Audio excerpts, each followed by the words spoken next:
David Wood's delusional apologetics for Jesus' resurrection gets examined thoroughly today with me and Stephen Woodford from Rationality Rules. We're going to probably, hopefully, continue doing series like this. If you like it, let us know in the comments section. I did a little bit of a hit piece, but really just pointing out the inconsistent, hypocritical analysis from David Wood on Islam. While I am cheering on critical thought and critical analysis pertaining to Islam and the Muslim sources, and the list can go on and on. Thumbs up, keep it up. But how come it doesn't happen to Christianity? Makes me think cognitive dissonance. There might be something delusional happening in that. This is going to be over 5 hours long with me and Stephen Woodford. And the fun part is we allow some critical scholars to join us in this endeavor. It's dishonest. I'm sure Bart Ehrman is not happy with that. I'm sure that no one wants to be taken out of context in that way. And it really is out of context in the sense that you're not taking his entire thought paradigm into consideration. You're only plucking out decontextualizing some part of what this individual or that individual might have said. One of those scholars gets sourced by David Wood. Both literal, both metaphorical, but don't cheat and take Caesar metaphorically and Jesus literally. That is simply dishonest. His own source that he wants to use to help bolster his claim and conclusion that the resurrection historically happened comments about that conclusion. And it isn't he just wants to sin or he's just some bad person. What is at stake here is which metaphor you accept. John Domonic Crossan, who's approaching 90 years old if he isn't already. You will not want to miss this. There are so many nuggets, juicy pieces all the way throughout this entire video. Make sure you go subscribe to Rationality Rules as well. If you like it, we'll do more of these deep dives on apologetics. Why, hello, my fellow apes. I hope you are well. Recently, I published a video about David Wood and his apologetic style, and I got a response from David. He had Apostate Prophet on, and we're going to be getting into that at another time. Today, we're going to do what they were very upset that we didn't do, or what I didn't do before, and that is respond to the rest of his video. For what it's worth, I think that my video was a standalone, and it did its job fine, but this time, I've heard you, I've seen the poll that you don't trust me.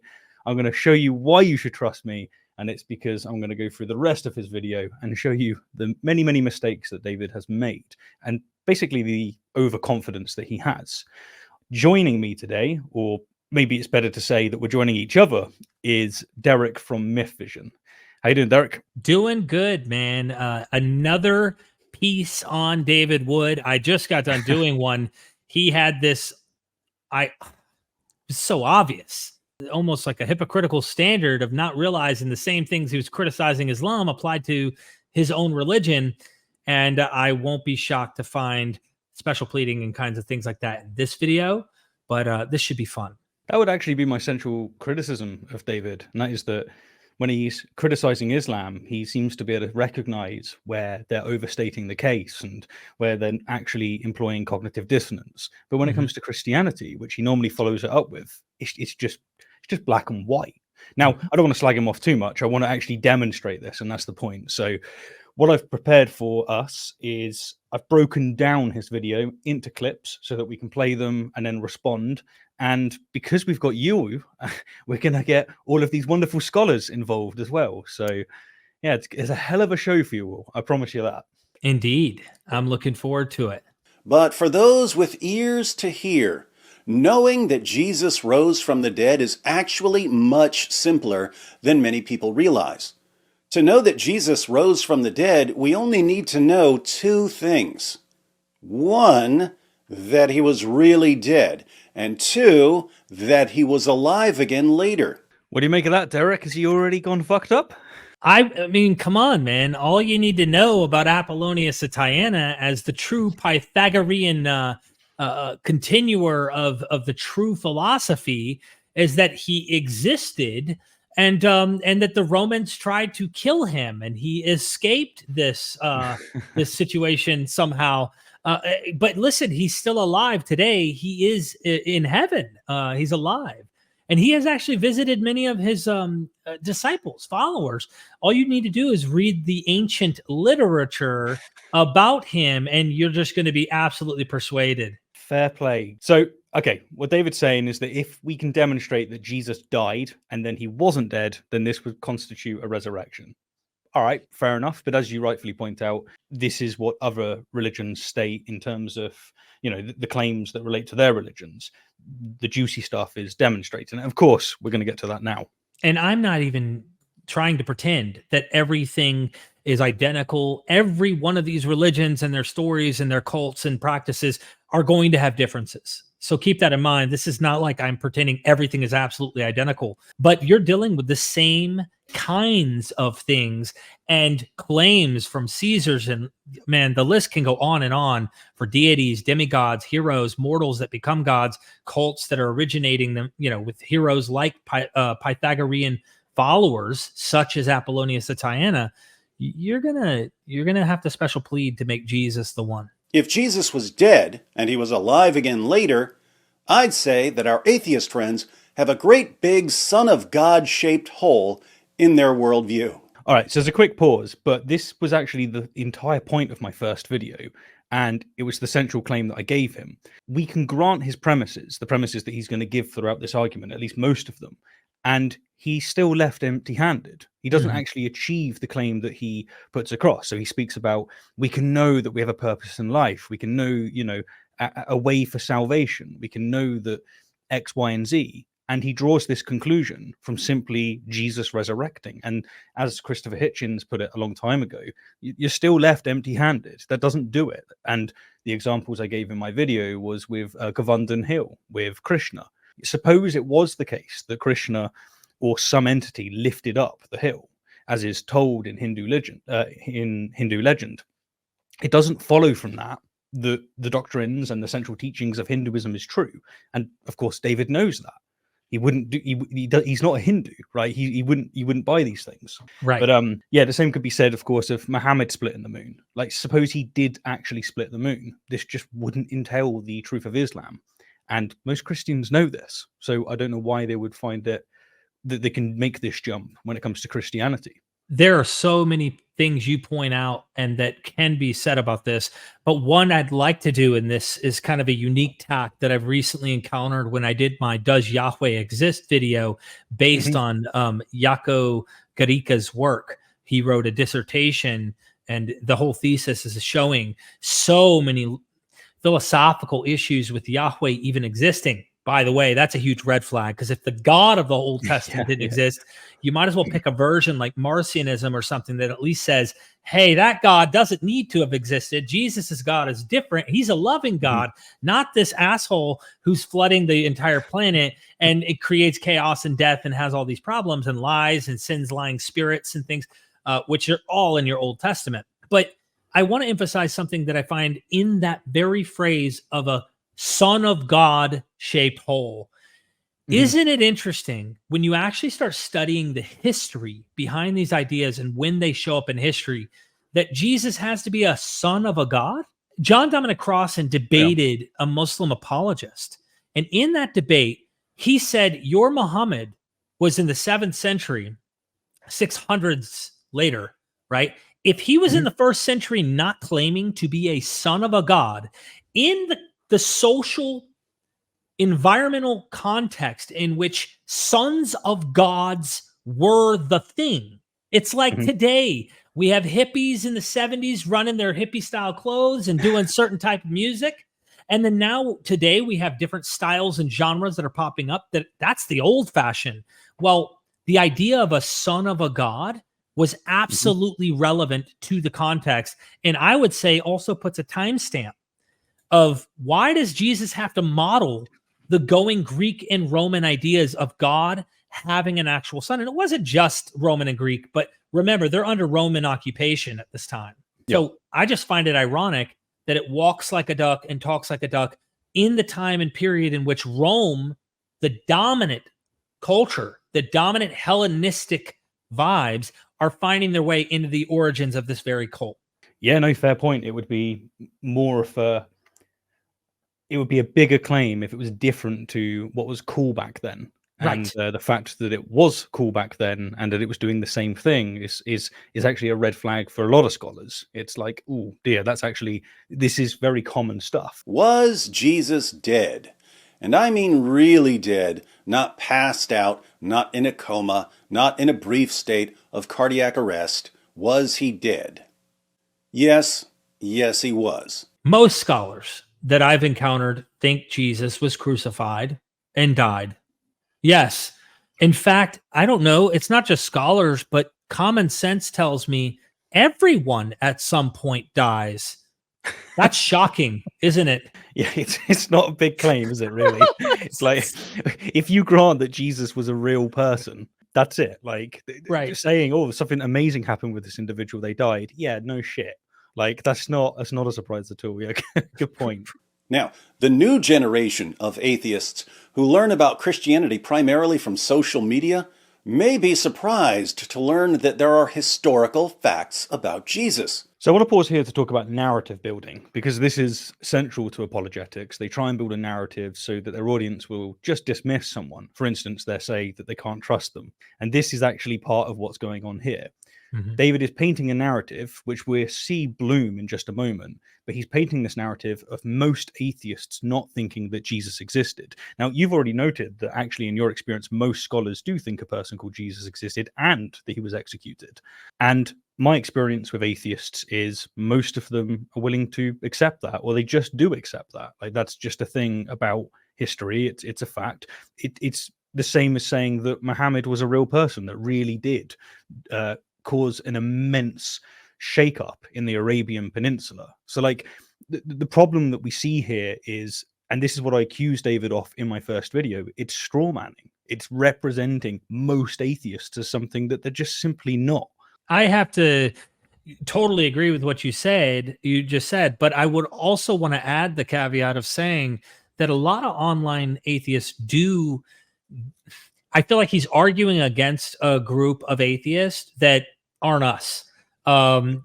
He's dealing with a very obscure, probably chip on their shoulder, pissed off at the religion, haven't actually investigated things. So if that's who he's talking to, let's grant him that together here, Stephen, and say, okay, yeah, many atheists haven't investigated this material. We aren't those atheists. And in fact, I would go so far to say that we are looking at the scholarship probably closer. I am looking at it, I would say, and this is my little brag and my bolstering here, at scholarship closer and more scrutinizing than he is. And he would do the same to Islam. This is the thing. Like, he would look at these sources, extremely critical, granting certain things, showing, hey, that's historically embarrassing looking. I'm going to say that probably happened in the Muslim sources or in Muhammad's life, et cetera, et cetera. Well, I do the same thing with the New Testament, except he can't see the fault of his savior. So technically, apologetics is saving the savior from any failure and problem. And there's so much to go into. It's just shocking. Yeah. No, you actually raise a fair point. I guess dismissing, the bulk of atheists, and especially, those that have studied it, those that are scholars, those that have really cared about the subject and have come to the conclusion that there probably was a Jesus and he probably did exist and get executed. Dismissing those based on a minority is just not smart. It's far from charitable. It's just an excuse, and a lazy excuse, not to deal with the more intriguing criticism that you might receive. I mean, I guess it would be like dismissing the entirety of Christianity because Catholicism is absolutely bonkers. You could do that, but that's a mistake to do.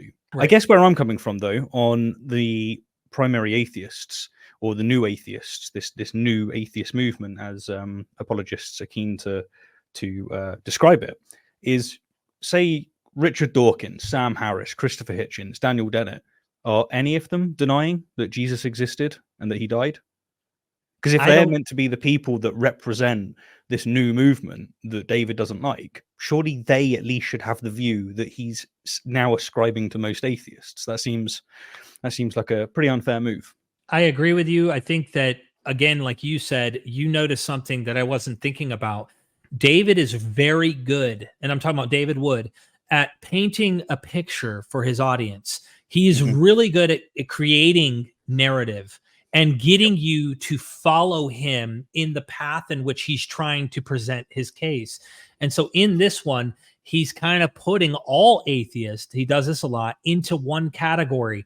He'll find something Sam Harris said about the New Testament. It's wrong. Now to David, it's apocalyptic. It's earth-shattering that he would get this wrong, because in David's view, we're dealing with the word of God, which is on this mantle. And in Sam's mind, potato, tomato, you know, like he's not whoop-de-doo. Okay, so I got that part wrong of the Gospels. It's everything to David. And to his Christian audience, holy crap, if Sam can't get this one passage in the Gospels correct, then all of it's bullshit. And you know what's interesting? When I was a Christian at Calvary Chapel and I was studying the Word of God all the time and memorizing scripture and reading these stories of Jesus, the pastor was quoting from the Gospel of John. And he mentioned how Jesus says, tear down this temple and I'll rebuild it in 3 days. Well, the pastor said that the Jews said, it took us 40 years to build this temple. And I knew right away that pastor was wrong. In my mind, I immediately thought, man, I know this better than him. It was just natural for me to think that. So I approached him and said, hey, where do I go to college to become a pastor? He steered me to the North Carolina college right down the street for the Christian college, but it was 46 years.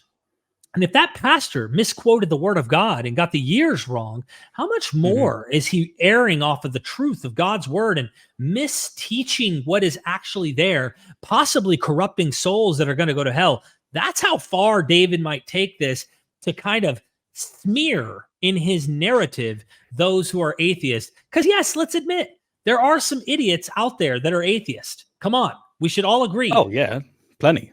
Absolutely. Yeah. But he does this thing, I think, to protect his flock, his sheep, from finding out what is actually going on in this material. They think of Jesus as a mythical figure like Hercules, except that they're much angrier about Jesus for some reason. Now, I'm sorry to keep pausing, but this is that narrative building that you were making out and what we were just talking about. And the thing is that most atheists don't think of Jesus the way that David is pointing out here. Actually, we think of Jesus the same way that he thinks of Muhammad. Right. And then he asks, why is it that we would be, angry at Muhammad? Why are we angry at Jesus? It's not because we think they exist. It's because people believe they existed, and people are trying to claim jurisdiction over other people's lives based on their interpretation of scripture. And so that's why we have to care about it. Believe me, if there's people following a religion that pivoted on Hercules and they were trying to change the world in a way that's negative, yeah, I'd be angry at that. Yeah, I would have issues. Yeah, I would voice criticisms. But this is another apologetic talking piece. They want you to think that atheists are angry and emotionally driven. This is something that he very much drives throughout this video, and of course we get to. It's narrative building, and that's what apologetics is. That's what I've learned from having to deal with apologetics for such a long time at this point. It's not actually about the facts. Yeah, I think that, to give him credit, right, there are atheists out there that do this, and that's the point. Again, narrative building. He's going to find certain ones who might be on the extreme mythicist route that are completely, going off of the beaten path of what the critical scholars might actually be saying about the materials.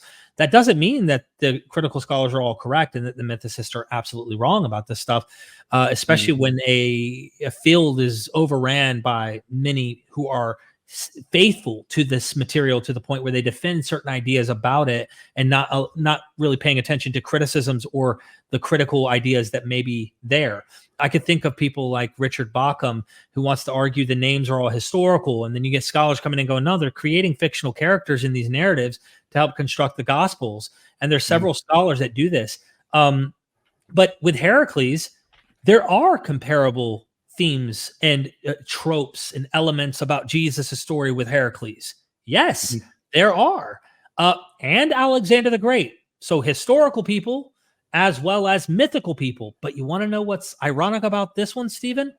Is historical people like the Caesars, are also in that same trope of comparing them or putting them as a legendary view with elements from the older myths like Dionysus, Heracles, Romulus, and the list goes on and on. So they were mythologizing creating legends with historical figures. Whoop-de-doo.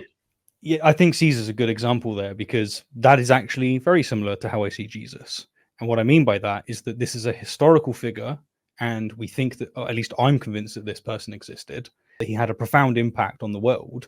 Mhm. But when it comes to the miracle claims and the other mythological stuff, that's where it's like, no, I don't think Julius Caesar was quite what the miracle claims are. I don't think he was quite this majestic individual. Rather, he was a human being that had a profound impact. To come at this from just one other angle, suppose that we emphasized, we were speaking about how Christians are wrong, and what we did is we opened out the video talking about creationists, and then just using this sweeping narrative for all Christians, as if all Christians are creationists. Mm-hmm.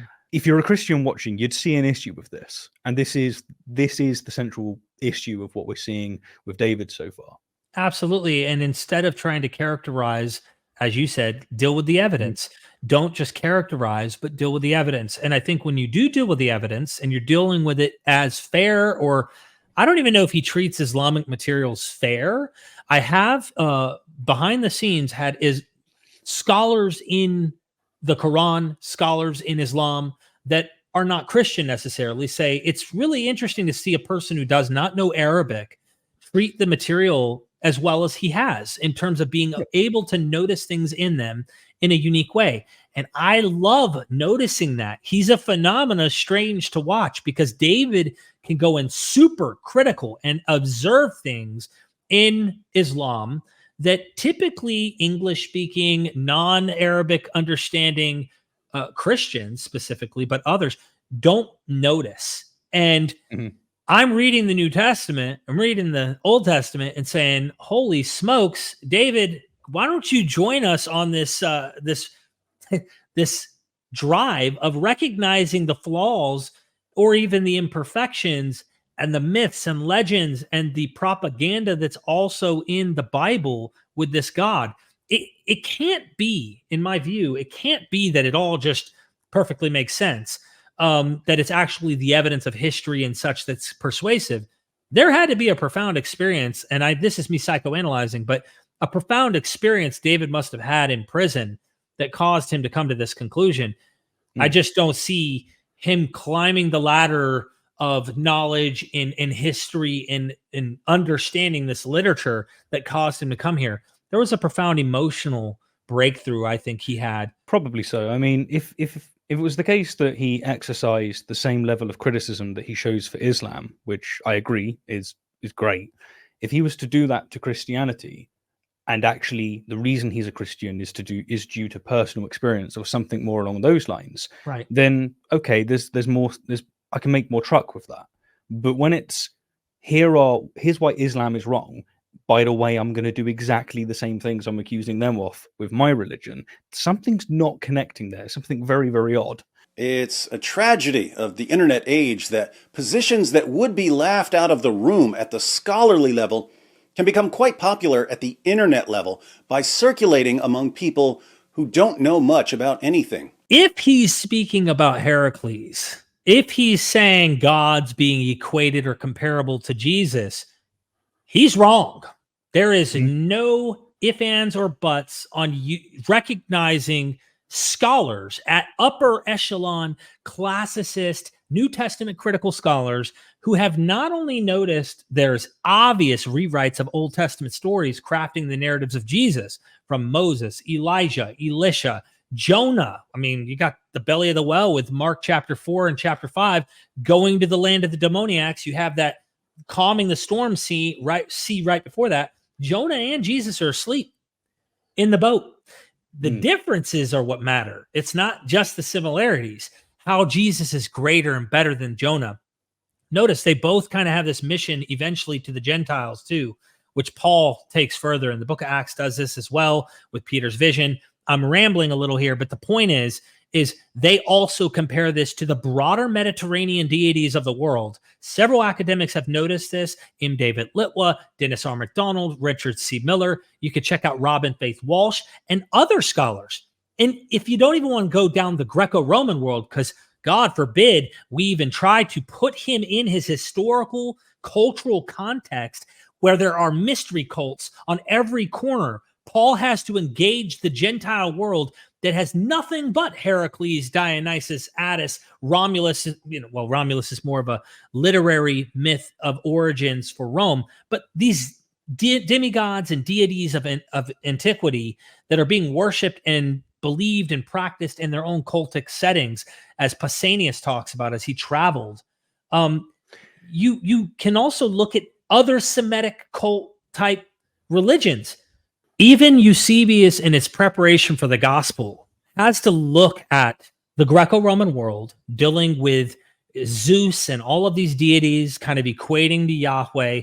But an ancient source by a guy named Senka talks about El in a Phoenician writing sacrificing his only begotten son and then circumcising himself. So he's using what we would call pagan writings, Christians would say, to help give you this idea about the coming Son of God, Jesus, in his own context. There's so much there. Justin Martyr equates Jesus to other demigods and heroes and such. I can go on and on, brother. You noticed something there that actually I missed. And so, yeah, just for raising this. And that is that David has went from going, look, scholars in general say that Jesus existed, but they don't think that of Heracles. So what we can say is that we can evaluate this and take one seriously and not the other. But that doesn't work when it comes to something outside of existence, such as the narrative, such as the legends, which is what you've just emphasized. When it comes to those aspects, they absolutely can be compared, and scholars do compare them. There's no doubt, because the most contemporary, if you were trying to place Jesus and compare him somewhere, it would be to Caesar's. No doubt. I mean, there's so much even contextually that gives off the cue. We're dealing with Rome. We're dealing with imperial, probably the Roman imperial cult, but definitely the subjugation of Jews by Rome and the apocalypse of John and all that comes with that. You're dealing with the Caesar. And scholars like Dennis R. MacDonald and others have noted that the Aeneid, Virgil's Aeneid, which was a propagandistic mythology, legendary material, dealing with real people, places, and things, making it historiographical in that way, but extremely embellished and mythical in its narrative and what it's trying to sell you about how the Augustan line, the lineage and dynasty of the Caesars, was divine. And that this all goes from the foundation of creation down to the Roman Empire as prophesied from the beginning of time. Well, it's a competing, competitive, almost side-by-side literature that the Gospels are trying to say, no, they give the same titles to Caesar as they do to Jesus. So they're literally competing with the Roman imperial cult. But let's pause on Jesus for a second. The emperors are comparable to Romulus and to Zeus and Heracles and Dionysus, so much so that historical Caesars actually started dressing and acting like those heroes from their myths. So like, they weren't just comparing, they acted like them. And this is why the scholars say, isn't it ironic that Jesus turns water into wine? Who else did that? Dionysus did things like this. And if it wasn't water, it was milk, where he took rivers and turned them into wine. Dionysus worship goes to the 13th century BCE. That's the oldest recordings we have of him being worshipped. And you know what they paid him with? Because in those days it was crops and such. They paid him in wine.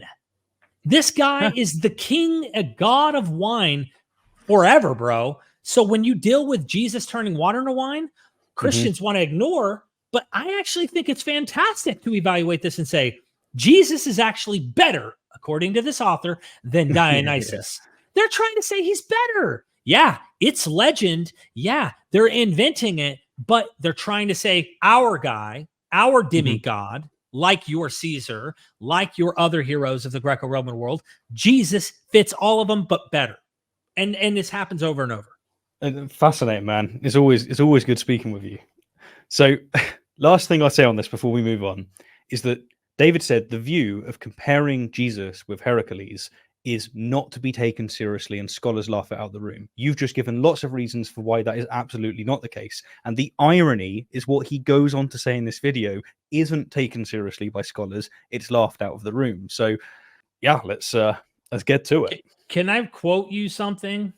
Yeah, of course. This is an early church father, Justin Martyr, who's from the same region that Jesus technically would be from, in the region of Syria, which is a little north of the Galilee. But he would have known on the ground some of the early roots of Christianity.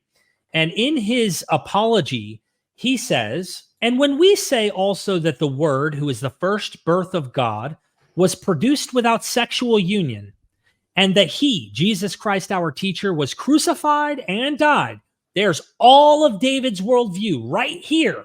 The guy lived, he was crucified, and he freaking died, holy smokes, and rose again, Justin says, and ascended into heaven. This is what he says after that. We propound nothing different from what you believe regarding those whom you esteem sons of Jupiter. For you know how many sons your esteemed writers ascribe to Jupiter. Mercury, and this is Hermes. I believe it's Hermes in the Greek world. So these are Romanized names for the Greek gods that they adopted in the Roman Empire. Mercury, the interpreting word and teacher of all. These are telling you context about these deities that the Romans believed about these gods, right? And teacher of all. Asclepius, which is the Asclepian god that heals, who though he was a great physician, was struck by a thunderbolt and so ascended to heaven. The Bacchus, or Bacchus, which is Dionysus. He was known as Bacchus. He had a couple different names. And Bacchus, too, after he had been torn limb from limb, and Hercules, when he had committed himself to the flames to escape his toils, and the sons of Leda, and the Dioscuri, and Perseus, son of Danae, and Bellerophon, who though sprung from mortals, rose to heaven on the horse Pegasus. For what shall I say of Ariadne, and those who, like her, have been declared to be set among the stars? And what of the emperors who die among yourselves, whom you deem worthy of deification, becoming a god, and in whose behalf you produce someone, notice something here, someone who swears he has seen the burning Caesar rise to heaven from the funeral pyre. This guy is an eyewitness to a Caesar becoming a god. And what kind of deeds are recorded of each of these reputed sons of Jupiter? It is needless to tell to those who already know. This only shall be said, that they are written for the advantage and encouragement of youthful scholars. For all reckon it an honorable thing to imitate the gods. I can keep going, but if Christians didn't imitate the gods with their character, then they weren't doing the honorable thing. Technically, the honorable thing was to put your guy in the Hall of Fame and craft narratives that made him better. And guess what? Christians, I got to give them some credit. The original Christians who documented this material did a damn good job at it. Yeah, but David said they can't be compared, so, they didn't. At the scholarly level, Jesus mythers are viewed along the same lines as Holocaust deniers. But at the internet level, every other atheist I run into says Jesus never existed. Okay, I really do not want to be pausing after every sentence that he says, but because he complained that I didn't watch the entirety of his video, I'm going to make sure I give you my comments on all of it. So don't worry, we're getting to the arguments, but if he's going to spew crap, then I'm going to have to clean it up. That's basically the way it works. I'm sorry, my dude, but you got to clean this up with me, Derek. Okay, I will just simply say this on this issue. I tend to think that most mythicists do kind of have a conspiratorial edge to them. That it's almost like, man, some are trying to discredit it altogether at all costs. The guy didn't even exist. Oh, Paul didn't even exist. But if we're actually giving some empathy to people why they think this way, I would suggest it's because there's so much unbelievable material. When I say unbelievable, I mean fantastic, extraordinary claims all throughout the material that make you say, that didn't happen. That didn't happen. And, I almost feel like there's a lack of empathy. Sometimes we do it even when we're responding to people like David.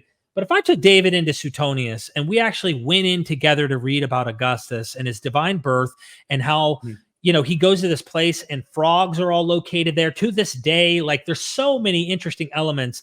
Apollo impregnates his mother and the sign of a serpent tattoo is on her hip, but she can't go to the public showers for the rest of her life or else people might see it. a eagle swoops down and steals food from him, and then realizes, oh my God, this is the Son of God. So they turn around and bring the food back to him. Like anyone with common sense would go, they're doing some clever stuff, writing some fanciful, what we might use the term BS, but I don't mean it derogatory. They're fluffing, flexing. My guy was 8 foot, 9 foot, 10 foot tall. And when he walked, the earth quaked and the shattering of the mountains. And at his thundering voice, the women came crawling. I mean, like, you know, we make up and there's going to be allegory in there as well. So you could even argue that a lot of this stuff has actually got some useful stuff, some wisdom that's captured in it. But you still look at it and go, no, that's bull. But what do you think to the claim that if you're a Jesus mythicist, that's the equivalent of Holocaust denial? Is that going too far? Yeah, that's going too far because obviously, I mean, we have good evidence for the actual Holocaust. And for those who deny this, I find it unbelievable. I mean, it's crazy. I'm watching a show right now on the app called Peacock. Oh my God, it's cringy. It's just so difficult to actually walk through what happened. But I'm not an expert historian on that particular subject. I would just say this. I feel like bad rhetoric has gone back and forth between historicist and mythicist online. And rhetoric, maybe even Bart Ehrman and Richard Carrier have kind of gone at it. That has contributed to this kind of environment where we can just start saying all conspiracy theorists who are mythicists. I don't think that of all mythicists. I know some very clever people who lean and they say, there could have been a guy. They're not even dogmatic. Could have been a guy. I'm just not persuaded. I think this is my position. And I respect them. Not my position. I think there was probably a guy who got completely mythologized in this material and we can't know for sure much about him. I agree he was crucified and died, but that equivocating the two, that's like, I don't know, did Abraham Lincoln exist versus did Jesus, who's only written about in accounts anonymous, like decades later and mentioned by a Jewish author a couple decades later, the writings start popping up. We don't have the solid empirical evidence we do to prove and substantiate this character. And even if Jesus did exist, the things about him, again, red flag. That's why mythicists exist, by the way, in case David doesn't know that. You know what I mean? Yeah, it's all of the other fantastical elements. Combine that with what Josephus writing nearly 100 years, about 60 years after the fact. The verses that he has, most scholars are dubious about them, thinking that they've been, altered by Christians. And then what you got Tacitus, and it's like, really, is it this loose kind of thing? It's hardly much better than some of the other claims back then. It's enough for me to be convinced that Jesus existed, but it isn't comparing it to something that we have so much evidence for, the Holocaust. We can paint this down to rhetoric, maybe he's just being facetious, but I'm not sure if he is. I wonder if this is due to Bart Ehrman kind of, jabbing and thinking it's ridiculous to think there wasn't a guy. And Bart has his reasons for thinking there was a guy. I tend to think there was a guy. Those passages, like you said, are up for dispute. Scholars are split over whether or not the Josephus passage, the specific one, I think it's in book 20, it might be in 18, but those are where the two passages that the name Jesus, this specific guy, shows up. One is Jesus called the Christ or the Messiah, brother of James. And the other one is this one where he's this man, if we can call him a man, like it's looks like an interpolation by someone at some point that was not original. Some dispute whether or not it's been fudged with and that there's some element of truth to it. We don't know. And scholars debate this issue. But I just want to point out the problem again, that why do mythicists exist in this case? I know from experience, because I was one. When I first started MythVision, I was a mythicist because there's mythology in the Bible and Jesus's stories don't look historical in many situations. And you do that because you compare it to other legends. And you go, oh, okay, yeah, I don't think that happened. Well, you start doubting whether or not this happened with Jesus as well. Yeah. It leads to that. Well, last thing I'll say on this is, again, look at the emphasis on what would be a straw man. It is a straw man of the atheist position, painting them all out to be mythicists. the problem is that you can take Richard Dawkins, Sam Harris, Daniel Dennett, Christopher Hitchens, Matt Dillahunty, Aaron Ra, take all of them. How many of them affirm mythicism? It's as far as I know, none of them do. And so, yeah, it's just broad brushes, but his audience are okay with it, it seems. Really? Well, what books have you read on this? None, but I watched like 3 YouTube videos, so I'm obviously far more knowledgeable than every respected scholar on the planet. Again, I don't want to respond to all of this stuff. It's vacuous and nonsense, but I promised you I would, so I will. Just give us the evidence, damn it. Like, all this is painting atheists out to be arrogant and stupid while being arrogant and stupid yourself. Like, aren't Christians meant to be above this shit? I want to say that it feels like he's picking on the lowest hanging possible fruit online, and people in his audience, if I imagine he's aware of this, but let's give him the benefit of the doubt because we're charitable men here. And that is, David, I don't know if I am anymore. do a better job of policing how you're presenting this to your audience, ensuring that not most atheists don't take this position. And, you know, let's be a little bit better about how we do that. And I'll try to do my best on my end, not to misrepresent or potentially pigeonhole all Christian believers as fundamentalist, inerrant, young earth creationist, literalist, all of the above. I'll try my best not to do that as well. Yeah, no, fair enough. I mean, you can play good cop. I'm just going to tell it how it is, and I guess that makes me bad cop. But go for it. The irony is what I see here. He's accusing atheists of elevating themselves above scholars and atheist audiences of being ignorant and just taking whatever, you know, the new atheists say. And yet that is precisely what he's doing. He is ignorant of scholarship. He makes sweeping statements, and his audience seem to just buy it. Like, let me ask you, this is a rhetorical here, Stephen, and that is, do you think that David wants his audience to read the Muslim scholars and just take their word with their faith claims involved at face value and accept what they're saying? Or does he want his audience to be critical of the Quran and the claims of Islam like he is? What do you think? Yeah, of course it's going to be the latter. That's what he wants. He wants he wants them to exercise their critical faculties when it comes to Islam. Of course. I want him to exercise them when it comes to his own religion, but good luck. I'd like that as well. That'd be pretty good. But, you know, it is what it is.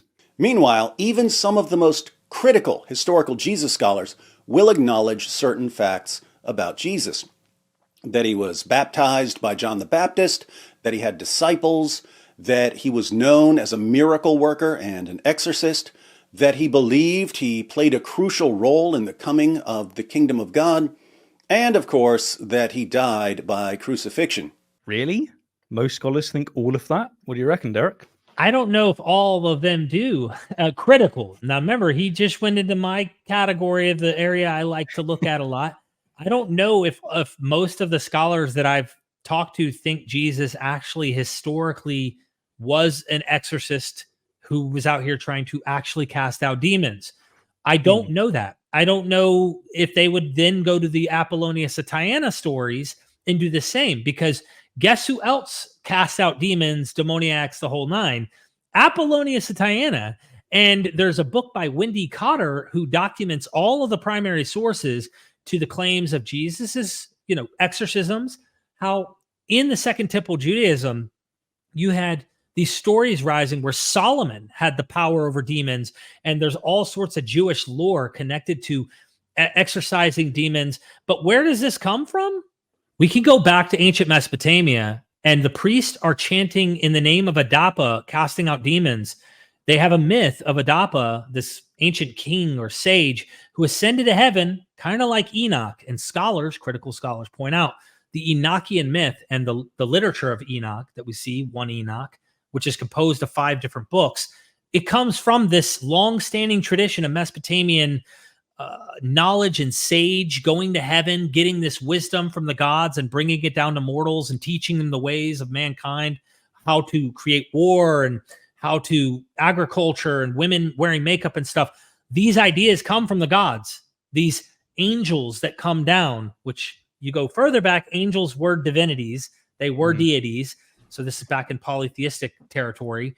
But I'm making the point that, like, I don't think most of these scholars think historically Jesus actually was an exorcist. That may be just a literary thing. He could have been. Wouldn't change anything. I know some exorcists on TV that have done some pretty con type stuff. You could find the idea of Benny Hinn in antiquity. The other things, Baptists like John the Baptist, there are scholars who think Jesus was baptized by John the Baptist. And they even go further to say this was an embarrassing feature because in the later Gospels, it says in Mark, the early Gospel, that he was baptized for the remission of sins, or it seems, let's get baptized so that we're cleansed of our sins. Jesus has no sins. Remember, Christians? So Matthew and Luke start backpedaling and finding ways to make sure John the Baptist didn't baptize him for sins. And John goes so far to say, John the Baptist practically falls down to the ground. Is like, I'm not worthy of you even unloosening my sandals. I can't baptize you, because he's so divine, super embellished. So what do you do? I mean, we should, for the sake of this video, just grant that critical scholars think the things he said have historical verisimilitude, which means they have a kernel of truth in history. They've just been embellished in the literature. That's the critical scholarly position, is at least they've been embellished if they think they existed and that happened. Yeah, and you've got some amazing documentaries on Enoch and these related things that you were just mentioning, like the angels and stuff. Right. Everyone, if you haven't watched it already, check it out. And I'm saying that even if you're on MythVision's channel right now, check it out if you haven't. They are fantastic documentaries. I do agree with you that we should grant this, and I will grant this stuff. But I do think it's worth emphasizing, as I'm sure you do as well. But this, what David's done here, is something that he does in general. And that is that he'll take something that's true and he'll extrapolate it beyond the bounds of what he can actually do. So in this instance, what he's done is he said, scholars agree that a person called Jesus existed. And that tends to be the consensus. It is the consensus. Yep. And he's just jumped from that to saying that scholars agree that Jesus was a healer, that he died by crucifixion. These are big, big claims that are additions to that first claim. And the problem is that we need receipts for this. The burden of proof is on David to actually substantiate this claim, and doesn't. He just does not do that. Right. I can't substantiate that Jesus existed. I can't prove, right, that he was crucified. I can give you almost like a subjective, reason based on the data why that makes better sense than the alternative, in my view. At the same time, I can't prove it. There's no way for me to prove this. And it gets worse the more we're just dealing with, did the guy actually exist? And was he crucified? And was he possibly baptized by this guy we call John the Baptizer?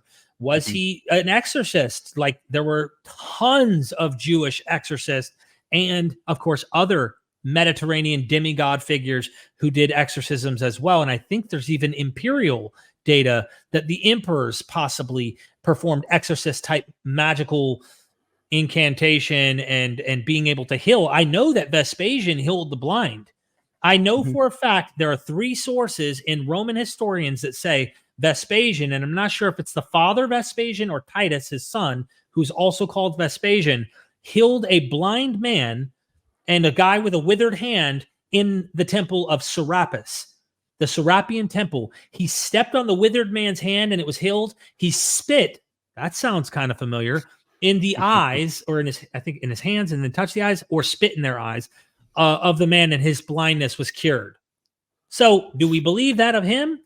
Anyway, it doesn't do anything other than just say, because I can look at comparable stuff like you're talking about and go, yeah, dime a dozen. Who cares? Like, it's not shocking. The scholarly consensus on Jesus' death arises from having a variety of ancient sources. There are Christian, Jewish, and Roman sources reporting Jesus' death. Obviously, the Gospels, obviously, Paul, obviously, the New Testament emphasizes this. And then, yes, there are Roman sources outside of that, and even Jewish sources that you get in the Mishnah, the Talmud later that document about Jesus being crucified. There's all sorts of interesting elements in that and cool to research, but that's later. And scholars might even say, hey, these historians, the Roman ones, may have actually been learning about Jesus through Christians. So it's not even like they had any firsthand knowledge of any of this. They're just learning what Christians are telling about the guy. So who knows, right? I mean, mistake me if I'm wrong, but he mentioned Rome and Romans in general.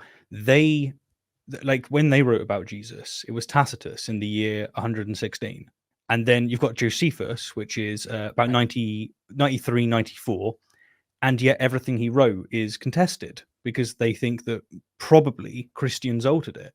So when he says that we've got this evidence, it's what he's not saying that's the problem. He's not mentioning the fact that these things come generations after the fact, and they're not like the New Testament. They're not detailing things. They're not giving you much information. It's just like, oh, that's a thing that happened over there. The Christians believe this.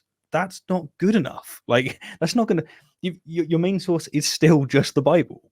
I don't think there would be such red flags and hesitation on trusting the material that we're talking about in the New Testament if it weren't for the fantastical material that is trying to be presented as believable in it.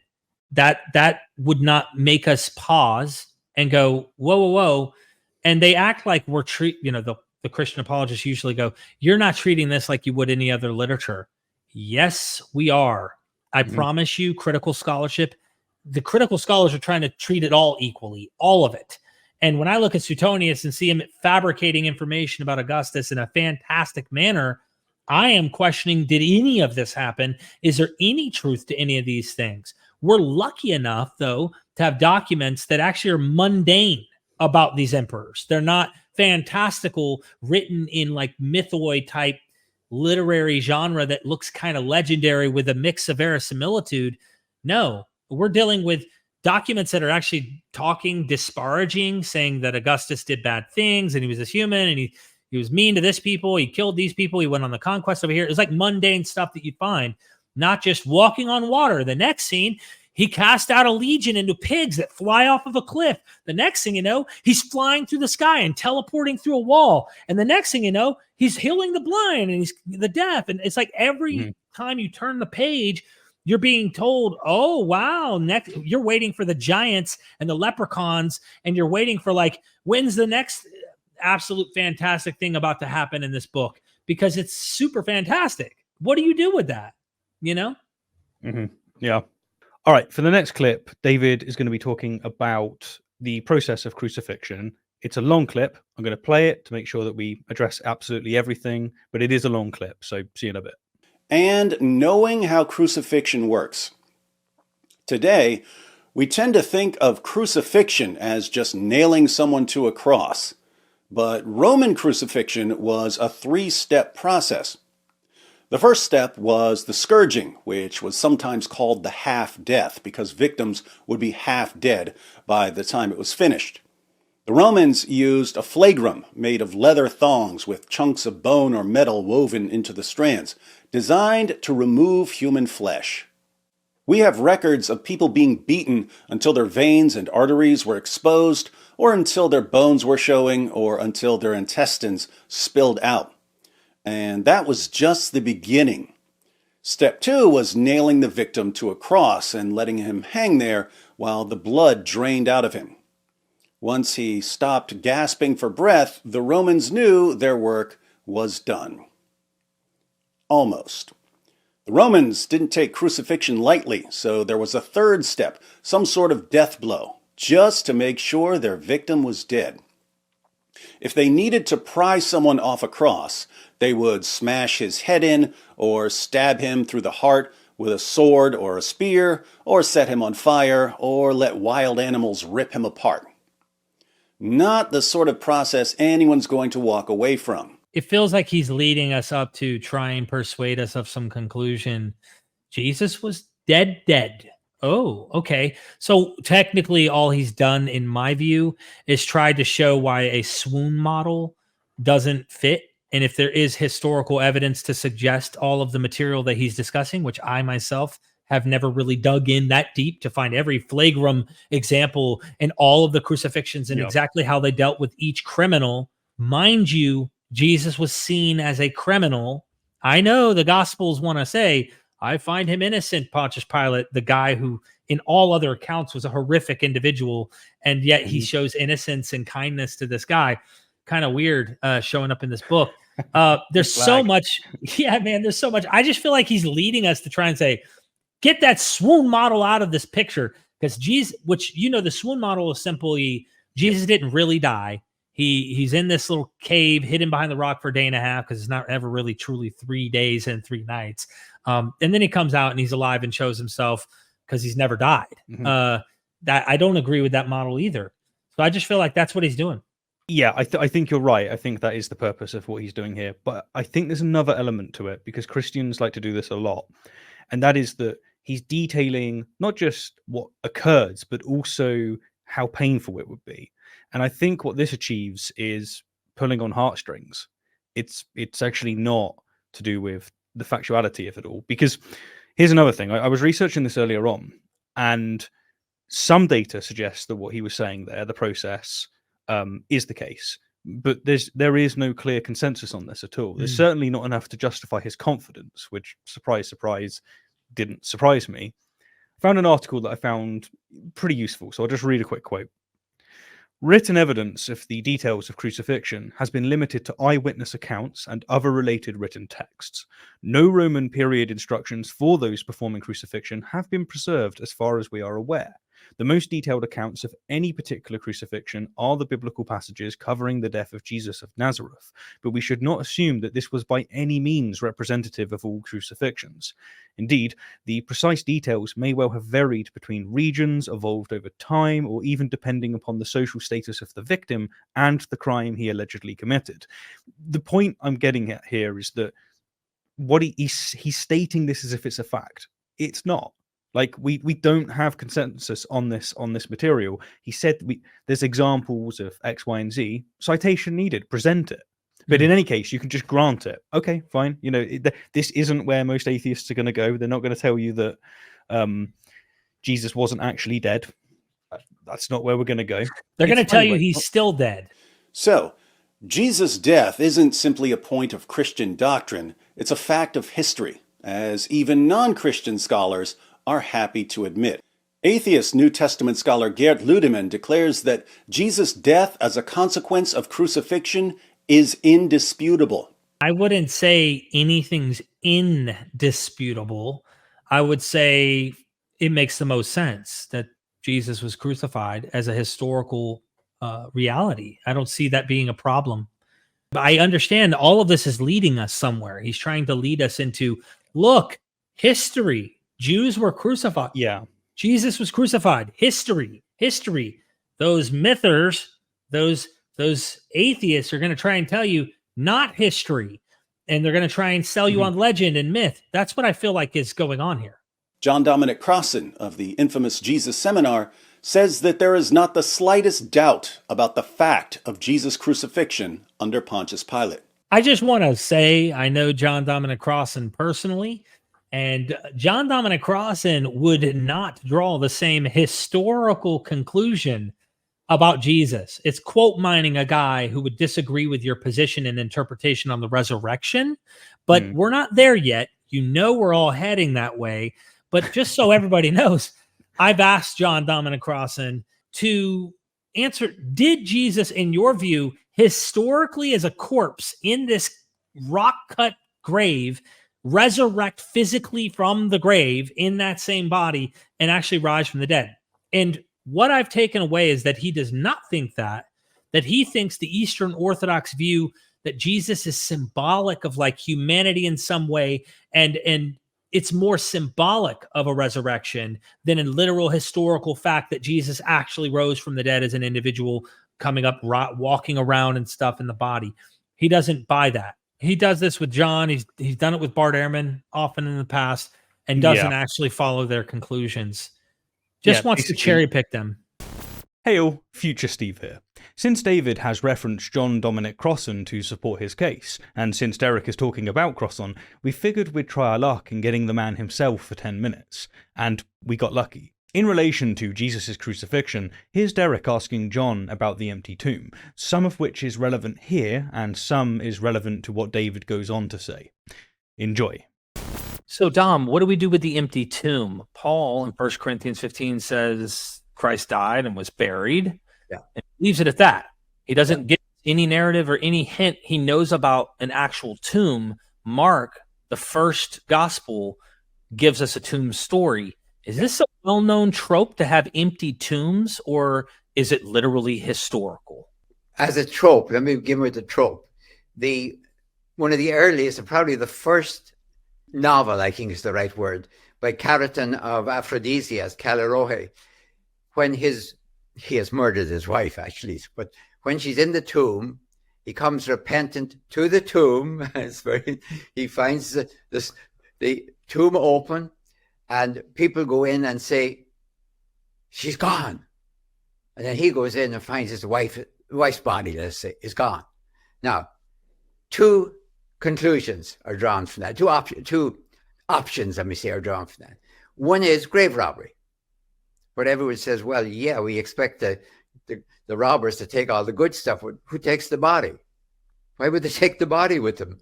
And then he said, maybe she was a goddess and she's been taken up to heaven. Pretty much anyone in the first century who reads a story of an empty tomb, whether it's fiction or fact, they're going to say one of two options. Probably a third option, you got the wrong tomb, but leave that out. Right. Somebody stole the body. Maybe the body was beautifully adorned or something with jewels, and they just took the body fast rather than... So, grave robbery or assumed into heaven. Those were the options. Now, the second question is more important.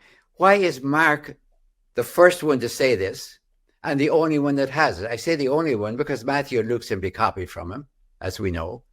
And for me at least, though it's a disputed in scholarship, I think John copied it.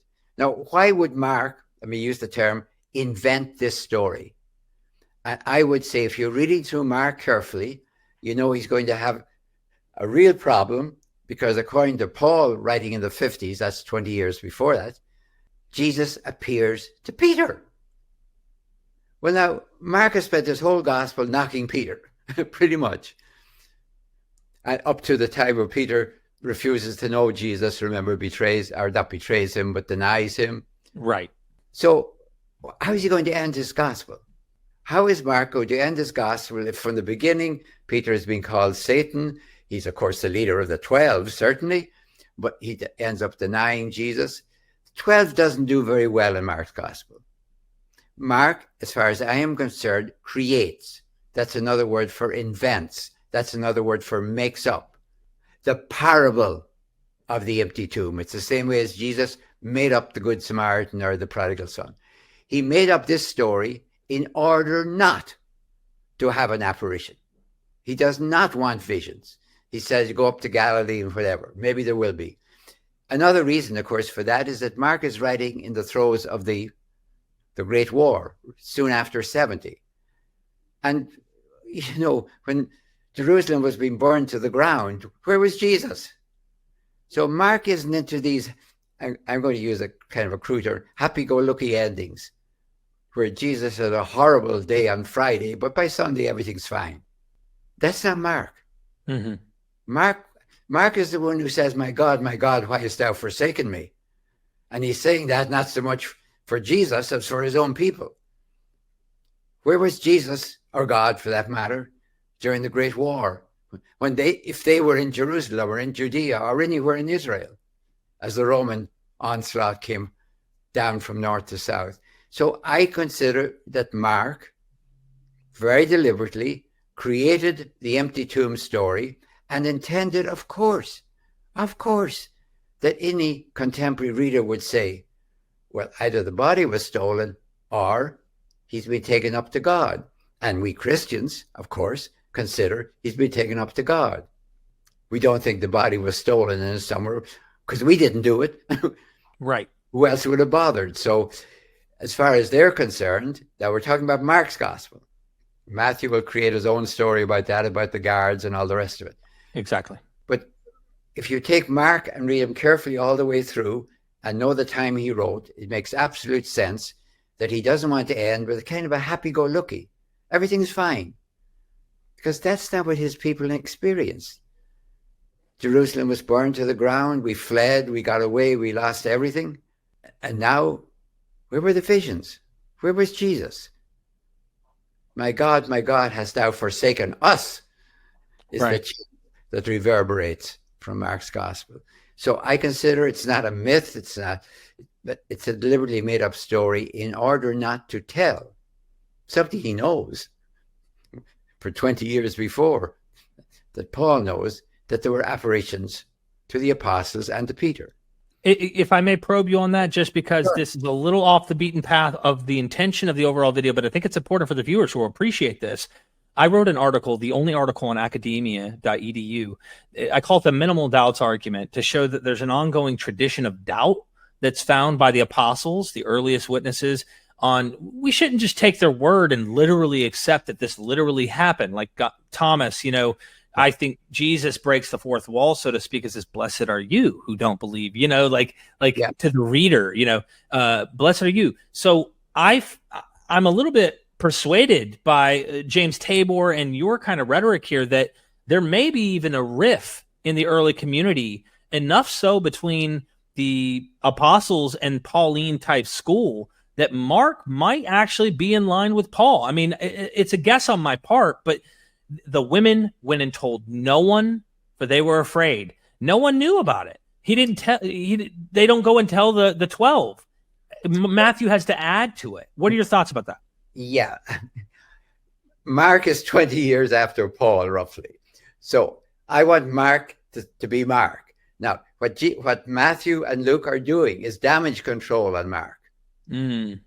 Mark says the women fled and told nobody. Right away, Matthew says they met Jesus, and Jesus tells them what to do. So he cleans it up the way it's supposed to be. Luke has a whole bunch of stories. So has John. Mark is the one out of step. And of course, they all pick up the story. And once Mark tells the story, they can't get away from the empty tomb. But here's one other thing. Read very carefully. Now, being very conscious that these are copied from other. Mark, the best Mark could come up with was a hurried burial by a pious Jew. That's all he can say. That's hope as far as I'm concerned, not history. If you don't know what happened to your beloved Jesus, your best hope is that some pious Jew wouldn't leave the body there like Tobias in the story of Tobias. Somebody must have buried him. Surely somebody buried him. Now move on to Matthew and Luke. He's got a beautiful tomb. It's a tomb that nobody's been laid in. The tomb, we know who owns it. Move on to John. Magnificent burial in a garden tomb. I don't laugh at this because I see this is what people do when somebody they love has been killed and they don't have a body. Dom, I love you. I appreciate you. Thank you for your wisdom, your insight, and I hope this helps viewers understand where you're coming from. Yes. Thank you very, very much. Always good to be with you, Derek. Take care. As well. Marcus Borg, another member of the Jesus Seminar, states that Jesus' execution is the most certain fact about the historical Jesus. Just want to make the point. I actually tend to agree with this quote, right? So most certain fact about the historical Jesus, the way I interpret this quote by Marcus Borg is saying, if there's anything we should have the highest amount of confidence in about the historical Jesus, it would be that he was crucified. Simple. He got killed. That no matter what, the dude was killed. That's fine with me. But it's like the specifics of crucifixion. That's an extra. That to say that Jesus died from crucifixion would be one step up from saying he died. I mean, how did he die? He died from execution and then died. Yeah, it's so the most certain thing is that Jesus died. some scholars think he could have even potentially been stoned to death, right? Like you see Stephen stoned to death in Acts by Jews, which would have been the law on how they would have done it. The Gospels portray it where Jesus is crucified by Romans. Many scholars think that Jesus made an attempt on the temple, which we get that scene of him whipping people and flipping over money changers, and that's what got him killed. There are different Gospels that say different things that don't agree with that. How Jesus was killed and the exact order and even the context of things that happened during his crucifixion all vary and differ between Gospels.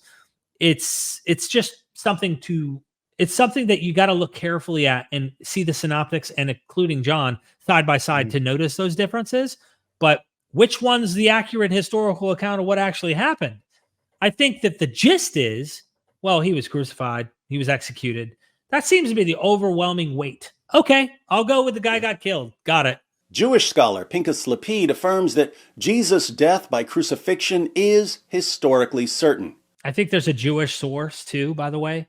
And some religious Jews have it built into their Talmudic Judaism, it seems. And I may be overstepping this, but from my observation, I don't know of religious Jews, and I don't know who this scholar is, but I don't know of any religious Jew who denies Jesus existed historically, that's an Orthodox Jew, or that also doesn't go down the path of Jesus being crucified, because this is something they have in their own rabbinic writings. So they'd have to disagree with their own rabbinic writings about Jesus being crucified. But these are later. I mean, you can take Josephus, but I'm talking about Jewish writings later. According to Paula Fredrickson, a convert to Judaism, the single most solid fact about Jesus' life is his death. He was executed by the Roman prefect Pilate on or around Passover in the manner Rome reserved particularly for political insurrectionists, namely crucifixion. Man, that quote is amazing, because I don't think he sees, even in that quote, the implication. Jesus was an insurrectionist, according to this kind of quote. Jesus he's crucified between two criminals because he's innocent. I mean, you have to almost blindly just believe what the Bible says, right? And this is what I did my whole life, and not realize that if you grant the history to this, if you grant that Jesus was tried by Pontius Pilate and then condemned, even if you want to say he washed his hands and acting like Pontius Pilate's innocent of the blood and then blame the Jews, as you know, the Gospels say, let his blood be on us. Even if you grant that, this guy ends up getting punished for a crime that puts him in with the rest of the rebels, with the rest of the insurrectionists against Rome. That's a huge red flag, I would say, because we have other examples of insurrectionists list in the book of Acts that are, I think, Acts knows Josephus. That's a whole nother discussion. I mean, we could go into that, but at the end of the day, you have Theudas, you have Judas the Galilean, the Egyptian, you have several messianic looking claimants like Jesus. The only difference is Acts says, well, kind of paints the narrative that if this Christian one exists, it still stays alive, then it must be from God. But Jesus is getting crucified next to two insurrectionists, rebels of the Roman Empire. Why?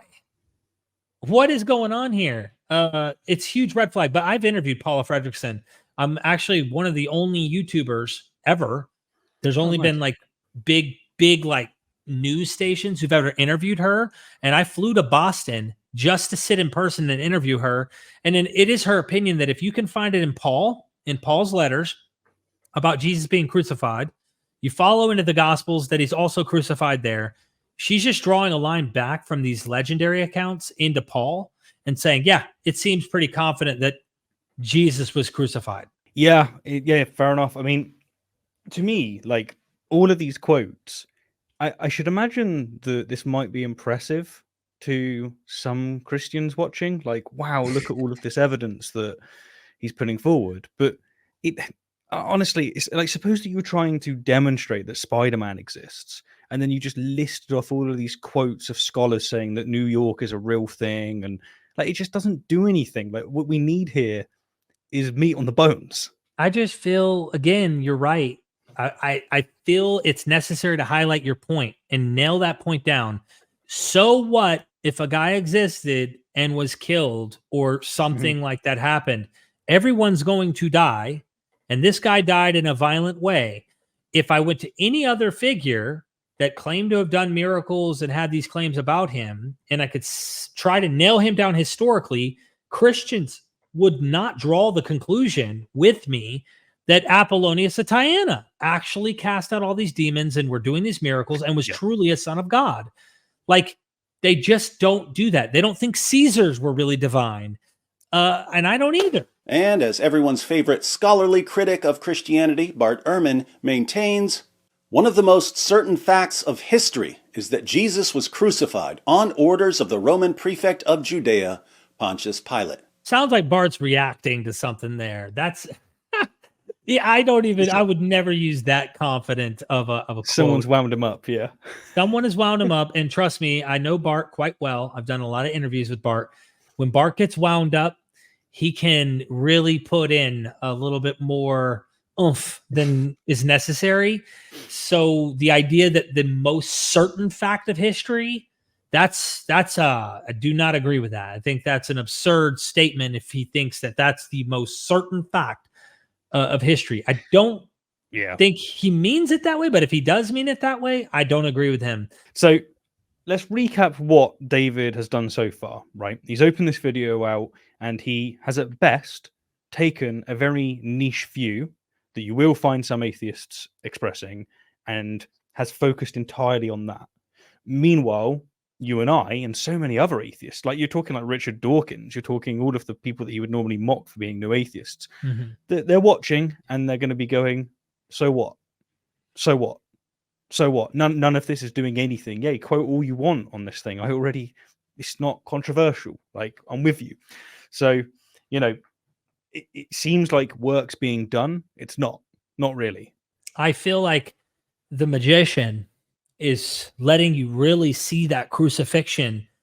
Here it is. I'm putting the crucifixion behind the little magical sheet, and I'm letting you see it.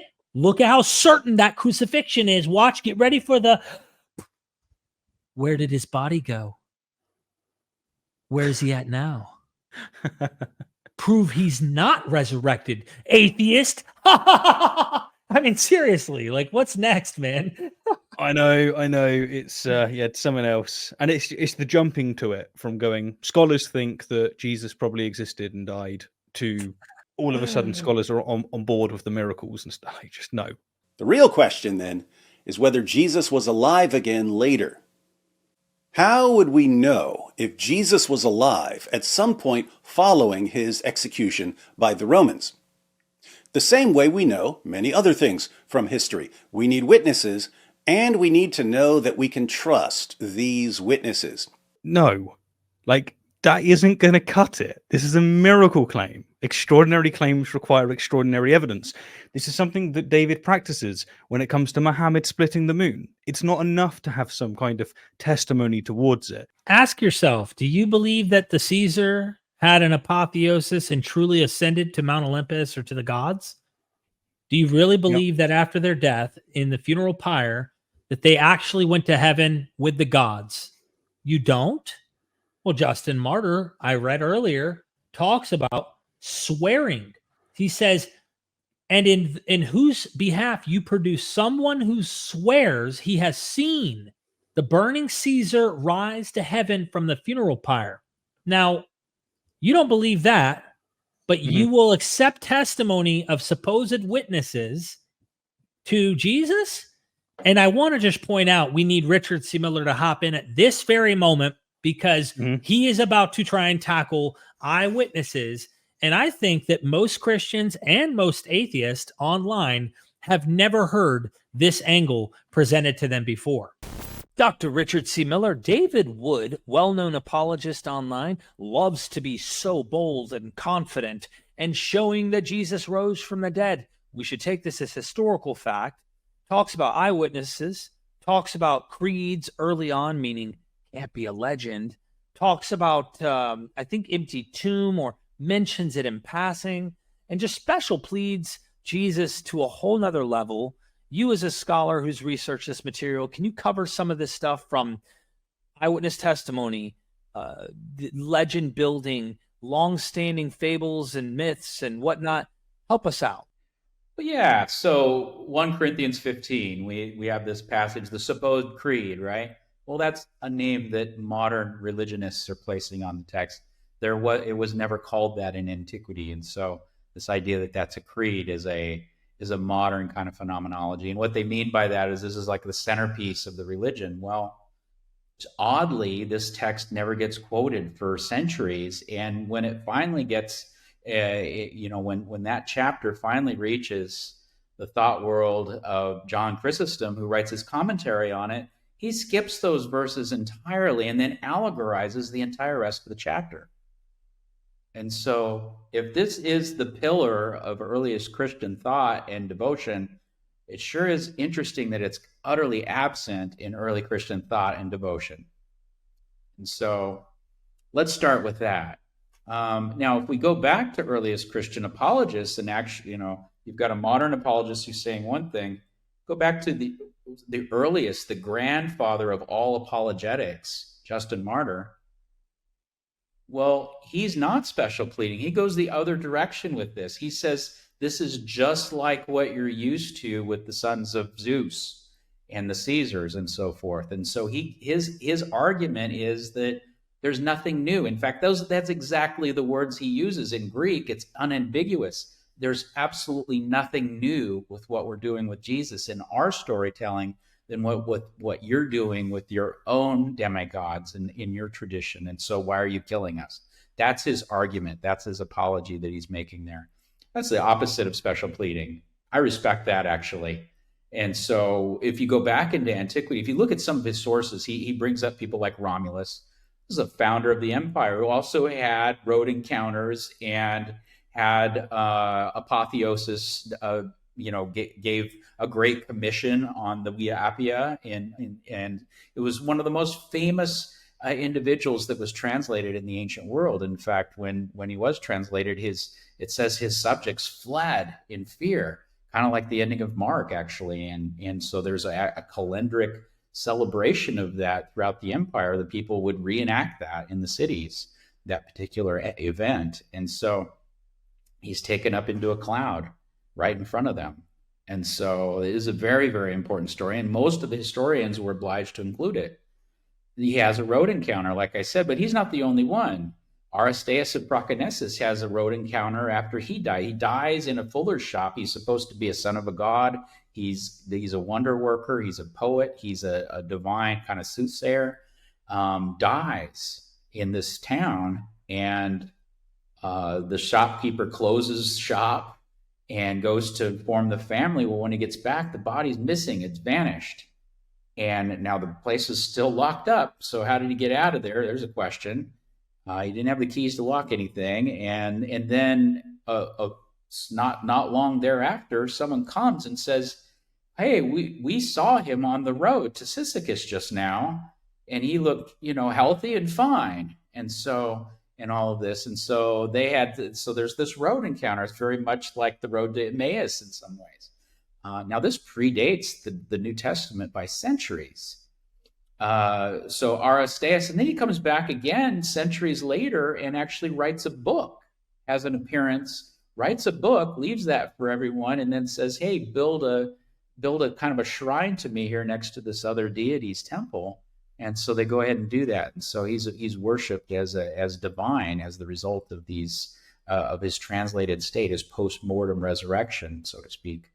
And so he's one that's super famous. They're Caesars. Numerius Atticus is said in Cassius Dio records that after the death of Caesar Augustus, this guy meets Caesar Augustus on the road, has a road encounter with him, and then goes and swears on oath in front of the entirety of Rome at the consecration of Caesar Augustus that he had seen him and had this conversation and stuff. And so Livius Geminus is another one that's super famous. This guy was so famous that Seneca actually teased him that he gets to see all the Caesars after they come back to life after their deaths. And so he meets them. He has all these road encounters constantly with each one. And so, and even some of their relatives. And so some of the aristocracy in Rome. They also received this kind of post-mortem exaltatio and in their memory. And so again, Proteus Peregrinus is another one that's super fun. And Lucian records him, and his disciples come back after. So he dies in the Olympic Games at 165 as a kind of a stunt in some ways that went wrong. And lo and behold, a couple days later, they see him in the portico of the Seven Voices. His disciples would come back.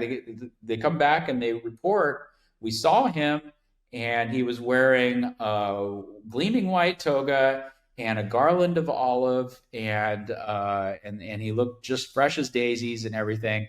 And this is after he had burned alive in front of a crowd. I mean, he was clearly dead. And so anyway, so you get the point here. This was a trope. It was a general pattern. And in my own book, I call it the translation fable, but I'm not the only one who studied this. I've tried to present it in a comprehensive fashion. And so you get a full catalog. I record nearly 100 such individuals in my book throughout it that follow the same pattern, more or less, a cluster of different cultural signals, literary signals that indicate that someone had been deified through translation. And that's really what Paul is doing there. He talks about appearances and he talks about eyewitnesses. Now, those are two things that are conspicuously part of the translation tradition that are absent from other resurrection tales in the ancient world.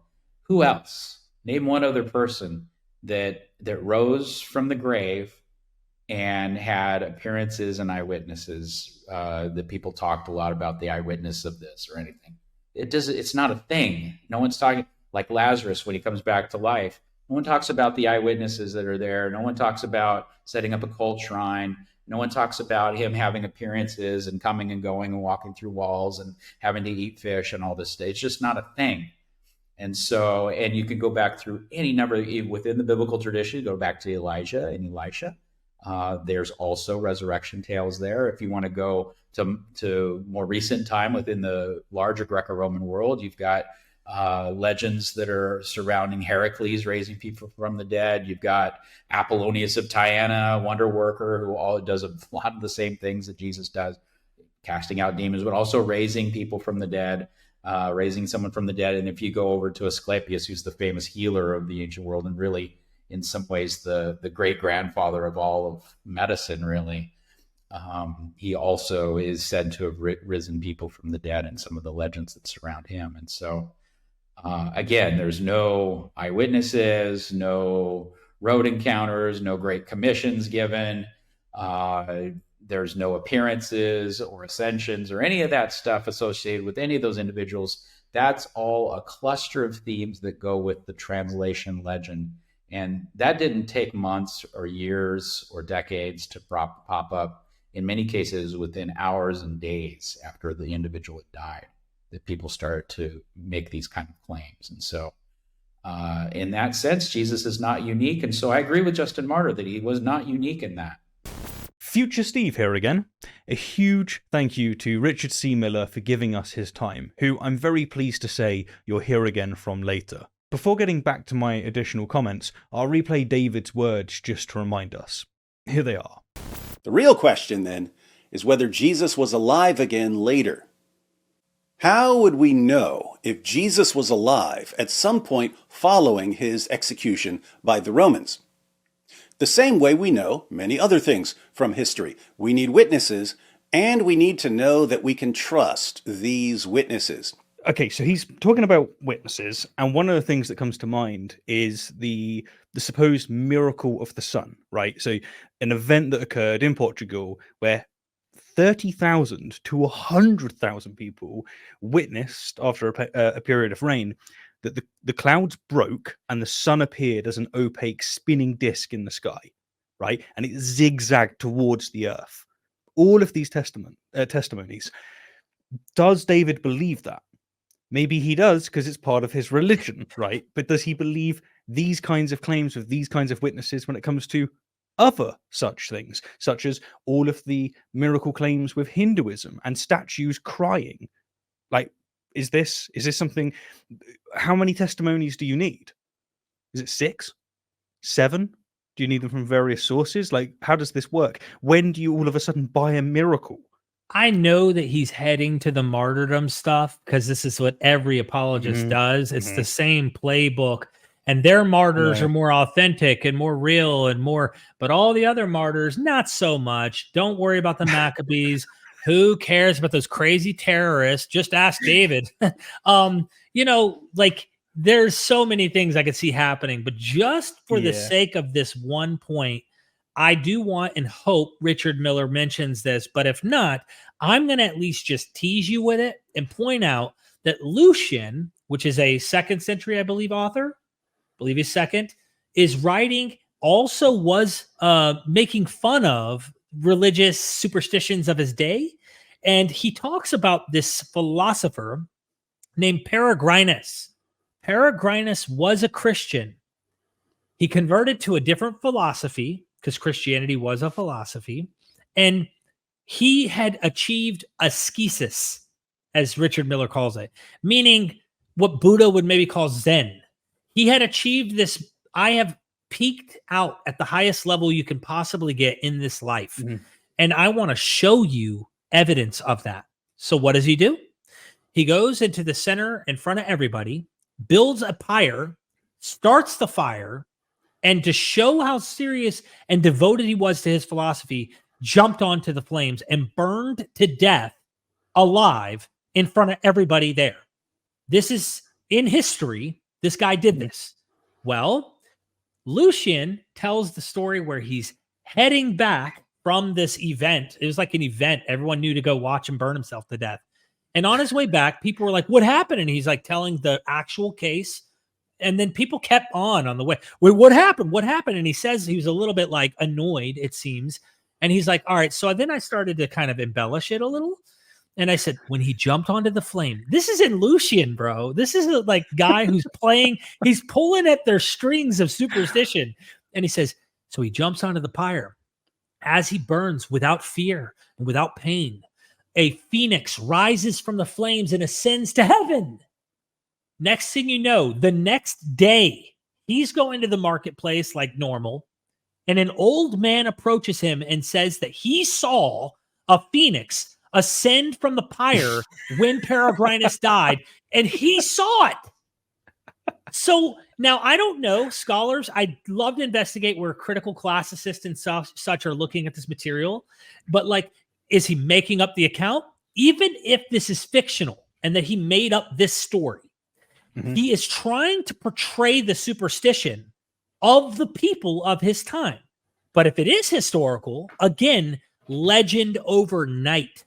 So no matter what you throw at me, if it's fantastic, like a phoenix ascending to heaven from a pyre, okay, I'm going to need more than hearsay and ancient documentation to back up that claim. And it can't be, oh, a guy said he saw. Oh, and he was willing to die for it? Peregrinus burns alive on a pyre, bro, for believing in stuff. And he was a noble philosopher who did this. Socrates drank the cup, man. Noble philosopher, chose death instead of exile.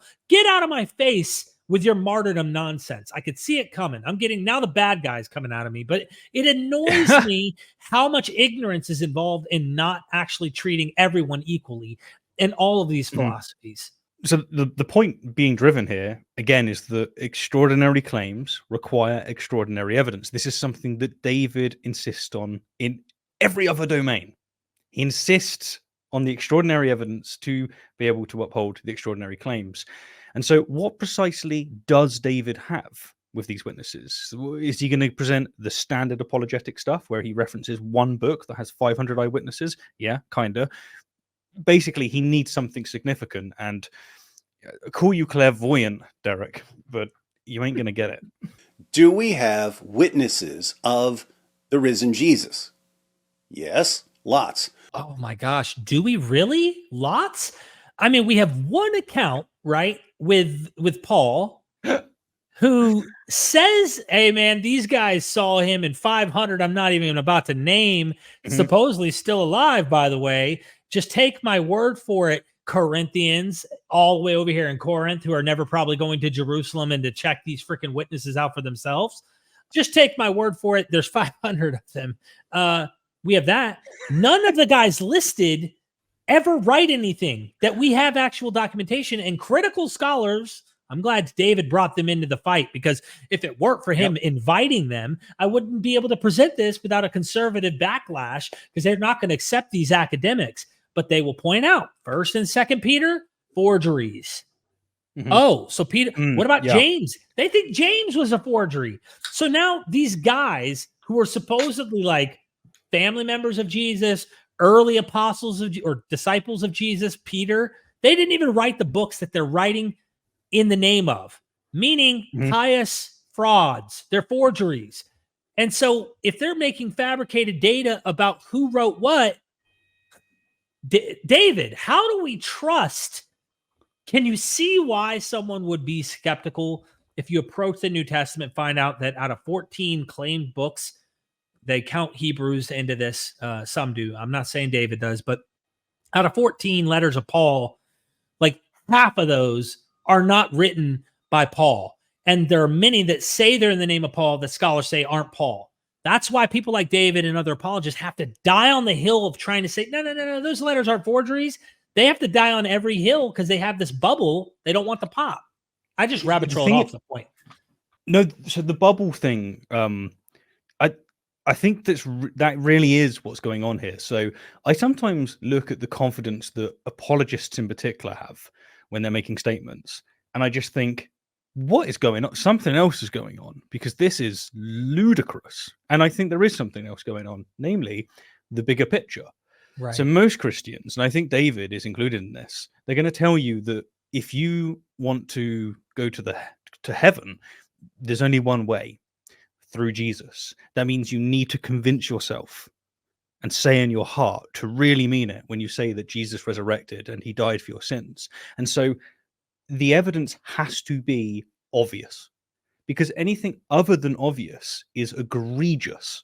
You can't gel that with an all-powerful, all-loving God, as is described by most Christians. You just can't do that. So it has to be, you're without excuse. And this is why I think they die on every hill, because they have to. They have to. And so for someone that's never been really into, although I've studied Christianity almost all of my adult life, I've never been convinced of it.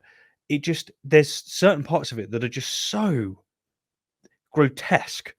And this is one of the biggest parts that I've noticed. But they absolutely have to, because of the bigger picture. The other thing is he said about having eyewitnesses. No, we have second-hand accounts that there were witnesses. This is something that you emphasized. But notice, if you're a Christian watching, David doesn't buy this bullshit when it comes to other claims from other religions and other myths. So we have feats in Homer's Iliad and Odyssey. We have Hindu epics. We've got Mormonism, right? And we have witnesses or second-hand accounts of the miracles that are done or fulfilled within these prophecies, within this mythos. He doesn't accept this nonsense. So don't expect atheists to accept it when it comes to Christianity. Fortunately, they began preaching almost immediately, and we have summaries of some of their early sermons. They issued official creedal statements that could be easily memorized and passed on to others. They sent out representatives with authoritative traditions that would eventually be incorporated into the Gospels and other writings. Yeah. Cults have traditions, and they pass on those traditions. And a legend, as Richard C. Miller says, can develop overnight. So it wasn't like it developed ex nihilo, though. That's what's ironic, and I think is missed. Christians act like, well, they're willing to act like it's within the Jewish vein, but they don't even realize how much Mediterranean template in the zeitgeist, in the air of the material from the Hellenistic world helped structure the way that they have formulated these kind of things. It wasn't just purely a Jewish thing. Sure, Judaism is a mother, but Judaism's mother remarried to a guy named Hellenism as well. So, there's a lot they're not paying attention to. And I want to point out, No, you're absolutely correct. They also will rewrite that stuff and get very upset and angry if you point out comparisons. So, like, one that comes to mind is you can draw some correlation between Easter and Esther. Those correlations are not enough to go Christianity stole it, but there is some elements that are like, intriguing. You've got it with Christmas, and you've got it with the Norse winter solstice, and just what most Christians want is, no, we're unique, we are special. Yeah. When really, if you study it, no, lots of your stories, why, as you were mentioning earlier, why is there wine involved? Why is this happening? Son of God. These things were not new. This was essentially trivial in those times. I tend, as far as researching about Christmas, researching about Easter, I know that the god, like the pagan god's name is built into the name Easter, but it's been Christianized, and how much of the involvement of that god or any of the cults that are celebrating at that time of the year have influenced the celebration of the Christian Easter. What I would like to say is, without even needing to make those parallel argumentations of proving that Saturnalia or some Roman festival also equates Christmas, or a Norse deity looks very much like Santa Claus, and we have to parallel. Mm-hmm. Look, there are plenty of people who talk about that stuff, and Christians love dying on this hill. Michael Jones, I'm certain David Wood loves this kind of stuff of showing how special we are, and these are unique. But I had Robert Cargill on when we did our first critique of what David Wood does in the special pleading his own situation and ignoring how it applies to him and only applies to Islam. And Robert Cargill says sacred places remain sacred places. They just get reconstituted and considered reconsecrated as Christian. I imagine the same goes for seasonal festivals and how they apply those seasonal festivals within their own religious context. And I have a hunch that what you're discussing here is happening. I mean, what is the odds Jesus is born on December 25th, according to Christian tradition? You can find accounts where Christians are saying they're doing the math and they're claiming from 9 months from this time. And sure, they have come up with their own constructed method on claiming this is the day he was born. But why is it that it happens complete coincidence at the same time of the year in many of these other situations, that other Saturnalia festivals, the list goes on and on, where people are even born, demigods are born at the winter solstice time. So I don't rule out that there's some comparisons here. It's just going into the details. Christians want to show how different every detail is. Okay, Jesus turned water into wine. Got it. Show me the exact account where Dionysus turns water into wine. And I can actually show you an account where he turns 3 jugs of water that are put into the temple by the priest. They lock the temple, and the next morning everyone comes in, they're full of wine. 3 jugs, not 6, like the Gospel of John. But as far as water turning into wine, I think that's the best I can find in terms of a documented account saying that. Yeah. There are other accounts where he does wine miracles, turning liquids into wine. But do you need it to say, oh, Dionysus was at a wedding, they ran out of wine, so then he turned 6 jars of water into wine, in order for you to somehow be persuaded that the Dionysian cult and the miracles of Dionysus were influencing the Christian literature we call the Gospel of John? Yeah. That's what they expect. They want Xerox identical, or they don't even want comparisons or potential equivocations in any way, shape, or form. And yet, it just strikes me as so obvious that they wouldn't do that for other religions. They wouldn't extend that charity. I call it charity. It's almost just not paying attention. Like, there is these comparisons. Yeah, I mean, you could even say God works in mysterious ways. He's actually been working throughout the universe, and actually the reason why these motifs and archetypes and stories keep coming up is because, well, they're all God. But you don't want to say that they're God. You want to say, no, they're not. We are. It's interesting. An early Na'aseen preacher who was a Christian, by our definition, if you claim to follow Christ, we consider you Christian. He said that Jesus, Horus was another name for Jesus, Attis, like these other gods were all actually Christ. So he found a way to kind of syncretize other deities into Jesus. Now, he's obviously not Orthodox, but there were Christians early on who were practicing this kind of like, inclusiveness of other deities representing Jesus, and not not this, oh, they were demonic. Even Justin Martyr hints at kind of the demon. Those were demons that like tricked people and falling away. And it looks like Jesus because, well, it's very similar to how Jesus looks, but Jesus is the true one. And his morality is superior to those gods that were like Zeus and other deities. They were known to do things to little boys even that were shocking and scandalous. And Christians capitalized on that when they were arguing against the Roman religion with other people who believed these deities. I mean, what amazes me is that they would argue against like the rape of the Sabines, and they'd be like, look at how utterly disgraceful and cruel this is. And yet they adhere to Numbers 31. You know, they adhere to this same kind of depravity. But of course, apologetics and what it is, they go to Paul Copan and they'll be able to find a way to go, no, actually, they wanted to be slaves, or some other such nonsense, or William Lane Craig and go, actually, God was doing them a favor. But yeah, it's really interesting. I made a video on Roman apologetics, and I was able to read some of what the Romans had to say in defense of the Sabine, and it's just apologetics. It's exactly the same stuff as you get, which is, to anyone that's not part of the cult, it's insane. But to everyone who is part of it, it's like, no, this is good stuff. Like, this is reasonable. Wow. I'm so glad you brought up that example. That is an amazing one. Looking at the conquest, they're crushing and annihilating the indigenous people of the land and forcing them out of that land, and then taking their women, according to the account. And going to the experts in the field that are critical about this literature, meaning they treat it like they would any other account. They're not special pleading this material. They would do the same probably and say, yep, that just like the Sabine, of course, it's a different account. And they literally are just raping the women. Yeah, good example of pointing out. And these are origin kind of accounts. So how did Israel form? Yeah. Here's the conquest, part of their origin story. Another situation where you're like, real close again. Is God working in mysterious ways, or is there some kind of thing going on here? But back to what David's driving at here. He's saying that what he said of Christianity is true of other religions and myths too. So he talks about representatives going around with oral preaching. Yeah, that's pretty damn normal. You know, Muhammad did that afterwards.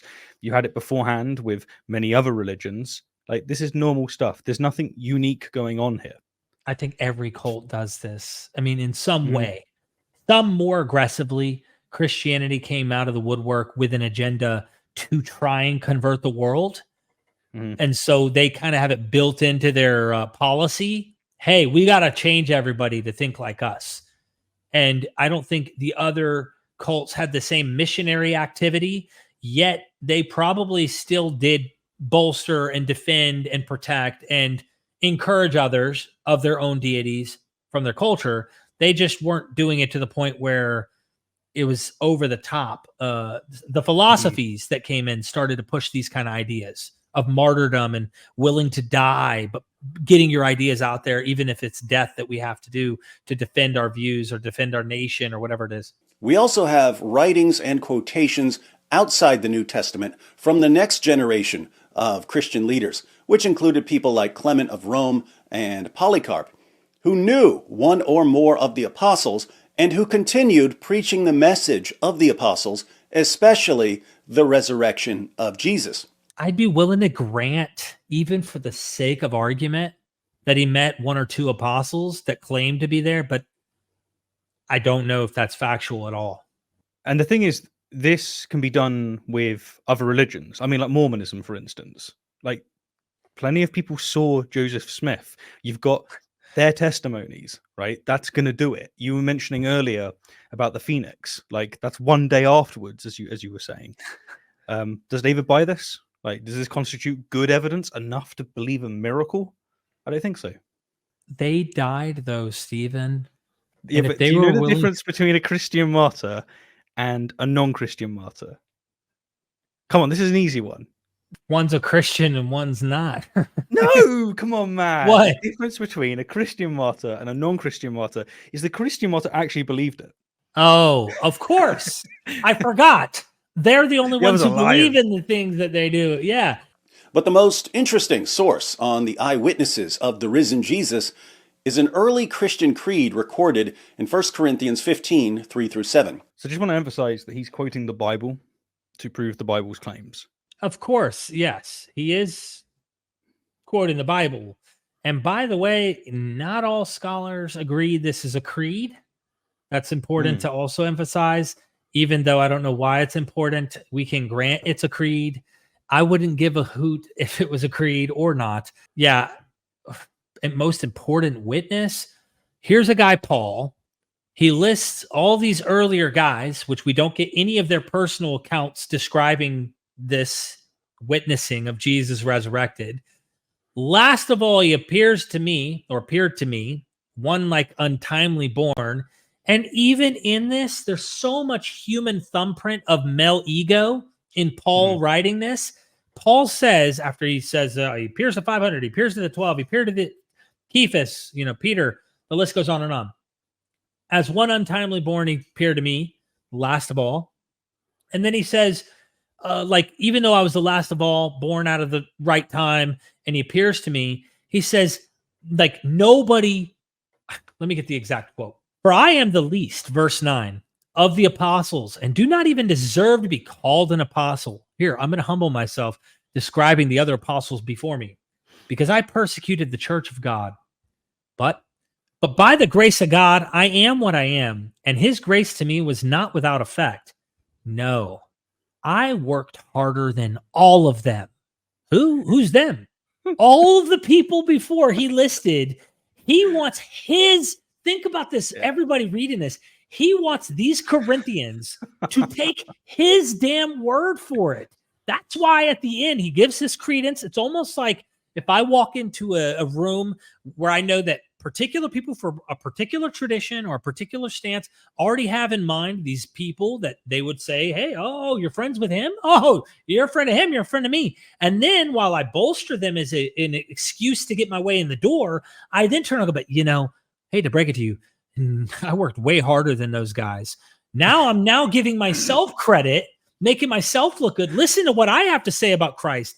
And I worked harder than all of them, yet not I, but the grace of God that was with me, he says. Whether then it is I or they, this is what we preach, and this is what you believed. So he's doing something very human-like. This is, you could see a cult leader doing this. You know what I mean? Oh, for sure. Yeah, no, there's definitely a stench of narcissism going on there. 1 Corinthians was written around AD 55, and Paul says in the letter that he had already delivered the creed to the church in Corinth, which would have been around AD 51. But Paul received the creed long before that, either when he visited the apostles in Jerusalem or perhaps even at his conversion. And scholars date its formulation to within a few years of Jesus' crucifixion. So there's so much here that this creed, like as if 1 Corinthians 15 as it is, was something that existed long ago that he received that. No, he probably did chat with Peter and these other guys as part of the cult, and they had these eyewitness traditions that they were handing off because that's part of what you did when your hero, your figure was deified. That's why they had eyewitnesses with Caesar. To put it another way, in American sports, and I imagine worldwide, but I think I'm just going to stick with what I do know about this, that people enter the Hall of Fame. Famous, excellent heroes of a certain sport go to a Hall of Fame. The same is true of deified men in antiquity. The Caesars who became deified, they did not have a damnatio or became damned by the Senate. They ascended and became gods. We have examples in the myths of Heracles, Dionysus, Asclepius. They also became gods, but those are completely fictional people, fictional gods, whereas you have these humans who become gods, and they have eyewitnesses that always show up around their apotheosis, meaning they get deified, they become gods. And how do we know they're gods? Well, we had some eyewitnesses claim they saw them literally becoming the gods. This is what the New Testament literature and even Paul seems to be getting at, according to Dr. Richard C. Miller. But these other scholars who want to say, hey, this tradition, that he was deified, he resurrected, and such goes way, way back. Bart Ehrman does not agree with Gary Habermas, and I hope David Wood is not regurgitating the same thing that was recently debunked on Apologia's channel about this, a pre-Pauline creed idea, pre-Pauline tradition. He doesn't mean that this stuff existed before Paul in this situation. Go watch Apologia's channel. But even if it did, Richard C. Miller has pointed out, hey, if you wanted to start a cult in the first century and you wanted your guy to be a god, just have eyewitnesses attached to this tradition. Create them. You can fabricate traditions, fabricate eyewitnesses, claimants. Now, you can try to take the route of giving them the complete benefit of the doubt and assume superstition, hallucination, some other things. Or you could just say outright pious fraud, like we have letters that are written in the names of people that aren't really them in the New Testament, and suggest that maybe they're inventing things. There are eyewitness accounts of the Caesars alive after they are dead on Roman roads. You also have of Romulus, the founder of Rome, eyewitness with a great commission to go and tell all of Rome that you're going to rule the world and to keep to that whole war mentality that Romans were really fond about promoting war. But the Caesars were appearing on roads. There are 2 stories in the New Testament, and only 2, where Jesus appears to people on roads. And one of them is in Acts, where Paul is headed to Damascus, and he a road has an appearance. Then another account where there are 2 disciples after the crucifixion happens are crying on their way to Emmaus, and Jesus appears to them on this road. And who's this Jesus? You're the only Jew in all of Jerusalem or all of Israel that hasn't heard about Jesus. He was the Messiah. When he's talked with the scriptures, the story is pretty fantastic. He appears in the house and breaks bread, and then they recognize him and he disappears. Well, there's so much mixed into that. I could go to Ovid's Metamorphosis and talk about Philemon and Bacchus with the gods Jupiter and Hermes or Mercury. And I don't want to go there because that would derail us from the point. I'm getting at is a well-known common trope to establish a cult using eyewitness testimony all throughout this period. And if you see the Caesars did it, and you see the Gospels are doing it, and Acts is doing it, then work backwards. You're dealing with legend and myth. You work backwards to Paul. We're supposed to hit a kernel of history, and we're supposed to assume this all actually happened, but those are just embellished. Why can't we be, I don't know, Occam's razor consistent, working backwards and say, yep, fabricated eyewitness accounts, just like all the others? I reckon your exposure and sheer knowledge on these other myths and these other religions is really doing work that maybe you don't know, or maybe you do know because you came from a background where you didn't know this stuff at one point. But for me, what you just said about the roads, like these little things like that, go a long way in going, I need to, this smells, I've got to have another look at it. When you have all of these examples that you have and all of the instances that you've researched, it must get to the point where it's almost comical to go, oh wow, like this is beyond a doubt at this point. This is why I've had these engagements with Michael Jones and others and had these conversations of comparisons to just try to place it in the context and look at examples of other cults. And I use the analogy, walk like a duck, talk like a duck, quack like a duck, smell like a duck, look like a duck, whatever you want to say. The point is there's so much overlap in how there are similarities in them.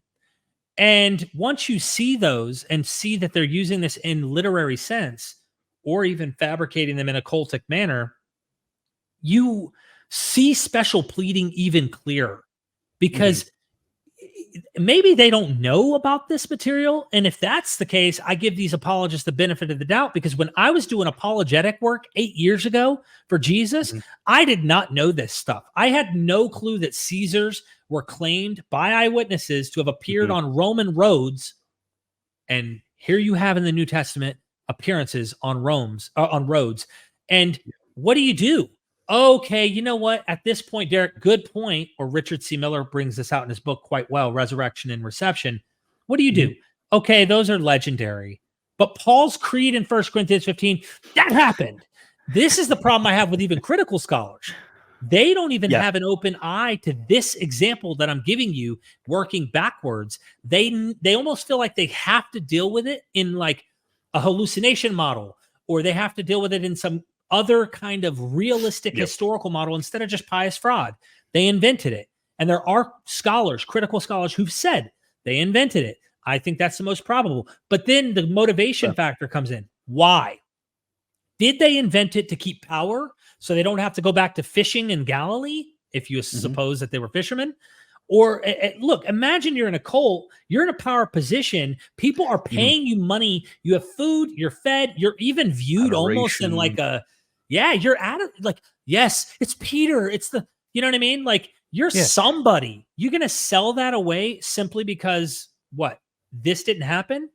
But people like Richard C. Miller would even go further to say, listen, they didn't even see this as a bad thing. They're not like just pulling the wool over people's eyes. This was part and parcel of cultic startings and how cults practiced their stuff. They had traditions of eyewitnesses. That's it. I mean, to bolster on what you're saying there, if we take Paul, what we have is an individual who didn't witness Jesus physically resurrect. He never even saw Jesus, according to his own accounts, and he didn't see the crucifixion. Instead, what he details in 1 Corinthians 15 is that this information was passed down to him. And if you crunch the dates and you do it in, I'd say charitable, but I'd argue pretty fair way, it's about 3 years after the alleged events. We can apply this kind of eyewitness testimony to the miracle of the sun. Like, we actually do have these 30 to 100,000 witnesses, right? But suppose we didn't. Suppose that the most crucial information we have about this fact, the fact that the sun zigzagged towards the earth, is that there's a man called Derek out there. Derek, he didn't actually see the event. He heard about the event 3 years after it occurred, and he wrote about it 20 to 25 years after the event happened. He tells us that there was 500 witnesses. He tells us that there was 12 other, especially important people that saw it. Like, there's no way David would buy this. Like, this is crap. Yeah, it's, again, that's why I tend to psychoanalyze somewhat and say there was an emotional, I mean, I can't imagine being in his shoes in some ways. Obviously for reasons I would never do to my own parents, but like at the end of the day, and I'm not trying to be derogatory, I've done some struggling myself because I've been in addiction and done things I would have never done because I wasn't in my right mind. But I said that to say, I know what it's like to fall captive to that philosophy, that mindset of forgiveness. There is something, this is off the trail of this point about making evidence. There is something inside of the human psyche of liking this almost avatar, higher standard for oneself of being a good person and showing kindness and love. And we all have that, I feel, of trying to treat your neighbor decent. But this is not original as apologists want to act to Christianity. This is almost like a long-standing thing that even the earlier philosophers were already teaching in the Greco-Roman period. And Jesus picks up on this according to the Gospels. They pitch almost the nicest things in those aspects. Then there's other things apocalyptic that are just horrifying if you really think about them when coming out of the lips of Jesus. But I just want to emphasize that because it sounds like all we're doing is jabbing. I understand why this is susceptible, but it isn't based on the factual historical evidence. This is, in retrospect, hindsight's 2020. Now let me explain this experience that changed my life. And now I'm going to defend this thing. It is not. The evidence led me to this conclusion. And no matter how much he might try to sell you that is not what is happening here. James D.G. Dunn writes, "This tradition, we can be entirely confident, was formulated as tradition within months of Jesus' death. According to Michael Goulder, Paul received the tradition, that is, he was taught it at his conversion, perhaps 2 years after Jesus' death. Ulrich Wilkins says that the creed indubitably goes back to the oldest phase of all in the history of primitive Christianity. Gert Ludemann maintains that the elements in the tradition are to be dated to the first 2 years after the crucifixion of Jesus. Paul Barnett dates the creed to within 2 or 3 years of the first Easter. Richard Burridge and Graham Gould say it dates from only a few years after Jesus' death. Robert Funk and the Jesus Seminar put it within 2 or 3 years at most. Richard Hayes says it originates within about 3 years after Jesus was crucified in Jerusalem. And Alexander Wedderburn says that it goes back to the first half of the 30s. And yeah, so I have no problem with that. Again, look at what I'm about to do. He thinks 3 years is close and it's super, super recent. And I get it. You would think that, as Peregrinus and other examples can show, though, legends can happen overnight. And you know how long it took before they believed that the Caesar was actually a god and ascended to heaven? I should imagine quite a long time. Oh, dude, try I don't know, a few days after he was dead. I mean, a few days. That's probably a week. Guess what? Wow. They were already prepared for this very important figure.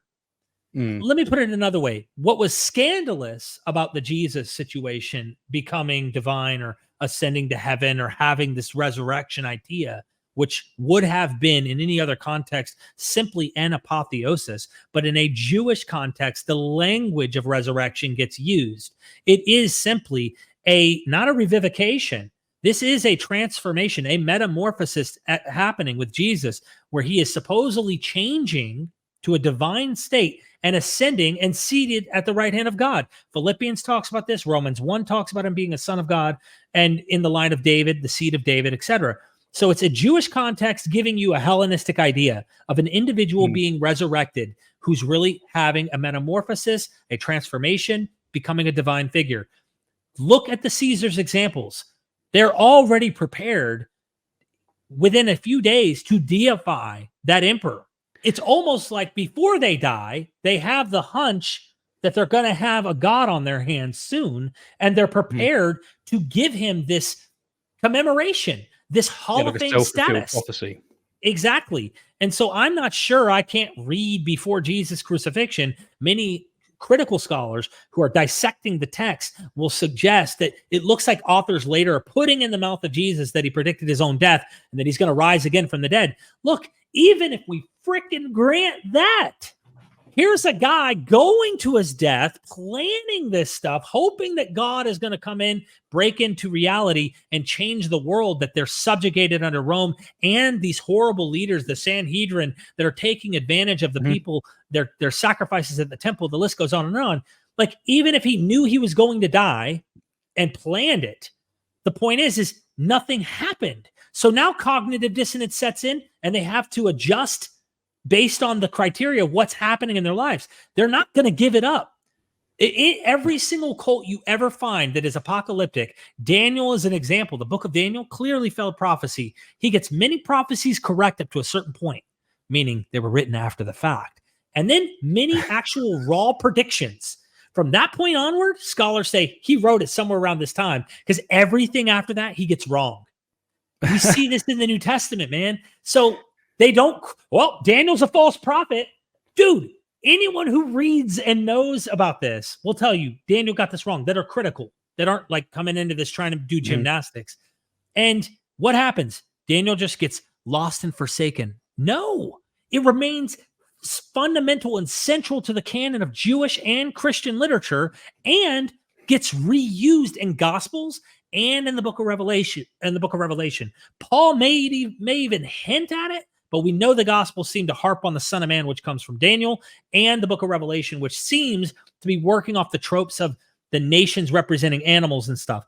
I am simply trying to say that even if we grant that Jesus predicts his own death, they would have set him up as a deity in a Mediterranean sense, especially when Gentiles are now incorporated into this, and it seems like a Hellenistic kind of group. These are from Galilee. They're not central to Jerusalem. These guys are from outside. So if you look at the diaspora of Jews, meaning these are the scattered Jews among Rome, they didn't all think alike. And many of these Jews had no problem equating Zeus with Yahweh. They were totally open with connecting the cults of the Roman Empire in some way to make it mesh with their own Jewish identity. And I mean, it's it's just silly to me. What he seems to be setting up is like, there's early historical precedents for making him into a resurrected figure. Yeah. Whoop-de-doo. But it's also like we're 8 minutes into this part of the video. I actually dealt with, of course, the introduction in my other video, but we're 8 minutes into this now. And what's really happened here? We've got atheists are dumb. Atheists believe dumb things. However, let me show you that Jesus actually resurrected, that Christianity is true. And the equivalent of what he's done is he's went, here's a load of scholars saying that Julius Caesar existed. Well, yeah, okay, most of us think that. And here's a load of scholars saying that Julius Caesar was assassinated. Right. And good example. Like, yeah, bring more to the table, man. Like, come on, we're ready. And then here's a load of Caesar worshippers who say Caesar ascended and became a god. Yeah, that's going to be the pivot. So there's widespread agreement among scholars from across the theological spectrum that 1 Corinthians 15 contains very early material that can be traced to Jesus' original disciples shortly after his death. Cool. I'll grant it. And you're being fair. You're playing everything. I do want to just highlight anyone who might be a critical, not even a critical, but a classicist who knows Julius Caesar history. How many, this is a question leading up to our magic trick that we know David's going to play. How many people who were devout followers of Julius Caesar died once he was assassinated or were willing to die to defend his right, to defend his being noble, him being a good person? How many? Some might have betrayed him. But how many actually stood by him even after death? Let's read the passage. Paul writes, "For I delivered to you, the Christians of Corinth, as of first importance," this is foundational information, "what I also received," and here's where the creed starts, "that Christ died for our sins according to the Scriptures, and that he was buried, and that he was raised on the third day according to the Scriptures, and that he appeared to Cephas," that's Peter, "then to the 12. After that, he appeared to more than 500 brethren at one time." Paul is writing this years later, so he adds parenthetically, "most of whom remain until now, but some have fallen asleep. Then he appeared to James, then to all the apostles." The original would have ended with this appearance to all the apostles, but Jesus appeared to Paul later, so Paul adds, "and last of all, as to one untimely born, he appeared to me also." Yeah, so there are, this is an interesting point. Again, the legend of appearances that we see in the Gospels and Acts, as we see other eyewitness testimonies in these other accounts that are seen from the Caesars. But there have been scholars who have seen the way Paul writes, revealing Christ in him, almost like an esoteric kind of mystical experience, that Christ appears to him in some mystical way. And there have been many people who've understood that when Paul talks about this person, "I once knew a man," he's talking about himself, who ascended to the third heaven and saw things that are inutterable, they're not lawful for me to talk about, but that he has this like visionary experience of Christ. But whether one wants to put this into a hallucination model or one wants to recognize how quickly people fabricated narratives about these appearances and having these divine encounters in order to construct their particular, I would say, clout, their particular, I am an authority because I have this experience. I am open to any of these models. So it's not like I have to have one. You could give the hallucination model. You can explain it as a dream. If you wanted to say, hey, the guy had a dream and it was so real, his experience played a part in how he evaluated it. You could say that it's a pious fraud making up this narrative about him having these ascensions and appearances to tie himself into this particular cult. I don't care which one it is. He could have had an authentic experience and we could still put it all into natural human mental explanations that are natural, that could be explaining what's going on here. I tend, when I'm dealing with ancient literature like this, I don't tend to try and naturalize it all or rationalize it in some actual, let's explain this as a hallucination. Let's explain these things. I tend to see literature oftentimes written in a way, especially like these kind of examples, and we can find it in the prophets, really elaborate stuff like the book of Revelation describing symbols and kingdoms and all that. Like, it's literary and intentional. And when I see that, they're crafting something on purpose. That's how I see it. So I start there as the most probable. Then I work into other models as possible explanations, if that makes sense. Yeah, that does make sense. A different angle here, and I think this maps on, but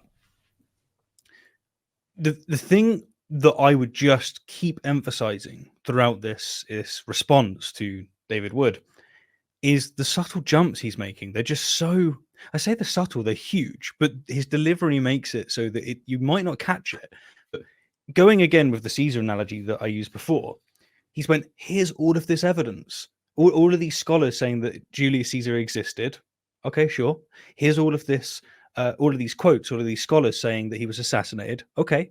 And then he's just moved on, quoting one specific piece as if the scholars also sign off on that. And they don't. They don't sign off on the other thing. You ask scholars, did early Christians believe what they believed? Yes. You ask scholars, does the accounts of Jesus' resurrection go to about 3 years after it happened? Yeah, you can do that through the Corinthians. Okay, you ask scholars, were there 500 witnesses? No, because they don't go that far. They tell you, no, someone said there was 500 witnesses. That's as far as you can go. But David is he's building up this scholarly consensus and then just wielding it as if it has any kind of relevance to statements that it doesn't. And I know that Christians see this when Muslims do it. I totally agree with you. Even scholar Dale C. Allison Jr. comes on, who is a Christian. He's obviously far more liberal than David and others, but he points out that we don't even know who these 500 are. We don't know where they're at. He doesn't tell them anything. He doesn't give them any indication on how they could go meet these living 500. And so he pretty much is very kind and polite and saying, I wouldn't do anything with this. I don't know why we're even making a big deal out of this. So, if you're being cautious, you should not incorporate this argument that there's 500 and they're still alive. I'm not even sure that it works in favor of what David hopes it does. I mean, it depends on which pair of goggles you're going to put on, because if you're looking at it, why is he having to add this? Well, some of them are still alive. It's almost like you can read between the lines that he is already anticipating that someone's not going to believe him or something. Yeah. You see what I'm trying to say? Like, is he already getting the hunch that people aren't accepting his message? Which is why he goes, and look, last of all, he appeared to me, and I worked harder than all of them. I don't deserve it, but listen to me, buddies. Listen to what I'm saying to you. It Christian sounds humility like right there. Right. One more example I want to give about these fantastic kind of visionary things, right? In 2 Maccabees 2, chapter 15, verses 13 through 15, but I'm going to go to verse 12. You have this. What he saw was this. Onias, the former high priest, a noble and good man, modest in bearing, gentle in manner, distinguished in speech, and trained from childhood in all that belongs to excellence, was praying with outstretched arms for the whole Jewish community. Then, in the same way, another man appeared, distinguished by his white hair and dignity, and with an air of wondrous and majestic authority. Onias then said of him, "This is a man who loves his fellow Jews and fervently prays for the people in the holy city, the prophet of God, Jeremiah." Stretching out his right hand, Jeremiah presented a gold sword to Judas. As he gave it to him, he said, "Accept this holy sword as a gift from God. With it you shall shatter your adversaries." Encouraged by Judas's words, so noble and capable of instilling valor and stirring hearts to courage, they determined not merely to march, but to charge gallantly and decide the issue by hand-to-hand combat with the utmost courage, since city, sanctuary, and temple were in danger. The point is right there. There's a vision of Jeremiah giving a golden sword to this guy named Onias, who I think is the high priest here, former high priest, explaining in the Maccabee during this very troublesome situation with the Maccabees and Antiochus Epiphanes and what's been going on with the Jewish nation and stuff. There's a fictive account of a visionary experience where Jeremiah the prophet appears with a golden sword. Like, I'm just very skeptical of like these. He appears to me and I'm this prophet and I have visions and I see these things. Notice what we have here. We have Jesus' death for sins, his burial, his resurrection on the third day, and numerous appearances. Do all the scholars sign off on that, Derek? Do they all say that that's all true, all of it? No, they don't all say that, especially not on the critical scholarly side. Because this is what David's done for the whole video. This is it. This is why I emphasized as well in my original video, non sequiturs, non sequiturs, non sequiturs. It's not, this isn't rigid. Like this, he talks about being laughed at scholarship. This isn't scholarship. This is nonsense, right? So I'm going to give more examples. If I made a video where I started quoting many different scholars, respected scholars, that emphatically stated that Alexander the Great existed, and then all of a sudden started speaking about the supposed miracles of Alexander, I started speaking about the fact that he was the son of a god and all of this stuff, you would see the problem. It's so obvious, and yet that's what he's doing here. City of Troy, right? City of Troy is another good example. If I spent 10 minutes reading quotes from scholars stating that the ancient city likely existed, all while mocking everyone else because they don't hold my view. And then, all of a sudden, I started speaking as if those scholars also think that Athena and Poseidon played a role in the Trojan War, as Homer depicted in the Iliad. Bullshit. Yeah. You know it's bullshit. You can see it. It's just, I don't know, man. On the one hand, I want to be kind and gentle, but on the other hand, fuck's sake. Like, come on. Hey all, Future Steve here once again. Considering that this is the crux of David's case, Derek and I figured that we would get Richard C. Miller to weigh in on his reasoning. Now, when posing the question, Derek speaks about how David dismisses the scholars who don't believe in the resurrection on nefarious grounds, but this comes up later.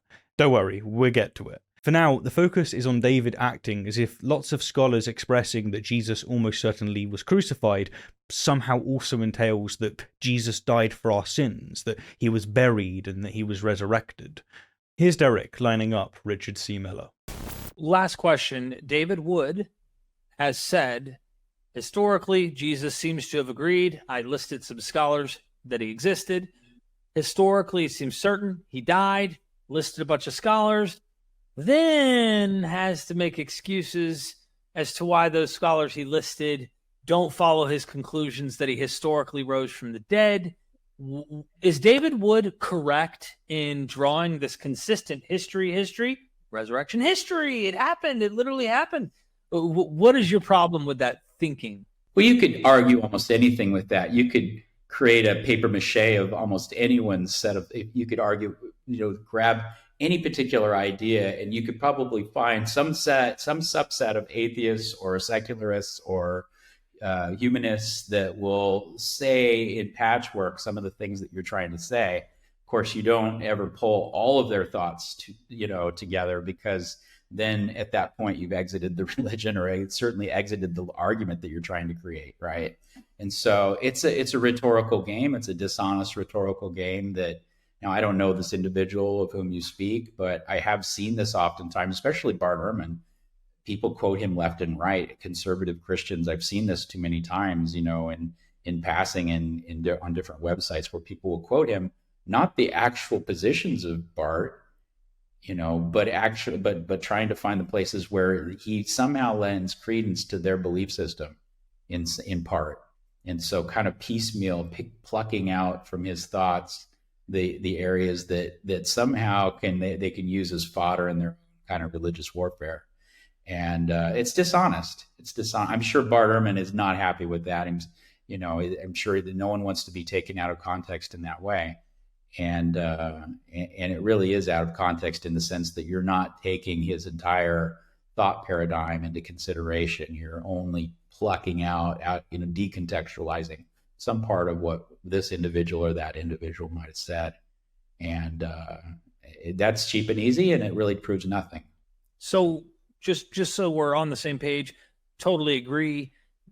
To address the issue, though, of him saying he existed, let's just assume, for the sake of argument, the most plausible thing is you had a guy exist named Jesus. He was a Jew, some type of teacher. has a cult following that surrounds him.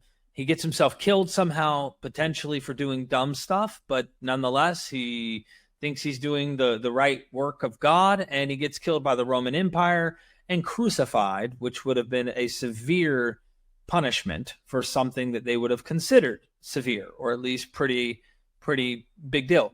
He wants to go history, resurrection, history. What are your problems with that thinking? Well, so trying to even recovering the historical Jesus at all is a pipe dream. You just can't. You could make speculation about this or that happened. It's kind of like trying to recover the historical King Arthur. Was there a guy? Maybe, I don't know. Robin Hood? Maybe, I don't know. How about Saint Nicholas? Let's go back into there. Well, you've got to dig through layer upon layer of legend and folk belief and myth and all this stuff to try and find something that you can grab a hold of down in there. And it's very difficult. It seems like there's I wouldn't call anything a consensus in this field, but it seems like there are enough people that are willing to say, yeah, he probably got executed. And he was probably, maybe that temple incident had something to do with it. It was causing trouble there. And there's plenty of evidence to see that may in fact have been the situation. So some violence at the temple that got him on trial and prosecuted. Now, you're taking a story, though, at that point that was not intended to be a data for a historical quest. It was intended to structure an early cult with legend and different beliefs. And so the earliest Christians were not interested in historiological argumentation or kind of presenting that in that way. And so that's why you get the whimsical freedom and variance between the depictions. They're not worried about that question at all, for whatever reason. And I don't think we should be either. And so that's interesting. And so, but when you get to the idea that, you have, did Caesar live? And then did he have a road encounter that was, you've got Dio records all of this, right? All the way up to his death. And then all of a sudden there's a road encounter. Are we going to make a special case with him? And maybe we should accept that Caesar Augustus rose and none of the others. Let's just pick one. Let's pick our favorite one. What about Philostratus records Apollonius of Tyana, who also goes into the temple. The doors close automatically behind him, and then they hear singing inside of the temple. They go into the temple. He's nowhere to be found. And so he's worshipped at that point as having become divine. They never found his body. And so should we take that one then? Which one should we take and pull it out and turn it into our religion? Which one? And so I think we have clarity on all those stories, and I think we have clarity on this one too. And so I think it's a special pleading case. We're taking lo and behold, the religion that we were born and raised in this country, right? Or in Western civilization. We're taking that one out and somehow, wow, it has, a historiological credibility and legitimacy over and against all the other religions and beliefs that have ever happened throughout time and space in human culture. What a coincidence that's the one that somehow stands out. It's in some ways there's a kind of narcissism in that over and against any other culture that our myths are somehow better than everyone else's. And so, no, it's not history. The earliest Christians didn't call it that. And so I'm not sure on what basis any modern person, especially someone that's not a historian, who wants to go online and make all of these claims. I don't know who this individual was that you talk about, but it sounds like a religious plea and not like the work of a true historian. All right. Big thank you once again to Richard C. Miller. Now, back to us. I agree with you. I see it all the time. And there's so many interesting elements that I am free to pursue, even granting some of these things. Like what I find amazing about what you and I can do in this entire thing is we can go with them almost all the way in granting everything just about that they're talking about and still walk away and go, yeah, it doesn't cut. It doesn't cut it. I don't know why you're persuaded by this, because there are variations of models you can actually look at that are plausible for explaining this literature, explaining the origins of this whole thing, Jesus, the crucifixion, resurrection, and stuff, and not have to draw that conclusion whether I'm super following in line with everything they say and granting these things or not. The only thing we wouldn't grant, I would imagine, is the miraculous stuff that's described in them. And the reason they think is just this Humean perspective.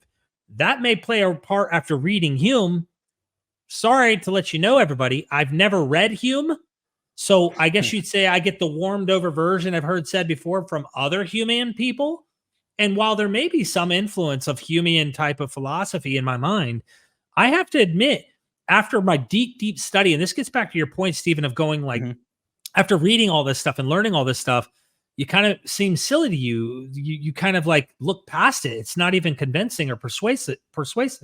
And it's not, because one of the things that we don't even think about in the bubble of Christianity and defending this thing, and atheists don't do this often either, is genre.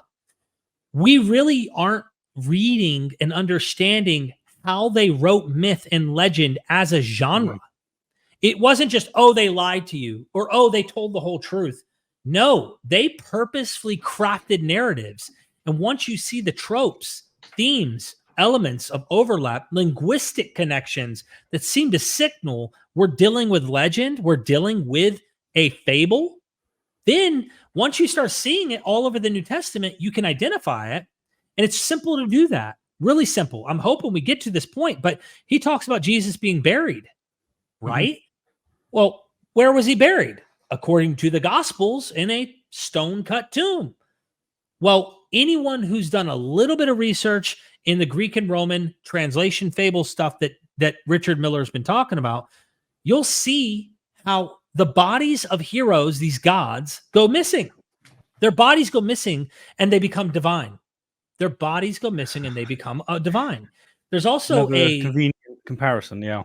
Very, very convenient, because out of 70-something examples he gives in his book, 50-something of them, their bodies go missing.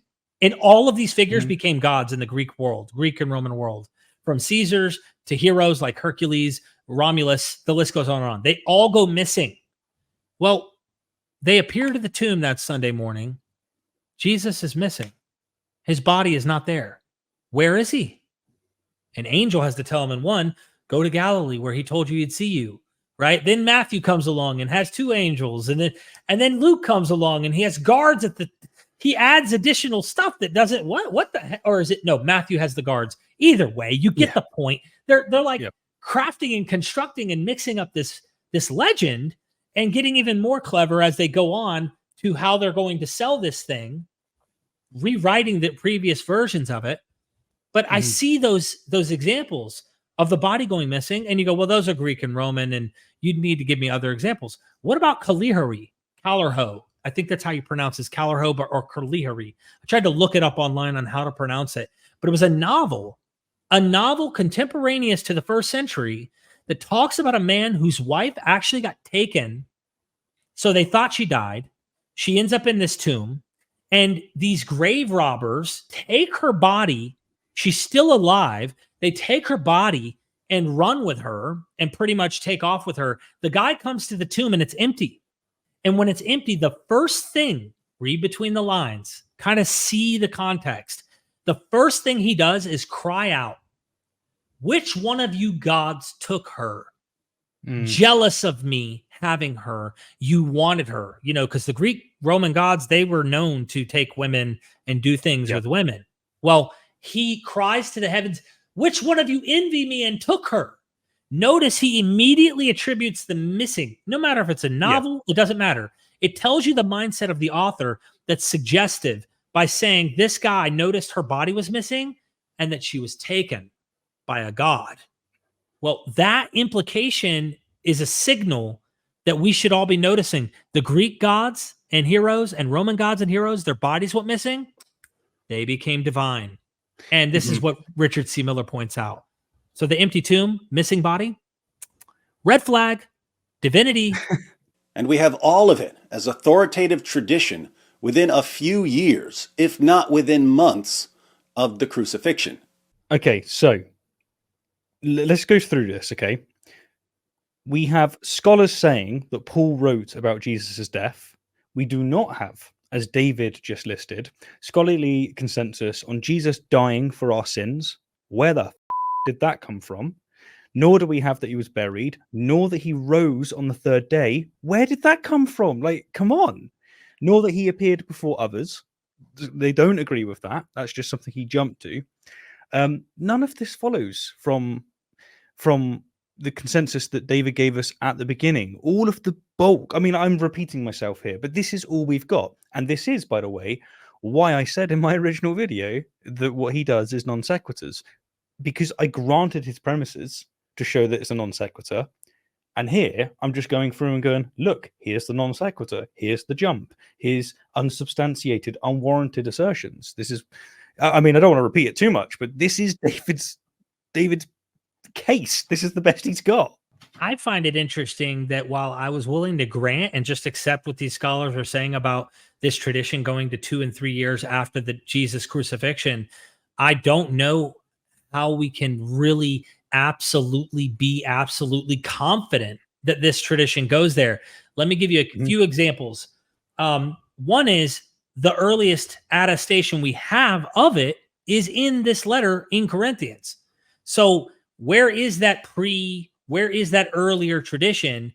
And how do we know this bracketed, blocked off position that he wants to say is the creed certainly goes back to the 3 years after Jesus' crucifixion or earlier? I mean, my point is, without that literature from that time, we are only dealing with hearsay that may or may not go back to 3 years, 2 years after Jesus' crucifixion.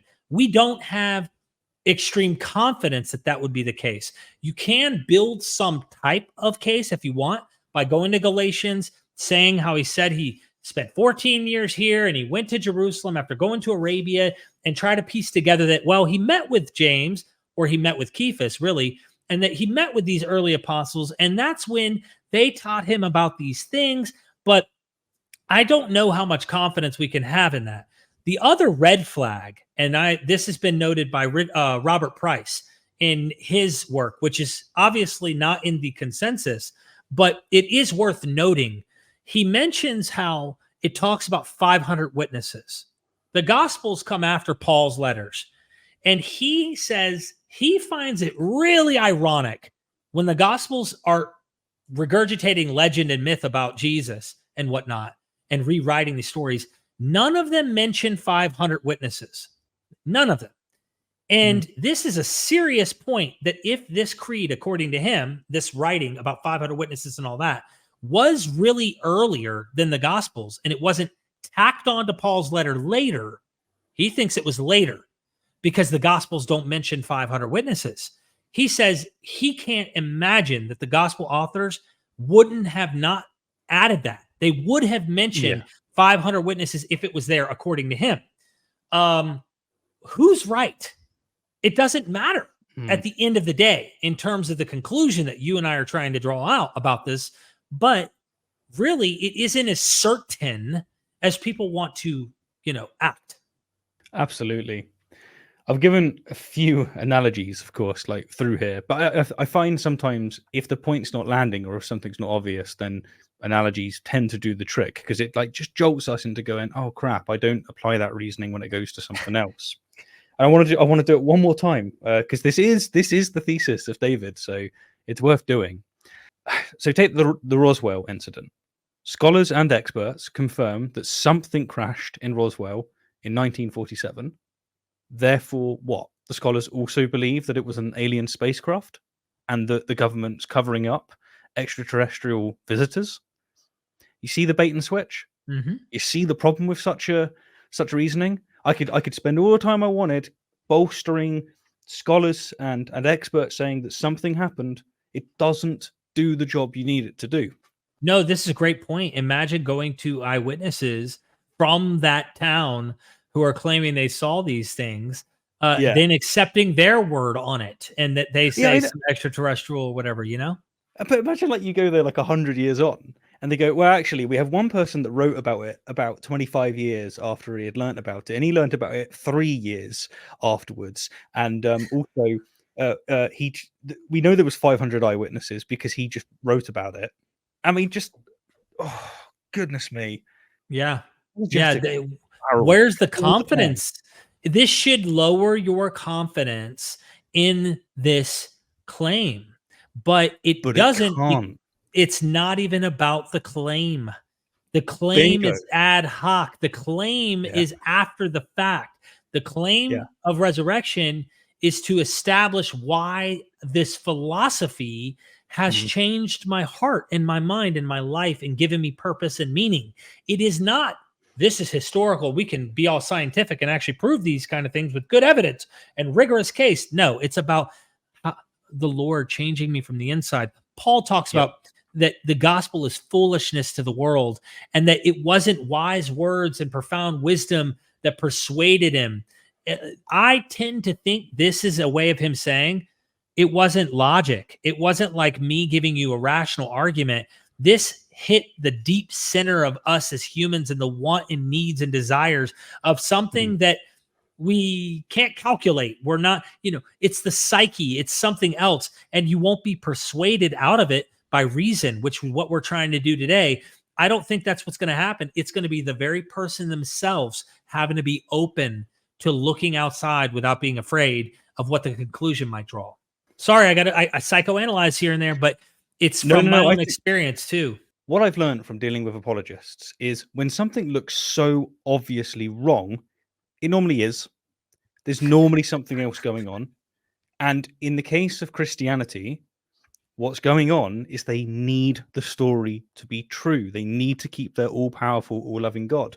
So its motivations completely outside of the field and not presented to you, and may not even be consciously on their radar, that's actually doing the heavy lifting. It's a bit like when you watch Frank Turek just consistently misrepresenting science, particularly Big Bang science. You think to yourself, a lot of people have definitely said that he's getting this wrong. They've told him, and he keeps doing it. What's going on? Bigger story. He's saving souls. He's got a narrative to sell. He thinks he's doing something. Like you say about psychoanalyzing and that it's frowned upon. What the other option is worse. Like it's a grave insult to these individuals to go, wow, you're really buying that. No, there's something else going on. There has to be.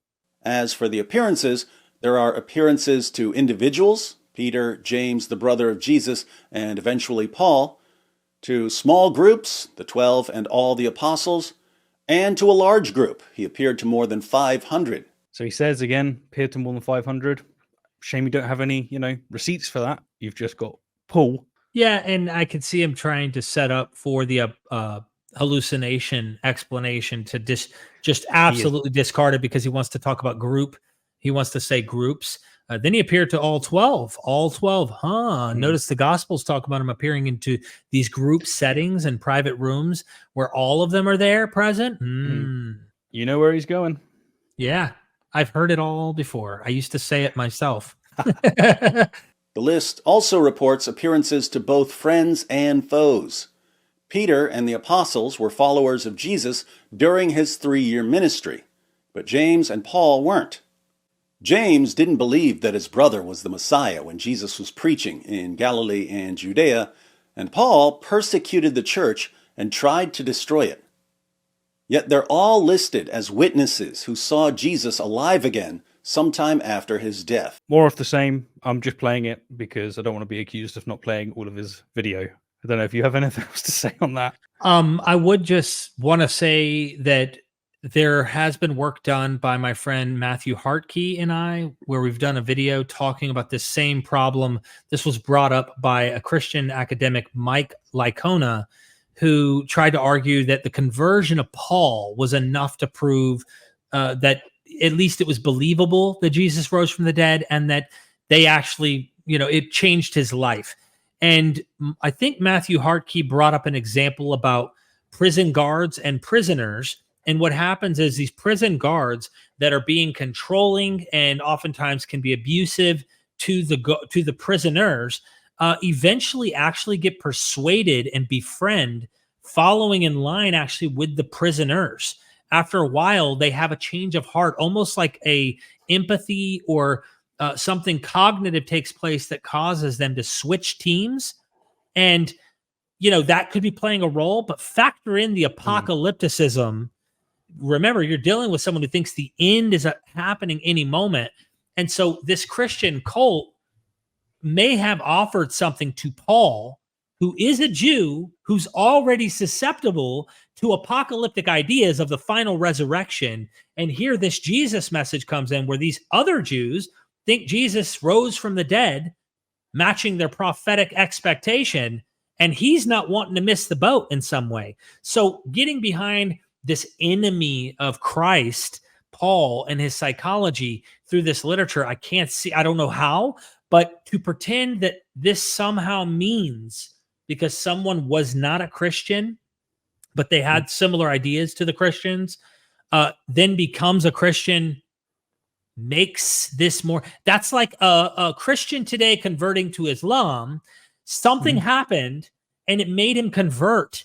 And this somehow is going to validate Muhammad's message because a Muslim convert. And then look how quick Muslim convert or Muslims at large see these Muslim converts and how they behave and how they act. And they quickly realize we shouldn't have been bragging about this guy's conversion because now he's sleeping with women and drinking alcohol, or Christians who are so happy to see these famous people become Christians, like famous porn stars now and OnlyFans people and whatnot. And now they're doing these other things, and watch what's going to happen next. They're going to do some human thing that's going to make them a bad example of the Christian group. I'm just making a point. People convert, people change their mind, whatever. That happens all the time. This passage eliminates two skeptical responses to Jesus' resurrection, the legend hypothesis and the hallucination hypothesis. Does it though? No, it doesn't. That's like saying people who literally were in the Roman imperial cult who worship the Caesar after they fabricate or they come up with real authentic eyewitness accounts about him having an apotheosis. You do know, I hope everybody knows, the Roman imperial cult, they worshiped the emperor. Like he was a god to them. Similar to like Japan with their emperor. It was like, no, this person's special, different. Definitely different. He is a son of a god. And so you have two sons of gods competing. And look, even Justin Martyr talks about the emperor having an ascension after the pyre. This is similar to Heracles. We know for a fact that if you read Romulus material, he ascends into heaven and there are clouds, thunderclaps and lightning and storms and clouds. Jesus ascends into clouds in Acts chapter 1. Like, this does nothing of the sort. David has no clue how much this does not do anything to anything. You could even grant David and go, okay, authentic experience, authentic people having visionary experiences in Paul. Grant that even. That may be questionable, but grant that, okay? The Gospels and Acts are building legend off of this. So he could take a more liberal approach, say, I go with Paul. Paul has more of a historical reality in his view, which even then Paul uses language that actually is befitting of a deified figure like the Caesars when it comes to Jesus in the translation fable kind of stuff. But it's really mythologized in the Gospels and Acts. So no, it doesn't do what he thinks it's doing. At the internet level, there are still people who claim that Christian belief in Jesus' resurrection arose through a process of legendary development over a period of many decades. But this is factually false. We know, as a fact of history, that the resurrection was the heart of Christian preaching from the beginning. Take it away, Derek. What is there? I don't even get what he's saying isn't a fact. Even if we grant that they believed or had their cult idea that Jesus rose from the dead early on, that he's resurrected from the dead is part of their creed that goes way, way early. What does that do to not saying that it developed even further and they fabricated and embellished accounts. He would not jump on these non-canonical gospels, which go way beyond the original stuff, and talking about crosses coming out of graves and talking crosses. That's what I'm talking about. And other examples of literature that he would say, now that's embellished, that's fable, that's not the case. That is a continuation of development that is from a earlier gospel tradition of inventing and crafting narratives about Jesus. That's the gospels are literally doing that. Yeah, so he's basically doing what he did before, and that is drawing too much from too little. Right. I just don't get the confusion here. I don't get what maybe I'm confused, but like he's acting like there's no development of legend here. Yeah. What? Like, does he actually believe that? Does he think he's actually established that? Like, I don't even see any. I saw nothing done, unless something's missing from this video. He has not done anything. Yeah, I know. Like, his idea here is that because we can show that there are elements of this Christian narrative 3 years after the resurrection, therefore there's been no development. And it's like, whoa, dude! Like, where did you go with that one? Like, this is heavily contested. Earlier on, he quoted some scholars, right? So what I did is I found the same scholars actually contradicting what he's just said. So I can read these out. Please do. So here's Crossan. The resurrection of Jesus was not a single event, but a sequence of experiences that changed the disciples' understanding of Jesus's ultimate significance. So telling you that it's not as simple as boom, done. No, it developed. It developed over time. Here's another one. Bar Ehrman. We don't have accounts of the resurrection from the time of the resurrection. What we have are stories that were later told by people who weren't there about what Jesus had done before and after his death. Development. It comes afterwards. It gets embellished. It gets changed. Like, even if you're a Christian, you go, we actually figured out what was going on, right? Like, it's developed. He also quoted, I'm going to butcher his name, so forgive me, and you might be able to correct me on this one, Gerd Ludemann. Yeah, you got it. The early Christian conviction that Jesus was raised from the dead did not come about as a consequence of Jesus's resurrection. It came about as a result of visions that certain key disciples of Jesus had after he died. So the scholars that David quoted and used to support his case, I've just given you them contradicting what he's drawing. Right. Like, if that doesn't resonate with you, what will? So all three of these are scholars that David quoted that you're quoting to show actually disagree with his conclusions. So he's cherry picking them for something he thinks validates his case, but turns around and disagrees with them when it comes to the resurrection and how it developed. And I think that, I get the use of trying to say, well, here's this Christian scholar who thinks that I'm on the right track about this, but not like at least saying, hey, they don't agree with me, and here's why they don't agree with me. They draw this conclusion. When I quote Dale C. Allison Jr. and I use him as a Christian scholar, I usually try to add this little bracket of saying, hey, he said he had an experience in 1976, everybody, or something around that period. I am not going to take that experience away from him. I respect him and his experience. And if that helps him in his life and that's something authentic to him, good for him. But he even goes on record to say, I can't prove historically any of this. He says that much. It was his experience. Well, good for his experience. And I'm glad. I love that guy. I think he's amazing. If Christians were more honest about that, because I'm being absolutely straight up with you, Stephen. I have had so many experiences. But then I started realizing when I had experiences, even when I wasn't a Christian anymore, that it wasn't about Jesus. It was a human thing. Yeah. But I still I think that that's what some Christians hear. Like, they think that when someone's disagreeing with their interpretation, they're actually accusing them of not having the experience. And that's just not the case. Like, it is the case that people have these experiences. You can actually induce them with sleep deprivation, with fasting, with drugs. You can do this. And you'll experience very similar things, No one's denying that. What they're denying is the often miraculous and supernatural interpretations that people have of those experiences. Exactly. That's the thing that's pulled into question. Yeah, and Gerd Ludemann took the approach of visionary experiences he thinks is what catapulted the belief in Jesus rising from the dead. I don't rule it out. I always keep these open. But you also have to factor in, if you're going to factor that in, you should factor in a well-established eyewitness trope in the time period, and how it'd be an interesting investigation to see how those developed as well, because I don't want to special plead one and not the others. I want to say, well, why are they all having eyewitness testimonies? Why are they all having apotheosis and deifications? Why are they all doing this kind of stuff, having ascensions into heaven?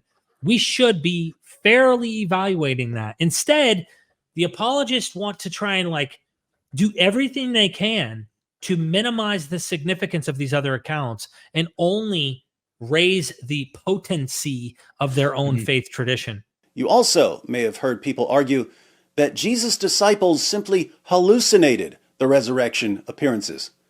But a hallucination, by definition, is something that occurs in the mind of the person experiencing it. If you take a bunch of acid and a leprechaun appears to you, the rest of us aren't going to ask him for his pot of gold because we won't see him. He won't exist outside your acid-tripping mind.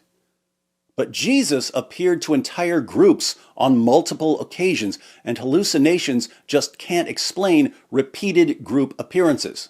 It's the same thing I kind of said earlier, is I start with a literary instead of this is what actually happened and this is exactly what happens with a group, right? Or whatever the example might be.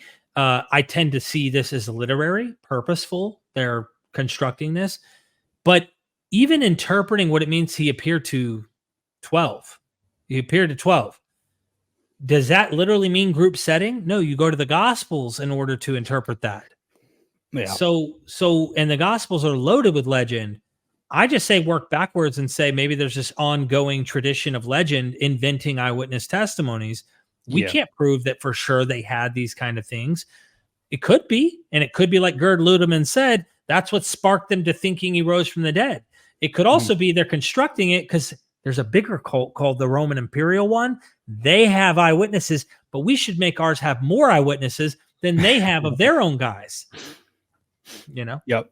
I just want to drive back the fact that he's getting here, again, with those quotes that you put on. He's implying that because there's scholarly consensus that Jesus existed and that he was executed, that somehow there's scholarly consensus that the hallucination hypothesis is false.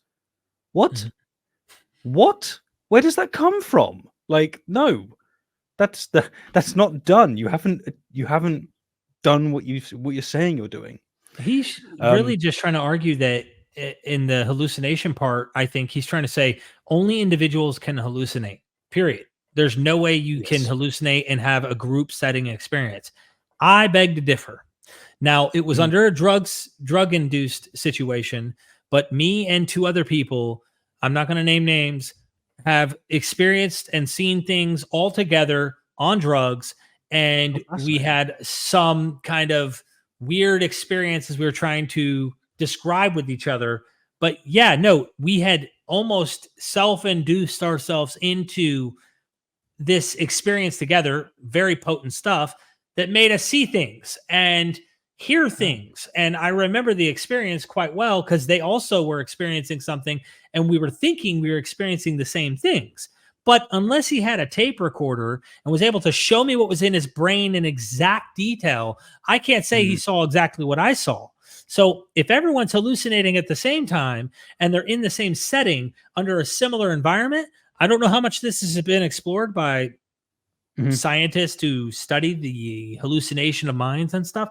But I imagine people could say they're seeing the same things, kind of like you did with the sun. They all saw the sun do something. Well, what was the context for that? I'm curious to know what set that experience off and what made people have similar observations. What is the deal? I'm not even saying they had to hallucinate. They don't even have to hallucinate. There could have been some weird visual effect that happened that day that caused them to think a certain way or whatever. That's fascinating that you've had that experience. And I think the a lot of people will just have that experience. It's such a powerful experience. They just run with it and go, all right, there's someone else going on there. And if it aligns with their religion because of culture, because of their society, then they're going to go, I saw Jesus, or I've interacted with the Almighty. I know that the divine is true because I felt it. And again, this comes back to what atheists are actually normally saying. And it's not that you didn't have the experience. It's that your interpretation of the experience is just unfounded. It's based on emotion. It's based on nothing, normally, is what's going on. So, I mean, David's talking about group hallucination, and you're right, he's trying to say this isn't a thing. Well, there is plenty of evidence, and you've got a personal experience where this is a thing. So the people that I was researching this earlier on, the people that have these experiences, it's not that they experience the exact same thing, it's rather that they share a heightened state of suggestibility that leads to similar experiences or interpretations of experiences. And that's what you were outlining. I gave the miracle of the sun example earlier on. That's what's going on there, like mass suggestibility. This is a workable theory of how to account for the data. Another example is Hindu milk miracles, right? How does David account for this stuff? Why is he not a Hindu? It's because, I mean, is he going to say they're lying? What's he going to do? Like, what happens to him? Well, no, people are experiencing things and they do have group hallucinations. It doesn't mean they see exactly the same thing, but the suggestibility, the culture, the socioeconomic circumstances, it makes it so that you're vulnerable to this. There was a really cool example that I found earlier. I didn't know about this, but it's the Angels of Mons from World War I. So many British soldiers and members, they claimed to have seen supernatural angels and ghostly figures helping them fight the Germans in Belgium. Like, fascinating. Yeah. Reporting it. Like, what's going on here? I mean, does David now believe in ghosts because you can't have mass delusions? No, this is something that humans can do. We're suggestible and suggest, as you said, because you can't verify the specifics. Right. We're going to work with. And then when it comes to like Jesus' resurrection, we don't have any specifics. We can't ask these people because we have Paul telling us that there was 500 people. We don't have 500 witnesses telling us the details of what they saw.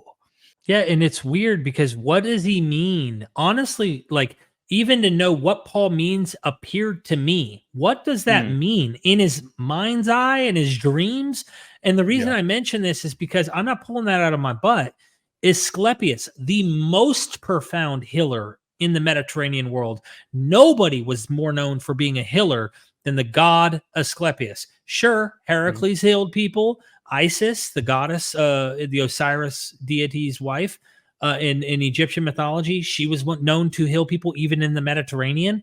But Asclepius has several inscriptions, Greek inscriptions on stone and Latin ones, because the name carries over into the Roman Empire, same god, just renamed a little. But it has healing stories and temples all over the Roman Empire where the people claim that Asclepius appeared to them and literally touched them and healed them of their illnesses and things like that. Like, if they were sleeping today, a Christian sees a silhouette. They're really dreaming, but they think they're awake, and they think they were woke up by this figure at the door, and it's a silhouette. And he's like, I'm here, and I love you, and I'm here, and I'm going to heal you of your sickness, because they're going through something in life. Next thing you know, they wake up. They're going to think it's Jesus. But what if it was Asclepius? Because he appeared way more often to people to heal them in these kind of examples. It's cultural, it's suggestible, it's so many factors, like you discussed. And so who knows what they meant appeared to the 12? You know what I'm saying? Yeah, like what would be interesting, what would be good data is if Christianity hadn't made its way to India, and yet Indian people started reporting Jesus turning up to them. Right. That would be intriguing. That would be something to ponder over. But no, you get exactly what you would expect with this kind of stuff. It happens in the environment, and it's just so predictable. But all of this talk about the hallucination element, while I think that it's a workable hypothesis and theory, personally, I just don't think that that's the case. I think some of the other things we've outlined today are better. But it should be noted that this dismissal that David has No, there's group dynamics, there's social reinforcement, there's cognitive dissonance, there's rhetorical and I forget what it's called. Motivations for afterlife, motivations for fitting in. Like all of these things are relevant to this. All of them. And you can't just like dismiss it. Like, and you certainly can't go, I'm going to dismiss it because I can show scholars saying that they agree there's an execution. Like, no, like just no. I like how you pointed out dealing with the group hallucination thing, just to point out it's not off the table. No, you haven't dealt with legendary stuff. And no, you haven't even dealt with the idea of dismissing a hallucination. So really, there's two skeptical answers that you have not dismissed. If it were the case, and this gets down to the nitty gritty, like you were able to prove that they actually did have this group hallucination and there wasn't suggestible data, like scientific evidence to suggest that group hallucination, we'll call it, suggestibility to visions or experiences of things that they want to all, hey, our story is this is what we agree it was. You know, if you could prove that, that would be interesting. We'd still be able to say, well, maybe science hasn't discovered how to explain some of this data yet. But I just want to make the point that he hasn't done either one, really. He hasn't done either one. So we can't attribute the resurrection appearances to legend or to hallucinations. Can we attribute them to deception? Were the disciples lying about the appearances? That's what I thought before I was a Christian, but there's a fatal flaw in the deception hypothesis. Liars make poor martyrs. While some human beings are willing to die for what they believe in, I've never met anyone who was willing to die for something he made up. Excellent. There we go. Do you want to start this one off or me, mate? You might need to start it off. Again, I want to emphasize that David is acting as if he's done away with the other explanations. He hasn't. He absolutely hasn't. And now he's got us left with this. Well, maybe, maybe they lied. Maybe this is the only refuge that you atheists have left. Nonsense. He hasn't done his work here. So if we deal with what he's saying, though, the sincerity of belief and willingness to die for that belief does not, it simply does not validate the truth of that belief itself. That's not the case.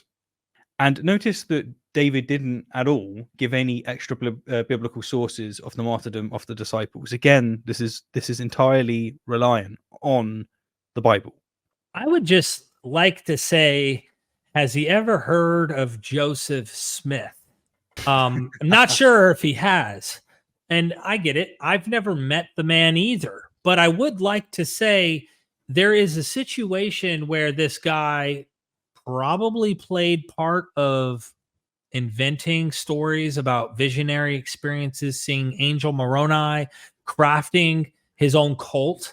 And there's a situation when they're being exiled from a state they're not welcome in before they end up in Nauvoo, and they are being killed.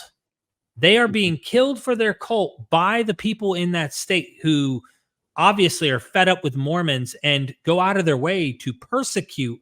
So these Mormons end up becoming martyrs, including Joseph Smith, who almost died in this situation and then ends up eventually actually dying in a prison. He got arrested and ends up dying. He gets captured by a whole mob of people who literally just raided the building to kill the guy. And the guy did not give up. He didn't stop with his cult.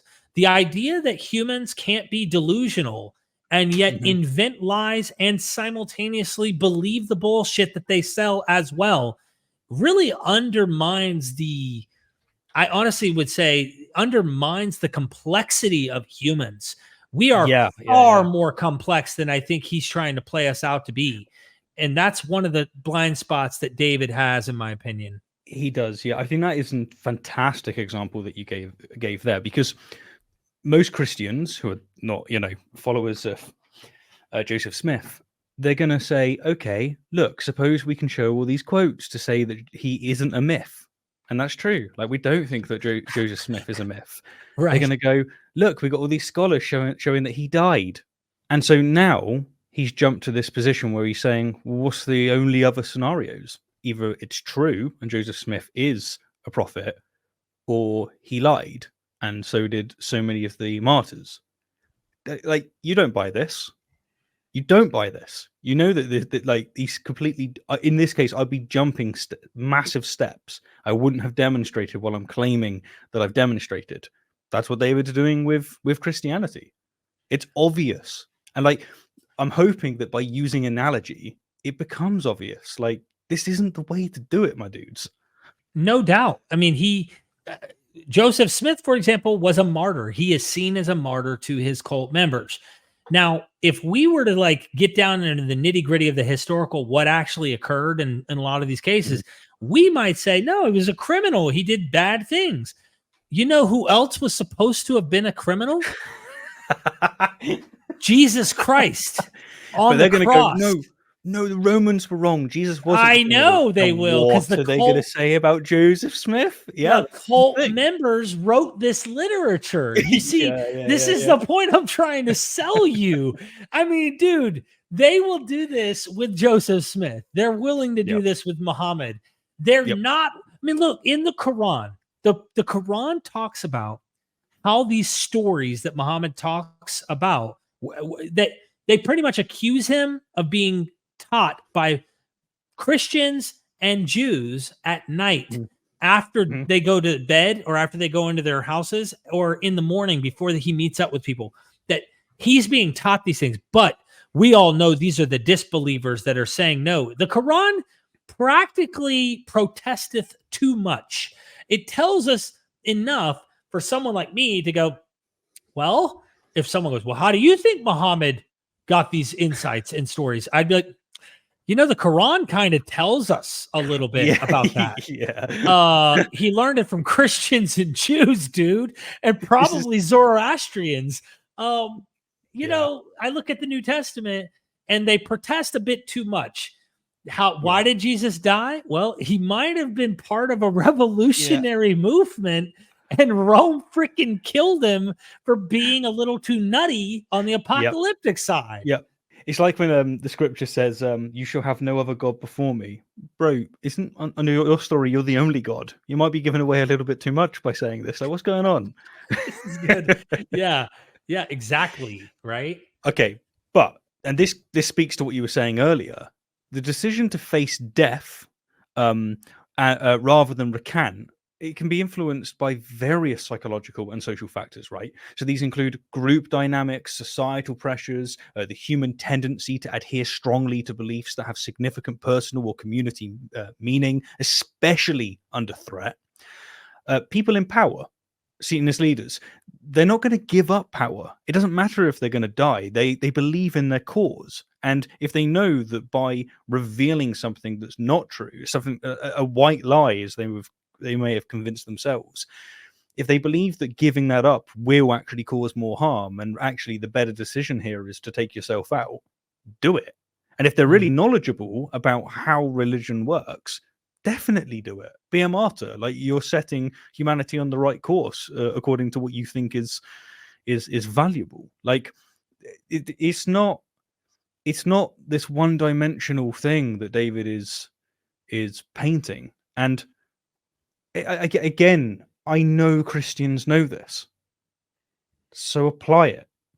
I think that there's a lot assumed in the martyrdom ideas. I'd like to have Richard Miller bring his ideas in this. He wrote an article dealing with the Maccabees and Christian literature pertaining to Jesus as a martyr. Luke Acts does not paint Jesus as a atonement sacrifice. He is a martyr, an example that they should follow. But the other thing I'd like to emphasize, as far as these martyrdoms go, that I hope Richard Miller writes his book on, because me and him talk a lot.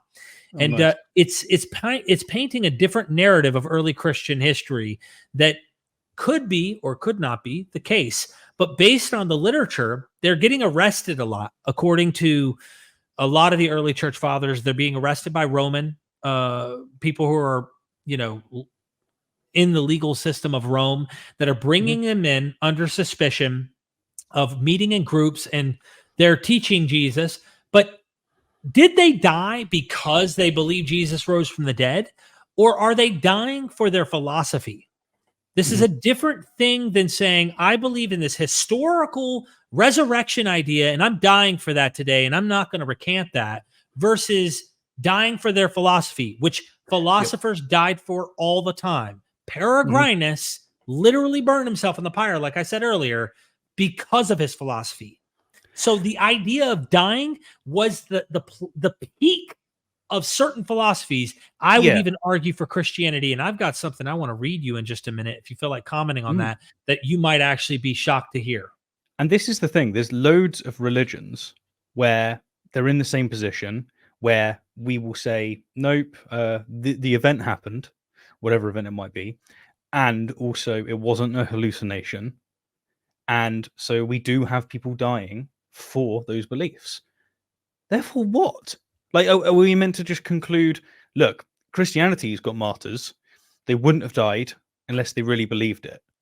But Muslims and Hindus and the Romans, nah, don't worry about it. Nonsense. Like, what is this selective? You were saying about special pleading earlier on. It's just opaque. It's transparent. It's treated like a fucking feature when it's a bug. Is that they know it's a bug. They don't accept this elsewhere. It's like, I don't know, man. Like, apologetics sends me into a spiral of incredulity. Right. Bizarre. It is bizarre. That's a great analogy. I do have the quote. It is a book, a letter written to the Romans by Ignatius, who was a church father. He's a saint in the Christian church. I can't read much of it for the time's sake, but I want to just say he gives a greetings to them. In chapter 1, these are the subtitles of the chapters. As a prisoner, I hope to see you. And he's talking about how he had been imprisoned. Okay. Then he says, do not save me from martyrdom. Chapter 2, do not save me from martyrdom. I have to read some of this to give you the context of the mind of how insane this Christian is. I'm not even kidding you. This is a very important church father that's just nuts. I mean, the mindset, his philosophy is honestly wild, because this flesh is no good. In his mind, it is terrible. Look, chapter 2, do not save me from martyrdom. For it is not my desire to act towards you as a man pleaser, but as pleasing God, even as also you please him. For neither shall I ever have such another opportunity of attaining to God. Remember that. Nor will you, if you shall now be silent, ever be entitled to the honor of a better work. And you're like, what is he talking about? For if you are silent concerning me, I shall become God's. But if you show your love to my flesh, I shall again have to run my race.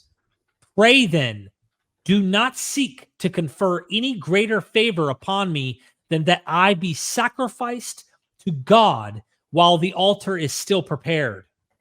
That being gathered together in love, you may sing praise to the Father through Christ Jesus, that God has deemed me, the bishop of Syria, worthy to be sent from the east unto the west. It is good to set from the world unto God, that I may rise again to him. Now listen, chapter 3. Pray rather that I may attain to martyrdom. It gets even more grotesque. You have never envied anyone. You have taught others. Now I desire that those things may be confirmed by your conduct, which in your instructions you enjoined on others. Only request in my behalf with inward and outward strength, that I may not only speak, but truly will, and that I may not merely be called a Christian, but really be found to be one. For if I be truly found a Christian, I may also be called one, and be then deemed faithful when I shall no longer appear to the world. Nothing visible is eternal. For the things which are seen are temporal, but the things which are not seen are eternal.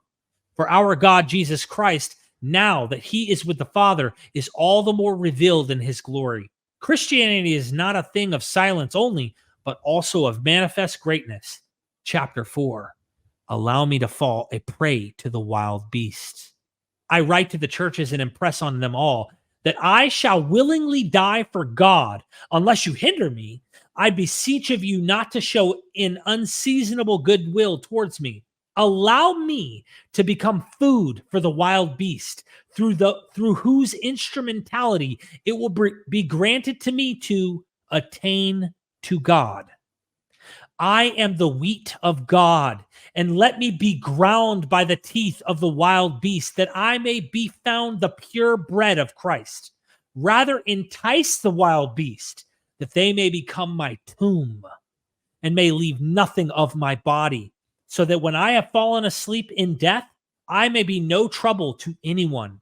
Then shall I truly be a disciple of Christ, when the world shall not see much as my body. Entreat Christ for me, that by these instruments I may be found a sacrifice to God. I do not, as Peter and Paul, issue commandments unto you. They were apostles. I am but a condemned man. They were free, while I am, even unto now, a servant. But when I suffer, I shall be a freed man of Jesus, and shall rise again emancipated in him. And now, being a prisoner, I learn not to desire anything worldly or vain. Chapter 5, I desire to die. I'm not even going to read anymore, bro. You need to read this letter. This is a Christian telling you what a true Christian is supposed to do. You have to die. The flesh, bad. Attaining to God, good through suffering. Guess what? That has been before Jesus. Philosophers were doing this. Even the Maccabees were doing this. They were martyrs for a reason. So Christians should learn a little more about that. To 27, he writes, 5 times I received from the Jews the 40 lashes minus 1. 3 times I was beaten with rods. Once I was pelted with stones. 3 times I was shipwrecked. I spent a night and a day in the open sea. I have been constantly on the move. I have been in danger from rivers, in danger from bandits, in danger from my fellow Jews, in danger from Gentiles, in danger in the city, in danger in the country, in danger at sea, and in danger from false believers. I have labored and toiled and have often gone without sleep. I have known hunger and thirst and have often gone without food. I have been cold and naked. Oh my God. Oh, go ahead. I could say so much about this, but it's just spiraling. Like he's like, look what I can do with these pieces. They just don't do it. I have to say, so anyone who's not like hook, line, and sinker buying into the propaganda of Acts, the apostles, Acts of the Apostles, will notice a theme. And there's an ironic theme that this guy we call Luke is writing to this guy we call Theophilus. It may be a group of God-fearing, because it means God lover, something to the effect of a God lover. And some say it's a God-fearer who probably has a lot of money. And he is trying to persuade this God-fearer of the truth of the gospel message, saying he has looked at previous accounts, Mark, Matthew, and he finds them lacking all of the evidence and the argumentation he wants to bring up. So he writes Luke, the gospel, and also Acts. Scholars have noticed every time these Christians get imprisoned, do you know who is really the guilty party? Every time, the Jews. Of course, every freaking time. Dude, it's really sad because this has been used against Jews throughout history for 2,000 years. Yeah. And it's this really anti-Jewish rhetoric has been weaponized. But the Jews are guilty, and this is not even factoring in the legends and myths that may have actually been influencing this author to craft the narratives of the prison break miracles. Oh my gosh, Euripides Bacchae, 5th century BCE Greek writer, Euripides, writing about Dionysus, and there are prison break stories with earthquakes, just like you find in Acts. Guess who talks about that? Dr. Dennis R. MacDonald and some of his students who've recognized this. But there's other scholars who think that Luke Acts is being influenced by these broader Greco-Roman Mediterranean myths. And the list goes on and on. Paul writes in his letters all these braggadocious type things about how he endured all this trouble. Well, that's assuming that proves something. Like, okay, the guy endured trouble and hardship for a cult that he is involved in. I can't imagine other cult leaders didn't endure hardships. Joseph Smith is another example, believe it or not. This guy went through some shit. Read some history on Joseph Smith and you'll find out real quick. And did he give it up? Never.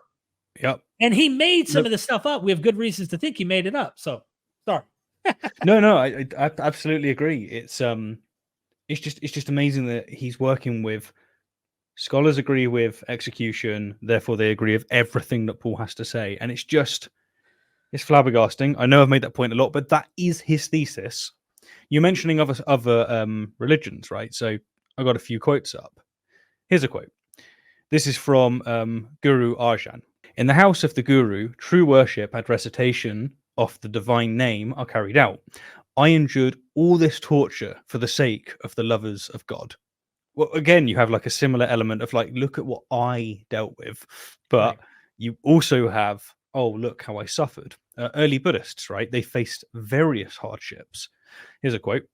The great king of the earth, the foolish one, ignorant of the truth, he is indeed heretical. Many other kings on the earth, ignorant and foolish, harassed the doctrine of the Buddha. Same shit, different religion. But yeah, I don't know if there's anything else you want to add to that, but that's me on that. I would just add something that since he brought up Acts again, and I told you that the Jews are always the guilty party. Why did they do this? Why did this author write that the Jews were behind it? And the reason is, and many of these scholars who've written on Acts, contemporary scholars who have written, critical scholars who've written on Acts in their commentaries, have noted that this Theophilus, who may be rich, may have heard about the guilty accusations by Romans toward Christians.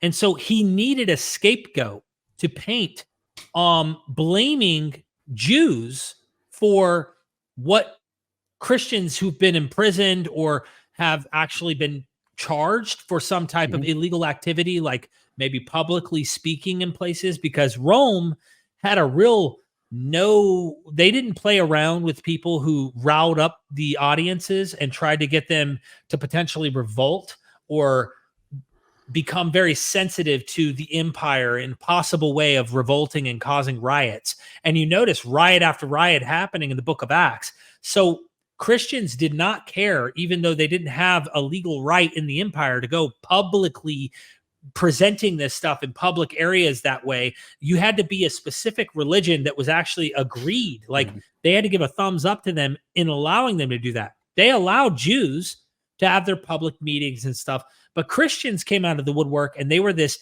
horrible superstition, as you see some of the authors talk about, the Roman historians, and they were getting imprisoned.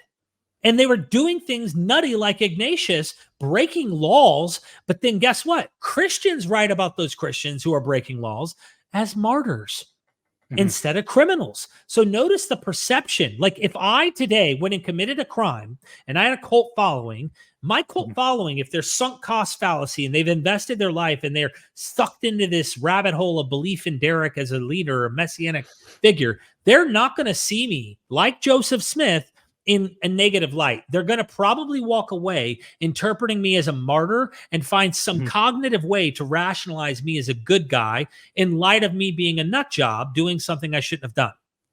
That's it's kind not of even what probable. It is near guaranteed. That's what all of the religions have done. Like they don't paint themselves as the bad guys, not really. Like even when they try and run on that narrative, they don't actually do that.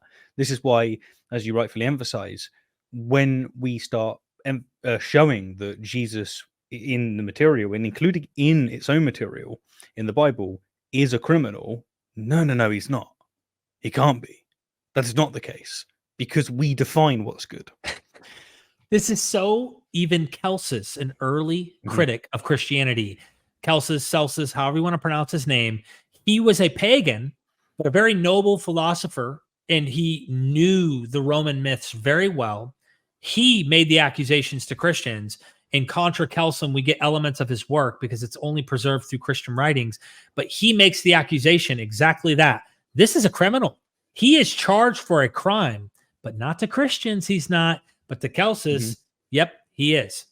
The Jewish historian Josephus reports that James, the brother of Jesus, was stoned to death as a lawbreaker. Okay, so correct me if I'm mistaken, Derek, but the New Testament doesn't provide much detail about James's death, who is traditionally seen as Jesus' brother. And according to Josephus, James was stoned to death in Jerusalem in the mid-1st century AD. The exact reasons for his death are not explicitly stated in historical sources, but it's just commonly believed that he was martyred for Christian faith and leadership within the early Christian community. Is that it? Yeah, that seems to be, and I'm no expert specifically on this particular issue, but it seems to be, for some reason, there's a quarrel in the religious community that James is part of, and it does not say he died for Jesus or that he died because Jesus rose from the dead and he wouldn't recant his faith. It doesn't say any of that. It has nothing in the context dealing with any of that for him dying. It sounds to me David is just wanting to pull "he died" out of his hat, and for some reason he died. But we need to make sure that remember now, Jesus died. Remember this, Stephen. This proves he rose, right? Like he died. I know. It's just this is escalated quickly, right? It's like all of this. Look at all of these quotes that you all agree with, and then it's just shot off an edge, a complete edge. It's absolutely bonkers. I almost feel like it's important to point out something Matthew Hartke discovered in a commentary in one of the, and I'm talking about an early church father, and I can't remember which one, was commenting about this sect of Samaritans, Jewish Samaritans, who said that their leader was still alive till this day. Now, he wasn't running around on earth, but they believed he was still alive. And this Samaritan, they're Samaritans, which are an offshoot kind of a Jewish group that claim to be part of the Northern Kingdom and whatnot. And that goes back into a long-standing history between Jews, Judeans, and Samaritans. But that their cult leader was still alive, some messianic cult leader. And this has been centuries that he's still alive to the day that the church father is making the commentary. So it's an alternative, never makes it into the history books really, except through this brief little comment in the commentary that a Samaritan group believed that their messianic leader or their cult leader, I can't remember his name, it's mentioned in it, and Matt Hartke mentions it in an interview with me, that he discovered that the church father saying to this day that they say he's still alive. What about Nero? The Nero Redux or Redivivus myth, that they believed after he died, this guy was still alive and was potentially going to come back with the East, the Parthian kingdom, destroy Rome, and persecute Christians again. God's got to come in and step in and save the day. So what the heck, man? Well, Nero died. We have high confidence Nero died. Therefore, he's going to rise again soon. I mean, where does this notion come from? Clement of Rome invites his readers to keep in mind the sufferings and martyrdoms of Peter and Paul. So the apostles didn't just preach that they had seen Jesus alive again, they were willing to endure prison, floggings, and even death as they preached. And that means they really believed what they were saying. David simply has not demonstrated this. He just hasn't. He's given quotes to back up something else, but he hasn't actually backed this up at all. He needs to show that they were indeed martyred.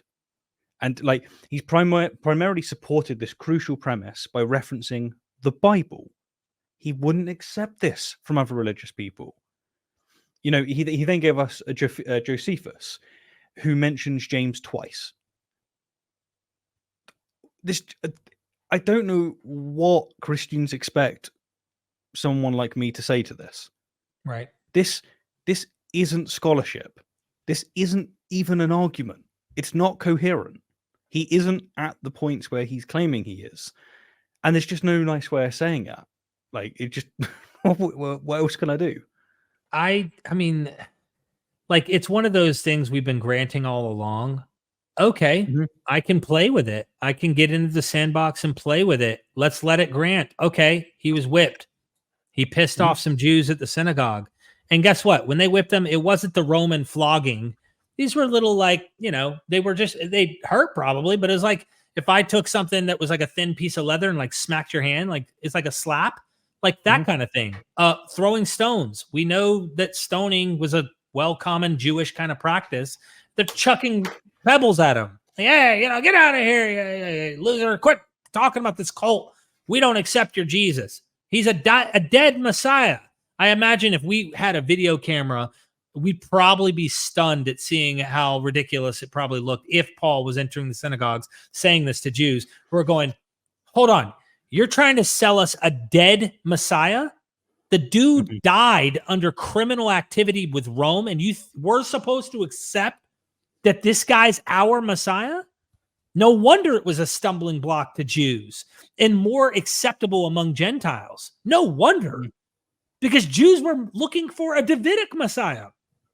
They were looking for someone who was going to be a ruler of their kingdom, not some suffering guy that ends up dying in that way. It doesn't seem that was the going interpretation. And no wonder the New Testament has, he's not the kingdom of this earth. Pontius Pilate, you're a king?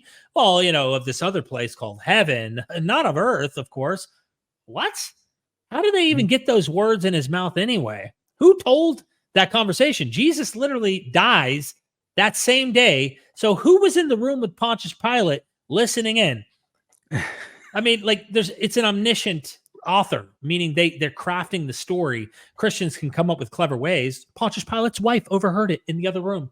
And then because she was a secret Christian, she ran off. Like they'll make up stuff to do anything they can to make this stuff true. And you know what? Since the scholars agree that, certain locations exist, they also agree with this story. So done. Checkmate. Finished. Exactly. So this next clip is a series of quotes. It's a long clip, but okay. Here it is. Here again, it's not just Christians who draw this conclusion. Even non-Christians maintain that the disciples sincerely believed that they had seen the risen Jesus. Gerd Ludemann, it may be taken as historically certain that Peter and the disciples had experiences after Jesus' death in which Jesus appeared to them as the risen Christ. Bart Ehrman, we can say with complete certainty that some of his disciples at some later time insisted that he soon appeared to them, convincing them that he had been raised from the dead. Bart Ehrman again, it is a historical fact that some of Jesus' followers came to believe that he had been raised from the dead soon after his execution. Paula Fredrickson, I know in their own terms what they saw was the raised Jesus. I'm not saying that they really did see the raised Jesus. I wasn't there. I don't know what they saw. But I do know, as a historian, that they must have seen something. Who's contesting this? Like this doesn't back up what he just claimed, and it isn't a hill to die on. Like, yeah, early Christians believed what they were saying. The same is true of so many other religions. Therefore, what? Yeah, I get it. And you know what? I would even be potentially willing to contest some of these quotes as an option. I wouldn't even necessarily just buy into. Again, remember, they did the same thing with other cults. So is this really everybody having authentic experiences and they're interpreting them as visions? That's a possibility. I'm not even contesting that as an option. That's on the table. I'm also saying, though, is it not likely that they're crafting in a literary sense, constructing eyewitness testimony, eyewitness claims to people that weren't really actual eyewitness claims of a resurrected Jesus? That's important. But notice Gerd Ludemann comes up again. Bart Ehrman comes up again. Let me pick these guys for things that I want that support me and not draw their conclusions. They're not persuaded? They're not persuaded that he rose from the dead? Well, what the heck, man? Wouldn't you think with a quote like that, David, that they would be Christian? I mean, your argument is so persuasive. Like, they themselves, the ones you're quoting, they should be persuaded by this. Why are they not persuaded by this? Have you asked them? Well, this is a funny thing, right? Bart Ehrman does not believe in mythicism.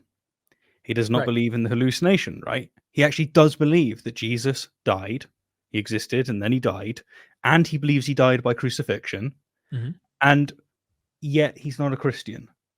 What's going on?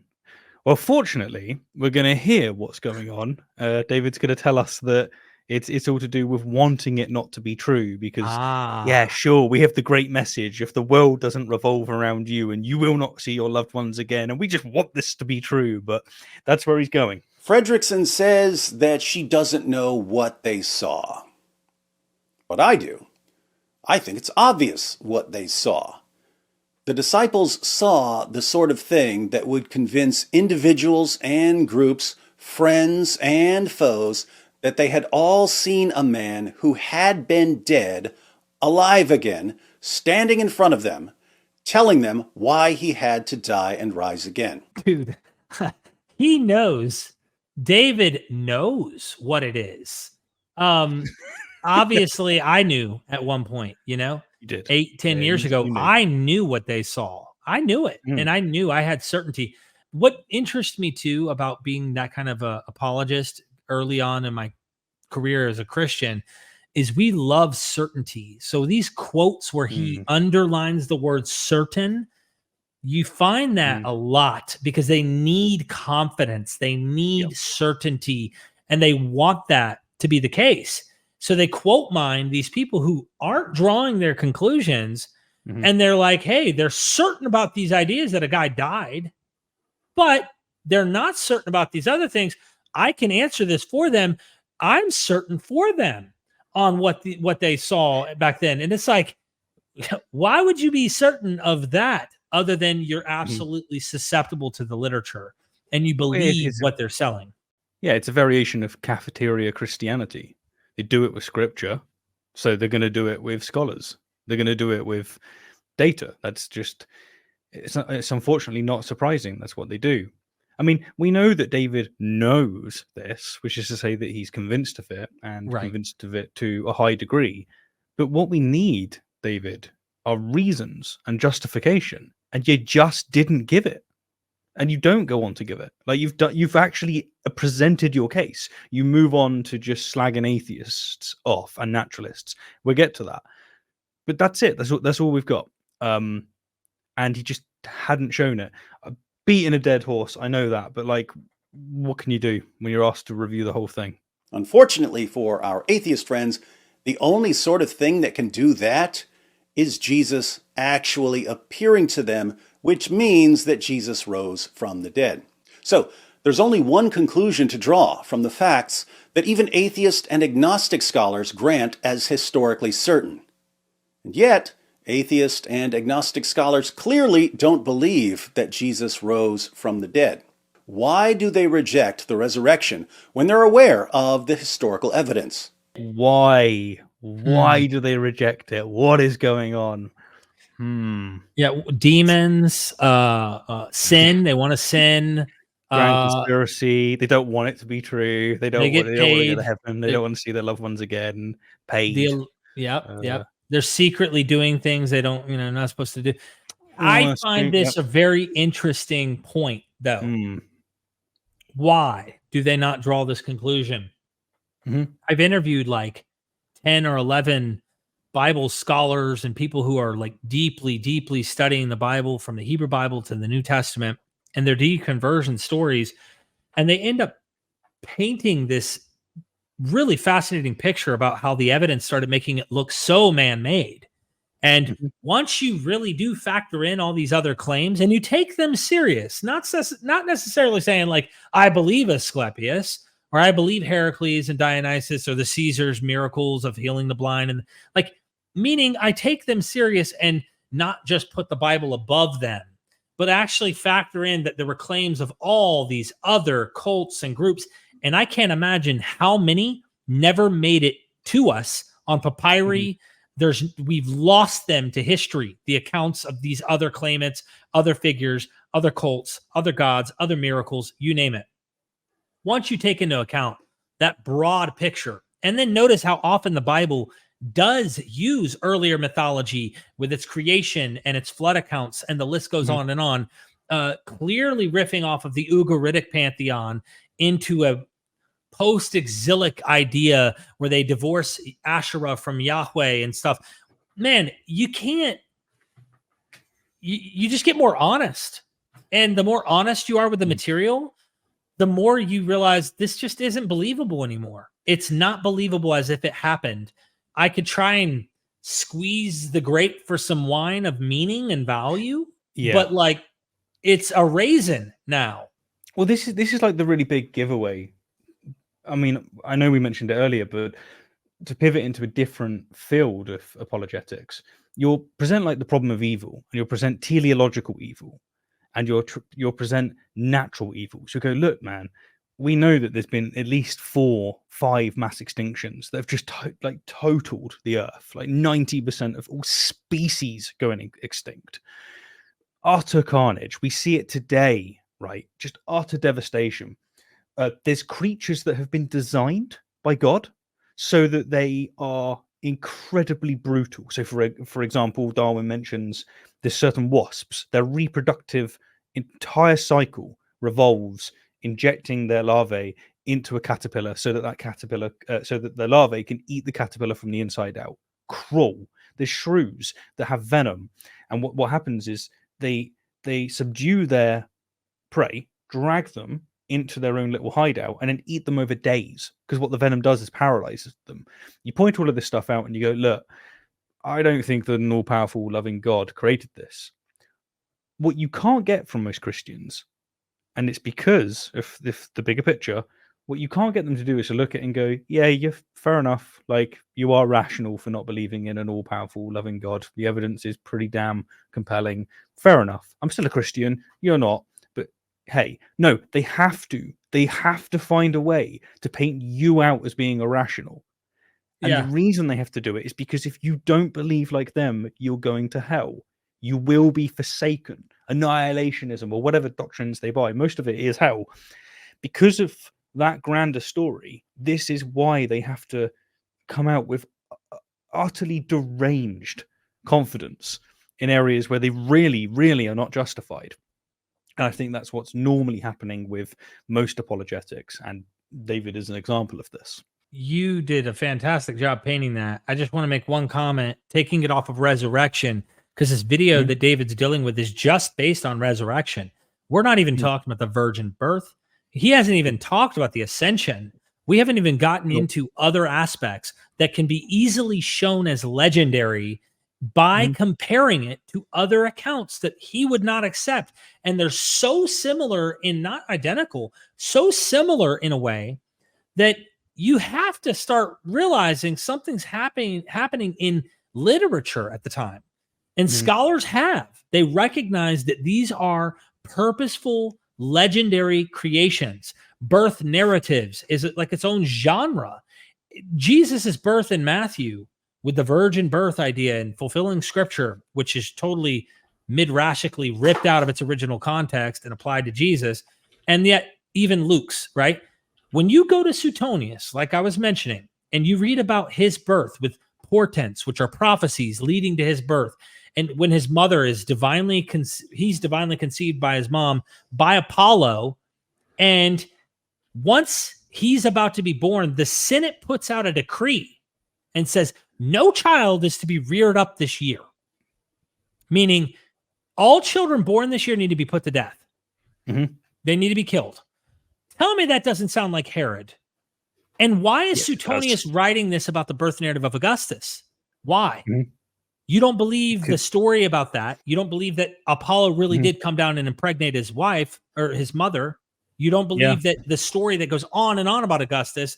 This is legend. This is what they did when they invented stuff about a person that they saw as a noble or important figure. So is there mythos with Apollo impregnated Augustine's mother? Yes. Fuck, you didn't know this? Like, this is another. I didn't know that this is another one of those. Dude, I have like Mary Beard, and I like know quite a lot about Roman stuff. But that is a massive red flag. Like, why? Why don't we get taught this stuff? Well, we know why. I'm going to read it Wow, to you. dude. Blow my I'm gonna- mind. You're going to love absurd. this. So Absurd. in this book, which you could see here, it's not coming in very clearly, but it is Suetonius' Lives of the Caesars, a new translation by Catherine Edwards, Oxford World Classics. On page 90, if you have the paperback, which is actually the section on the deified Augustus, section 94.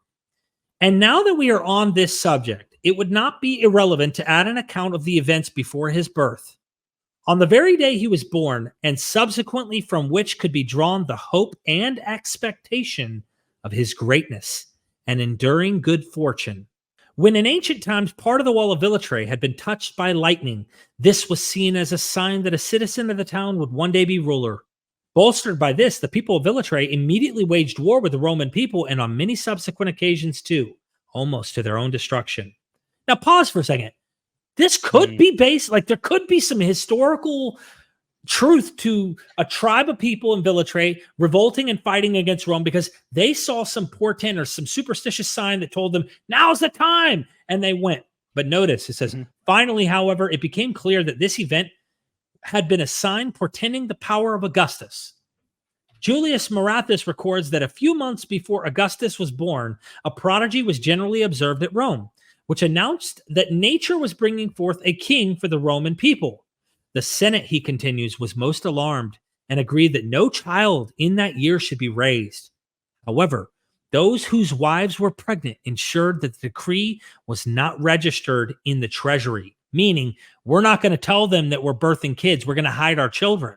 Sounds like Herod the Great. And it sounds like Moses, the story of Moses, where they have to hide the whole ordeal with their children being born from the Pharaoh. Yeah. So I read in the books of Asclepiades of Mendes entitled Theologomena that Attii, or Atia, attended the sacred rites of Apollo in the middle of the night. Now, Attii is his mother. Okay. She attended the sacred rites of Apollo in the middle of the night, had her litter positioned in the temple, and fell asleep. While the other matrons were also sleeping, all of a sudden, a serpent slid up to her, then quickly went away. On waking, she purified herself as she would after sleeping with her husband, and at once there appeared on her body a mark in the image of a snake, and she was never able to get rid of it, so that ever afterward she avoided going to the public baths. Augustus was born 10 months later, and for this reason is believed to be the son of Apollo. It was Attia, too, who before she gave birth dreamed that her insides were carried to the stars and spread over all the earth and the skies. Octavius, the father, dreamed that the sun rose from Attia's womb. Apollo is the sun god, for those who don't know. On the day Augustus was born, when the conspiracy of Catiline was being discussed in the Senate House, and Octavius stayed away until late because his wife was in labor, Publius Nigidius, hearing why he was delayed, when informed of the hour of the birth, asserted, as is generally known, that the master of the world was born. When Octavius, who was leading an army through remote regions of Thrace, sought guidance concerning his son at some barbarian rituals in the grove of Father Liber, the same prediction was made by the priest, for so great a flame had leapt up when they poured wine on the altar that it passed beyond the peak of the temple roof and the right up to the sky, a portent which had only previously occurred when Alexander the Great offered sacrifice at the altar. And on the very next night thereafter, he dreamed he saw a son of greater than mortal size with a thunderbolt and a scepter and emblems of Jupiter best and greatest, and a radiant crown on his chariot, decorated with laurel drawn by 12 horses of astonishing whiteness. When Augustus was still a baby, as is recorded in the writings of Gaius Drusus, he was placed one evening by his nurse in the cot on a level ground, but the next morning he had disappeared. He was only found after a long search in a tower of great height, where he lay facing the rising sun. When he first began to speak, he ordered some frogs to be silent, who happened to be croaking in his grandfather's villa, and they say that from that time, no frog croaked there. Dude, the list goes on and on and on, and I'm not going to read it. It's pages, bro. Pages of... It's amazing. The thing the thing is, you're comparing Jesus to other figures here with mythological elements, and quite helpfully with someone that almost certainly did exist as well, but there's mythological elements. But David said that you can't do that, so game over. Game over. Also, you mentioned about the virgin birth and how David hasn't touched upon that, but it seems to me that he actually has already dealt with that. He said, here are scholars that agree that Jesus existed and that he died. And it's the same pathway, right? He's going to say, just as he's able to get, he resurrected 3 days afterwards, he's just pulled that out of nowhere. He's going to be able to pull the virgin birth out of nowhere, because all of a sudden he's treating it as if these scholars agree that everything that Paul had to say is true. So, I mean, think about really, it. Let's think this through together, right? Scholars believe Jesus existed. Scholars believe he existed. Then how did he come to exist? Duh. Virgin birth is how he came to exist. Jesus existed. I just made the case for David, even though he didn't spell it that way. We just made the case that Jesus was virginally birthed. And it's because Jesus existed. Yeah. And this is not even facetious. This is what David did. So maybe the Christians watching will just buy us when we just said that. They go, actually, yeah, really good Christian thinking there. But if we do it for a different religion, then no, that's obviously nonsense. I definitely agree with you. Different people will give different reasons for denying Jesus' resurrection, but if you do a little digging, two broad issues emerge most frequently. First, many people have a prior commitment to naturalism. Supernatural explanations are ruled out before the investigation begins. And if supernatural explanations are ruled out beforehand, Jesus' resurrection is never even a candidate for belief. So you're talking earlier on about psychoanalyzing. That's what he's doing now, right? He thinks he's presented such a compelling case that really there is no rational way not to have his view. Therefore, you must be being nefarious in some way. Like there's something else going on. So he's essentially throwing an accusation, I think, not as well founded and not with the nodes and context in place to us as we have to him. Now, if I'm not mistaken, a very large number of scholars, religious scholars, they got into the field precisely because they were religious. They wanted to vindicate this. This is a story that's very much true of scientists back in the 18th century. They wanted to show that this is God's earth. This is God's way. Let's vindicate the Bible. And just as a lot of them started to have to, rearrange the way that they saw the world, they had theological struggles. This is true of a lot of scholars that have went into this, and they've went, it isn't what I was taught in Sunday school. They taught me that this is absolutely the case. It isn't. And their confidence, the confidence that David wields, actually backfired. It turned people away from Christ because they were expecting that vindication, and it's just, oh crap, I've learned a little bit about logic and that doesn't work. I've learned a little bit about the actual sources and it doesn't say that. Turns out the King James version isn't the best one. Like maybe that's not the only version we should be quoting. So yeah, like basically David is trying to paint this narrative again of not just, he's got the internet atheists being mythicists, and then he's got all the scholars being nefarious.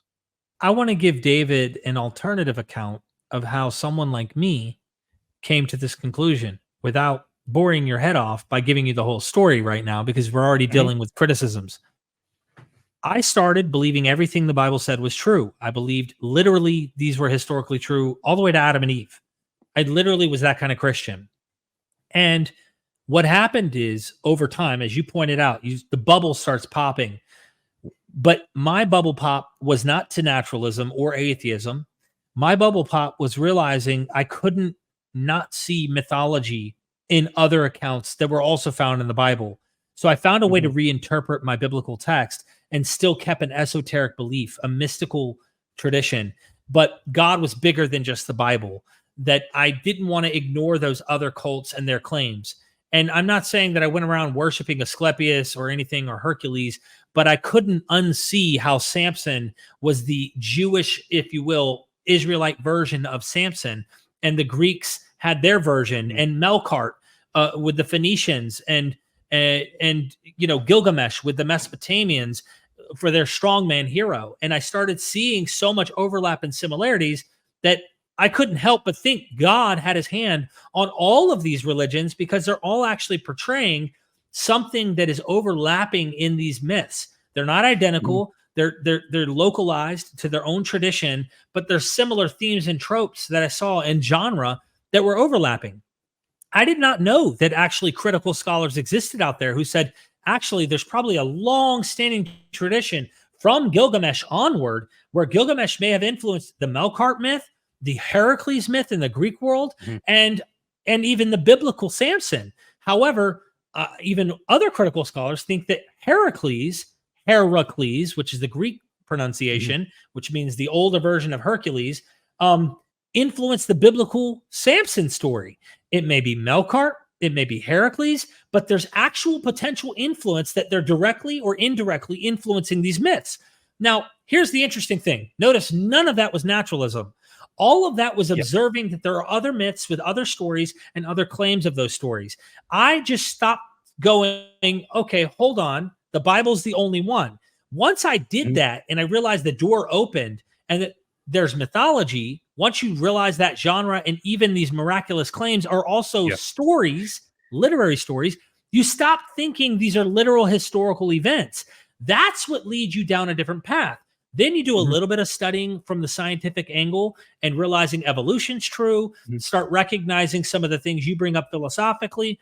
That starts to make you go, couple that with the fact that this is not special literature that is unique among all the other myths that are out there. You're stuck with having to face this. And when you do, if you're honest, I don't see how you can special plead this one over everyone else. That's what led me to the path of realizing I don't believe this stuff anymore.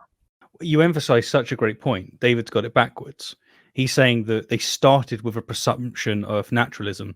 Most atheists I know actually won't affirm hard atheism, like the heavy hitting, like there are no gods. Rather, they go for more of the, I just lack belief in gods. I'm not convinced by any of the propositions. And the reason for that is you actually have to know a bit about epistemology, ontology, metaphysics. You have to have a rigorous understanding of these things before you go, wow, all right, I understand these things to a degree, and I come out as a naturalist. And this is especially true of people that were religious. His entire account doesn't deal with religious people. He just basically just swipes them to the side, because most religious people, say a Christian, it's really rare that they go from Christianity to atheism. Rather, what happens is they go from Christianity to I'm a bit of a special Christian and I haven't found my place yet, to well, you know what, I'm still a theist, but maybe Christianity isn't quite, maybe Jesus didn't resurrect, and then they go from there. That's always the process of what's happening. So this painting of them being, no, they're naturalists from the get-go, nonsense, absolute crap, citation needed, not enough to just state it. I agree. The other thing is, we don't rule out supernatural explanations when we affirm naturalism. So I'm a naturalist. I think naturalism makes perfect sense of the data that we've got. It doesn't mean that I'm 100% in it. It doesn't mean that I've ruled out supernatural claims. No, in principle, I could buy a supernatural claim. But this comes back to what we were saying at the beginning. Extraordinary claims require extraordinary evidence. If you was able to show better evidence, far better evidence than scholars agree that scholars agree that Jesus died, therefore, they also agree with everything else that Paul had to say. No, that's not going to cut it. You need something better than that. If you had extraordinary evidence, we'd believe it, right? Now, there is a point that can be said, and that is that naturalism will essentially bring whatever new discoveries are made into naturalism. There's a discussion to be had there, but this is more about the semantics and more about the definitions. The principle of what it represents, the instantiation, is quite clear. We find quantum mechanics. Quantum mechanics violates so many of the things that we intuitively feel is still true. Same with general relativity. These things are bonkers. They are really strange. You need extraordinary evidence to be able to get me to believe in them. Well, you presented it, so I believe it. Be nice if Christians could do that with, Jesus. Be pretty damn cool if they could actually show some kind of receipts that they would buy from another religion. But you don't get that. And now, at the bottom of the barrel, you just get this accusation of nefarious disposition. Oh man, I can go on and on with you. There's an example I gave with my mom. She asked me why I don't believe Jesus anymore. And I knew I couldn't say, well, because Jesus and New Testament Jesus, because that's when her defenses and I imagine cognitive dissonance would set in even more. And she'd double down on her faith and she'd be afraid because she's afraid of hell. She says that to me. And I just said, can I tell you a story from the Greek world? And I told her the Odyssey in a nutshell, how Odysseus goes off to war. He's in love with his wife, Penelope. He goes off to war to defend his nation. And the reason I said that is my dad was also a soldier who retired at Green Beret, who has gone to war, has gone overseas, has been away from us for long periods of time. We've worried about him. He's almost died several times, things like that. Mm-hmm. So I use this analogy to paint something close to home for her. I tell her how Odysseus goes to war in Trojan battle with all his men. On his way home, he gets lost. He promised that he was going to come home to her and his son, Telemachus. On his way home, he gets lost and ends up on an island with a cyclops and a witch, Circe, and gets trapped in this faraway land by a goddess who is in love with him and all this stuff. And finally, he gets granted to come home, but it's 20 years later. The suitors that are supposed to be there at the house are literally trying to take his wife. He comes home, but he can't come home as he looks. The goddess disguises him to make him look like a beggar, to make him look like a homeless man. He does not look the same. So he goes home and he's greeted by his wife after, I'm not going to get into every little minutia of detail. Long story short, he's welcomed into the home. Few people slowly discover his true identity in the entire path. And each time I told it in such a way that is like the story that my mom starts crying. My mom starts crying because she's forgotten why she even asked the question to begin with. At the end of the story, just to get you a nutshell, he is in love and making love to his wife in bed again, as it was at the beginning. He's back with her. He's loving her. And everything is almost happily ever after at the end of the story. A lot of tragedy along the way, but he makes it to her. My mom's crying. And I said, you like that? And she's like, yeah. And I said, well, that's practically the canonized story for the Greeks. Many of the gods played a role in that, the Odyssey and the Iliad. And that was what the Greeks technically believed. They had that as their story. Mom goes, that's a powerful story. And I said, well, just like they believe that story, Christians believe the Jesus one. And many of the elements in the New Testament seem to also borrow from that older story in how they paint Jesus. Mm-hmm. What I'm saying is I don't believe those stories literally happened, but I think they're true in some ways. There's some truth. And I don't mean true in the empirical, historical sense, but there's some deep meaning we can gain from them. Well, I could do the same for Jesus, I said to Mom. And Mom's like, okay, let's change the subject now. But you see what I did there is I helped her to understand and couch it in a way that wasn't as offensive. You can't, it's hard to do that with these guys like David Wood and them. They've got their entire... with an apologist, it's really hard. But with religious people in general, it is different to when you're trying to convince someone of something purely factual. So if you're trying to convince someone of, say, the shape of the earth, you're going to be talking facts. Right. But something that resonated with me when I was younger was Neil deGrasse Tyson. And he would say, here are the facts and here's the sensitivity to your state of mind. And it's between the two that you can make impact. So you got to really read the individual and know how to make that progress. And actually, I found with counter apologetics, you're actually better off not focusing on the specifics. They want you there. That's where they want you. Really deal with the bigger story. Such as what we've been doing today, pointing out the fact that the reason they're really confident is they need it to be true. It has to be true. Otherwise, the bigger story falls apart. So, is a commitment to naturalism a good reason to reject the resurrection? As Alvin Plantinga and others have shown, naturalism as a worldview is fundamentally incoherent because it ends up undermining the reliability of the cognitive faculties required to affirm it. All right, so David is completely moving on. He's moving on to a completely different topic. He's going to be talking about naturalism. He thinks he can debunk naturalism, and therefore having a naturalistic commitment is not something that you can have when it comes to considering specifically the miracles to do with Christianity. He wouldn't, of course, be quite as happy as saying this with Islam and whatnot.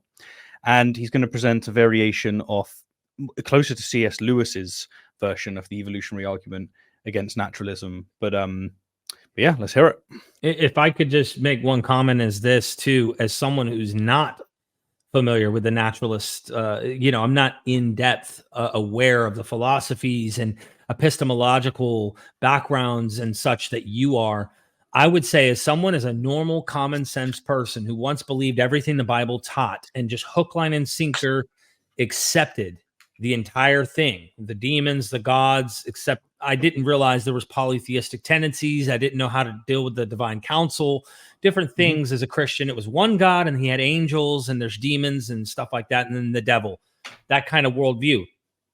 What ends up happening when you're trying to act like, well, we shouldn't start skeptical.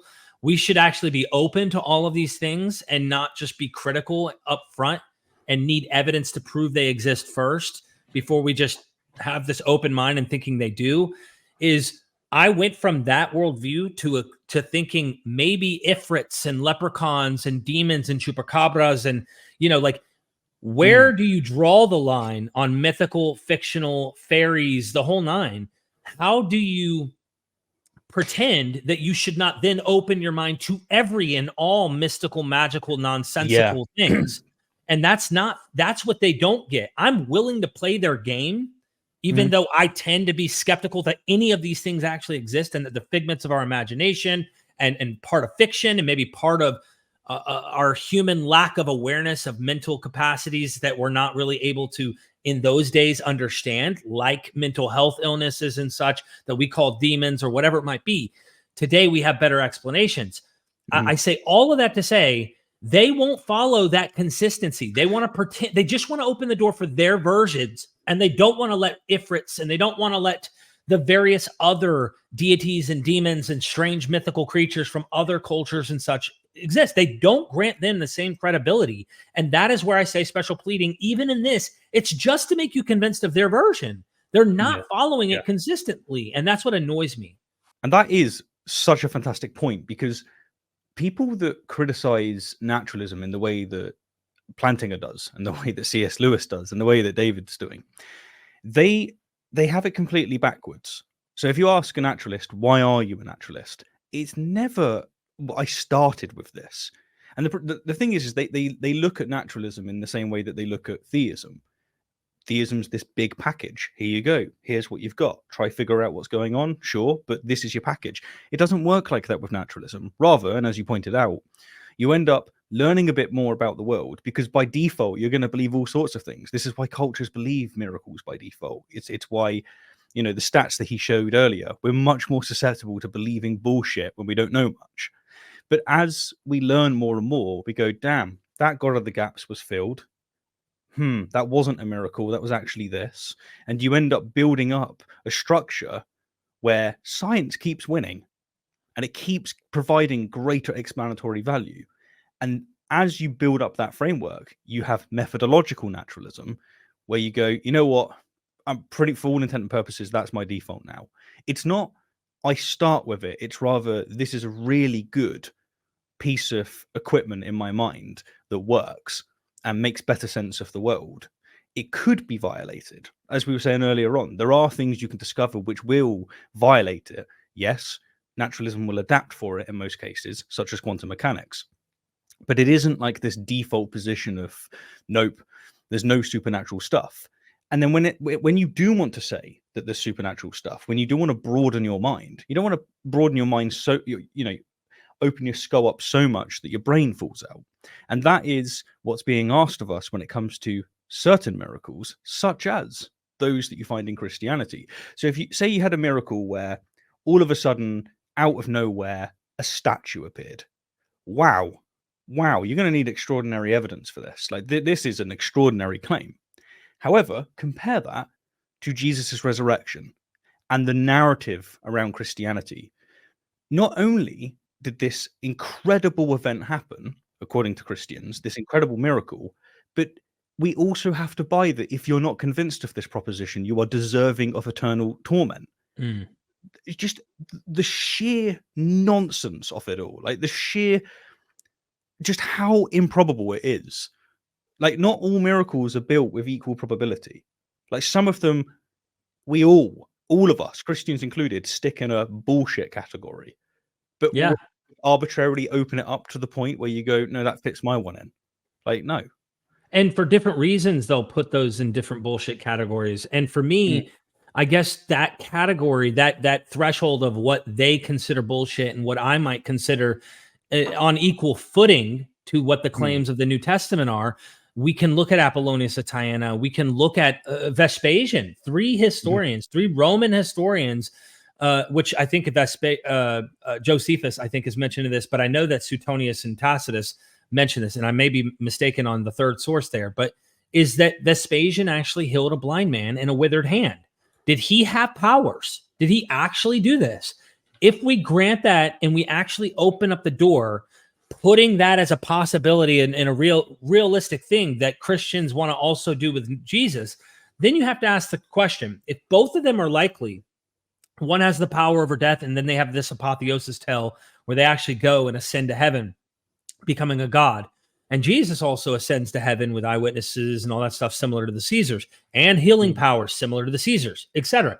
Then you have to kind of go, well, who do I trust more? This side says demons are behind the power for Vespasian, and Vespasian's side is saying demons, let's just say, are behind the Christian superstition that's a horrible superstition that they would demonize. Okay, well, both of them are pointing the finger negatively at the other. Then who's right?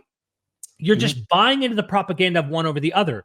Well, I would personally request that if anyone's going to make a decision, they need to have had personal, absolute revelation, as it's described in these texts, for their own experience in order for them to make that decision. And I know that that's almost granting them that their experience is valid. I'm not talking about an emotional church going, I had this life-changing psyche change, whatnot, that I think that David Wood experienced, because I think this is all here in his mind. I'm saying a breaking the fourth wall of reality kind of thing that we see, an insane miracle as described in the biblical text, where it is what we would call fiction, but on that level, not I found my car keys or my mom had like a tumor that started to go down over time or something. I'm talking the dude literally was decapitated, as just an example, and his head is now back on. And I mean, you know, he just died, or some other shocking, holy smokes revelation or miracle to have occurred. Then you could persuade me. Honestly, I am absolutely persuaded. You can I have said this before, bro. Another thing to be said here is that it's not so much the naturalism element that he's really dealing with here, because a Muslim could do this. They would say, why don't you believe that Muhammad split the moon? And David's going to go, damn, man, like, no, you know, this is a hell of a miracle. It doesn't stand up to scrutiny, X, Y, and Z. The Muslim can go, you're just like, you've got prior commitments to not actually accept that into your worldview. You've actually decided this from the beginning. And then what those scholars could do, they could go, look, scholars agree that Muhammad existed. Therefore, they also agree that he split the moon. And then they can boast and say, look, I've actually demonstrated my case, when they haven't, when they've done exactly what David's done in this video.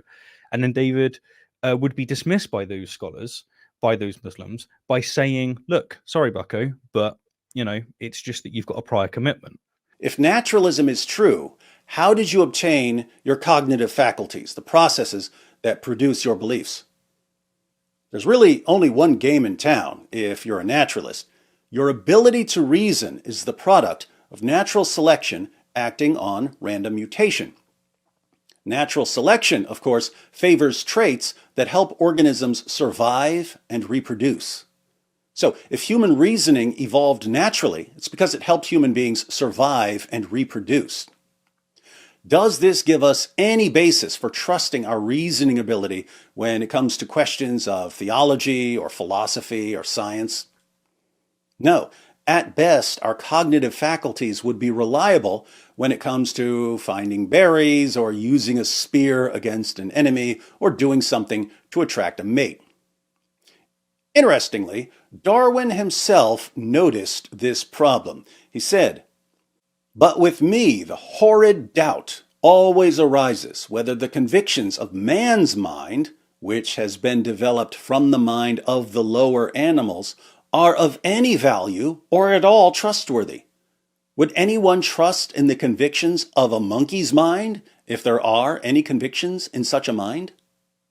Naturalism isn't a pillar of rationality, it's a pillager of rationality. So again, this isn't relevant to his case, but we're playing it because we want to respond to everything.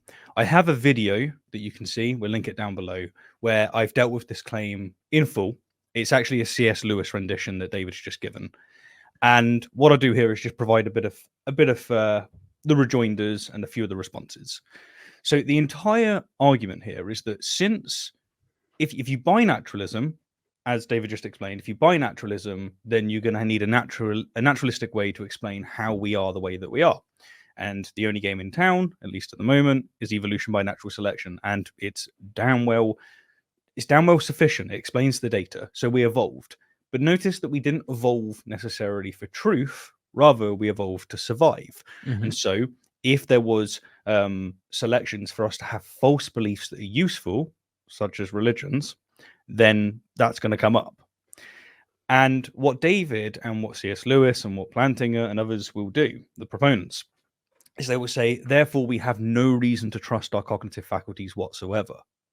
It's the idea is that it completely undermines your reasoning. Therefore, if you want a coherent structure, you have to buy theism. There is so much wrong with this.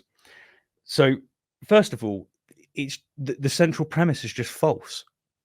There's nothing in evolution that says that it's going to select for just random things that are I'm going to rephrase that.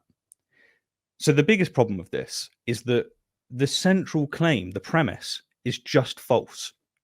Evolution by natural selection will select for survivability, but some things are going to be more beneficial than others, hence the survivability. And truth is one of those things. So suppose you've got two tribes.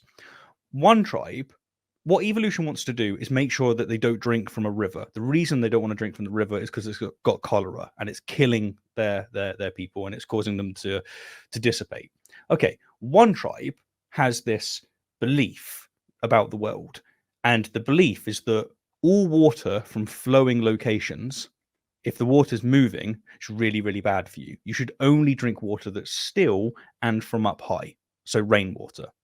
That's their belief it gets selected for. The other tribe, their view is there's something wrong with that specific river. That's what their view is. What happens as the landscape changes? All of a sudden, the one that had the view that's more accurately describing reality is going to survive, whereas the other one won't. Because suppose they get a drought. Well, the group that's evolved to only drink water from, the rain, basically, they're dead. And if they travel out elsewhere, they're dead. Whereas the tribe that accurately had the view that there's something wrong with that river, they travel somewhere else, they find more flowing water, and they give it a go, and there you go. Good stuff. The very fact that humans can apply what we've learned to abstract entities, we can do it in mathematics, in quantum physics, in astrophysics, and we keep getting accurate answers, is all evidence that our views are actually mapping onto reality. Now, you're always going to be blunted at the beginning, but that's fine. That's not what David needs. David needs to be able to say that our views are arbitrary. They're not. They're just not. And he doesn't get there with natural selection on its own. So it's just wrong from the very beginning. That's the first thing I would have to say about that. I just throw in something here that I think's a good observation of what you just described. So Heath Durrell, Francesca Stavrakopoulou, other scholars have written on human sacrifice in antiquity, specifically in the ancient Near East. And as this relates to the biblical text, because there are fossil remnants in the literature of the Bible that hint at Yahweh or L, receiving sacrifices of humans. And it even kind of is thou doth protest too much kind of passages in the prophets where God through the prophet is saying, listen, I kind of, because of your sin and your wrongdoing, you pretty much now, I made you sacrifice your children, right? You did these bad things, but that's because you guys were sinning that I ended up making you so that you could know that I am Yahweh. I don't play around. So there's hints at him telling that human sacrifice is there. Anyway, that's kind of off the point. I just needed to emphasize for the viewer.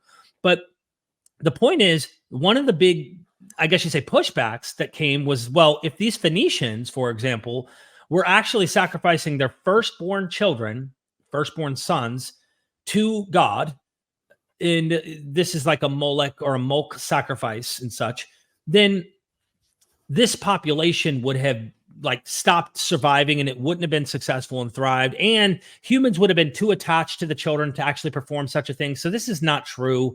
There's no reason to think this actually happened.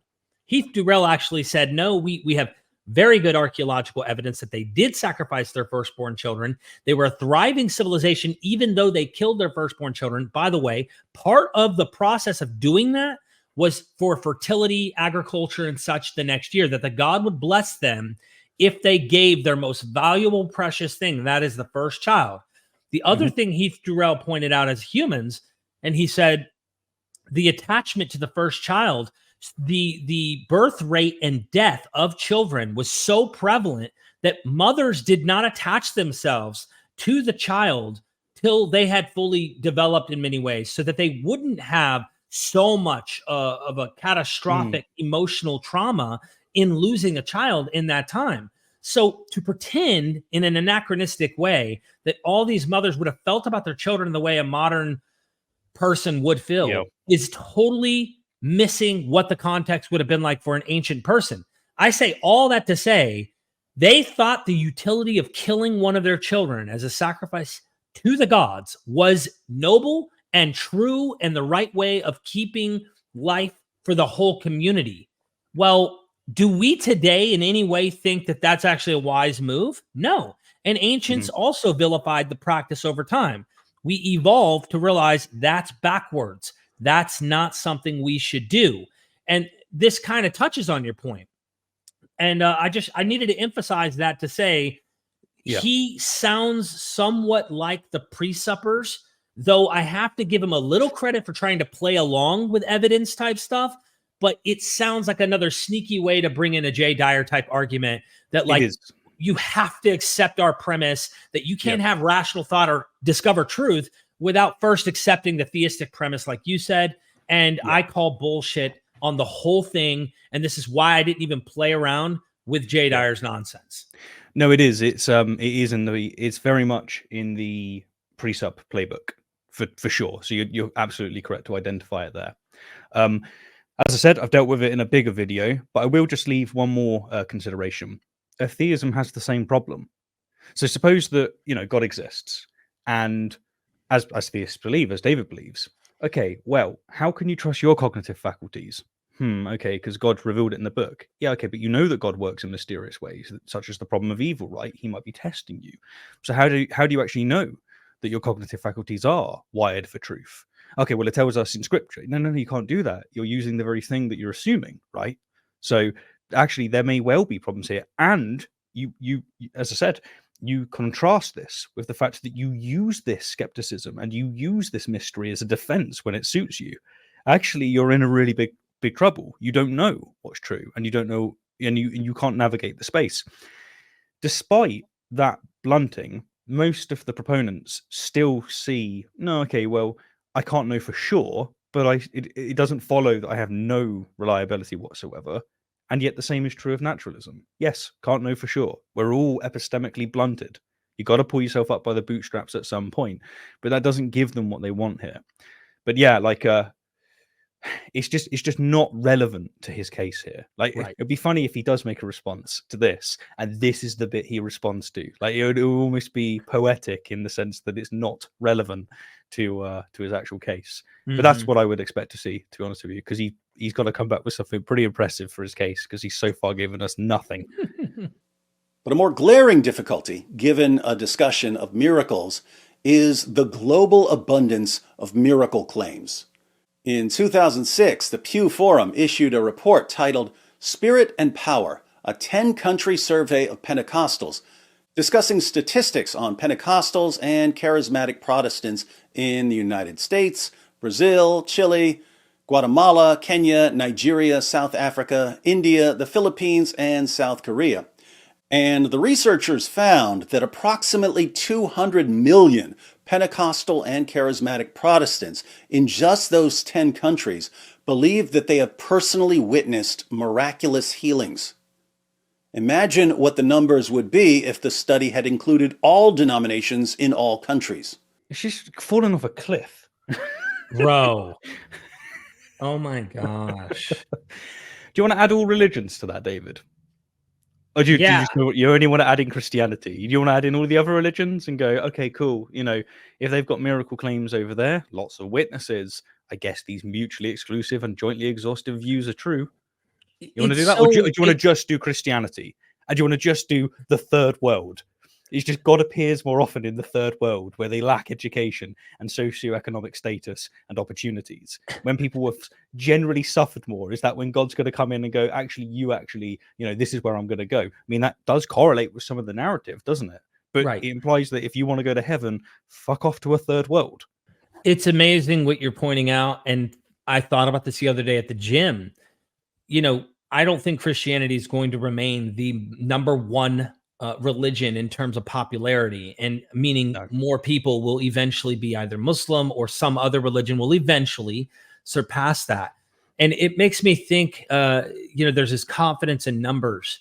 And I think about back when the Roman Empire actually had, ruled the world, and how many worshipers of Dionysus, how many miracle claims of Asclepius and Isis and the various demigods and gods of the ancient world. And I just thought, I imagine there were probably Romans who were defensive, or someone along the way that was criticizing Christianity using this same kind of argument. Yep. And then that got picked up by Christians. And then Christians passed this on to Muslims, because you see Muslims do the same kind of argument. And it's always like, look at how many numbers we have. Look at how many people believe. Yep. Look at how many people have visions. Look at how many people claim they have miracles. And it's, again, there's this, I can't underestimate how much we should really investigate the mind of the human to understand how superstitious and susceptible we are to these kinds of things. That's why I like The Believing Brain by Michael Shermer. That book was fan-freaking-tastic, dude. Absolutely loved that book. And about how we are even more superstitious than some animals are on trying to connect patterns and dots. Just so many things he covers in that book that makes me think we have not really studied ourselves enough to realize why we do this stuff. And this is it. Like he would think, and I'm sure if a Christian's watching right now, I say a Christian, it depends on the type of Christian, they would be thinking, well, David's point here is just to illustrate that miracle claims are really frequent, and that's something that you would expect more in a world where there are miracles.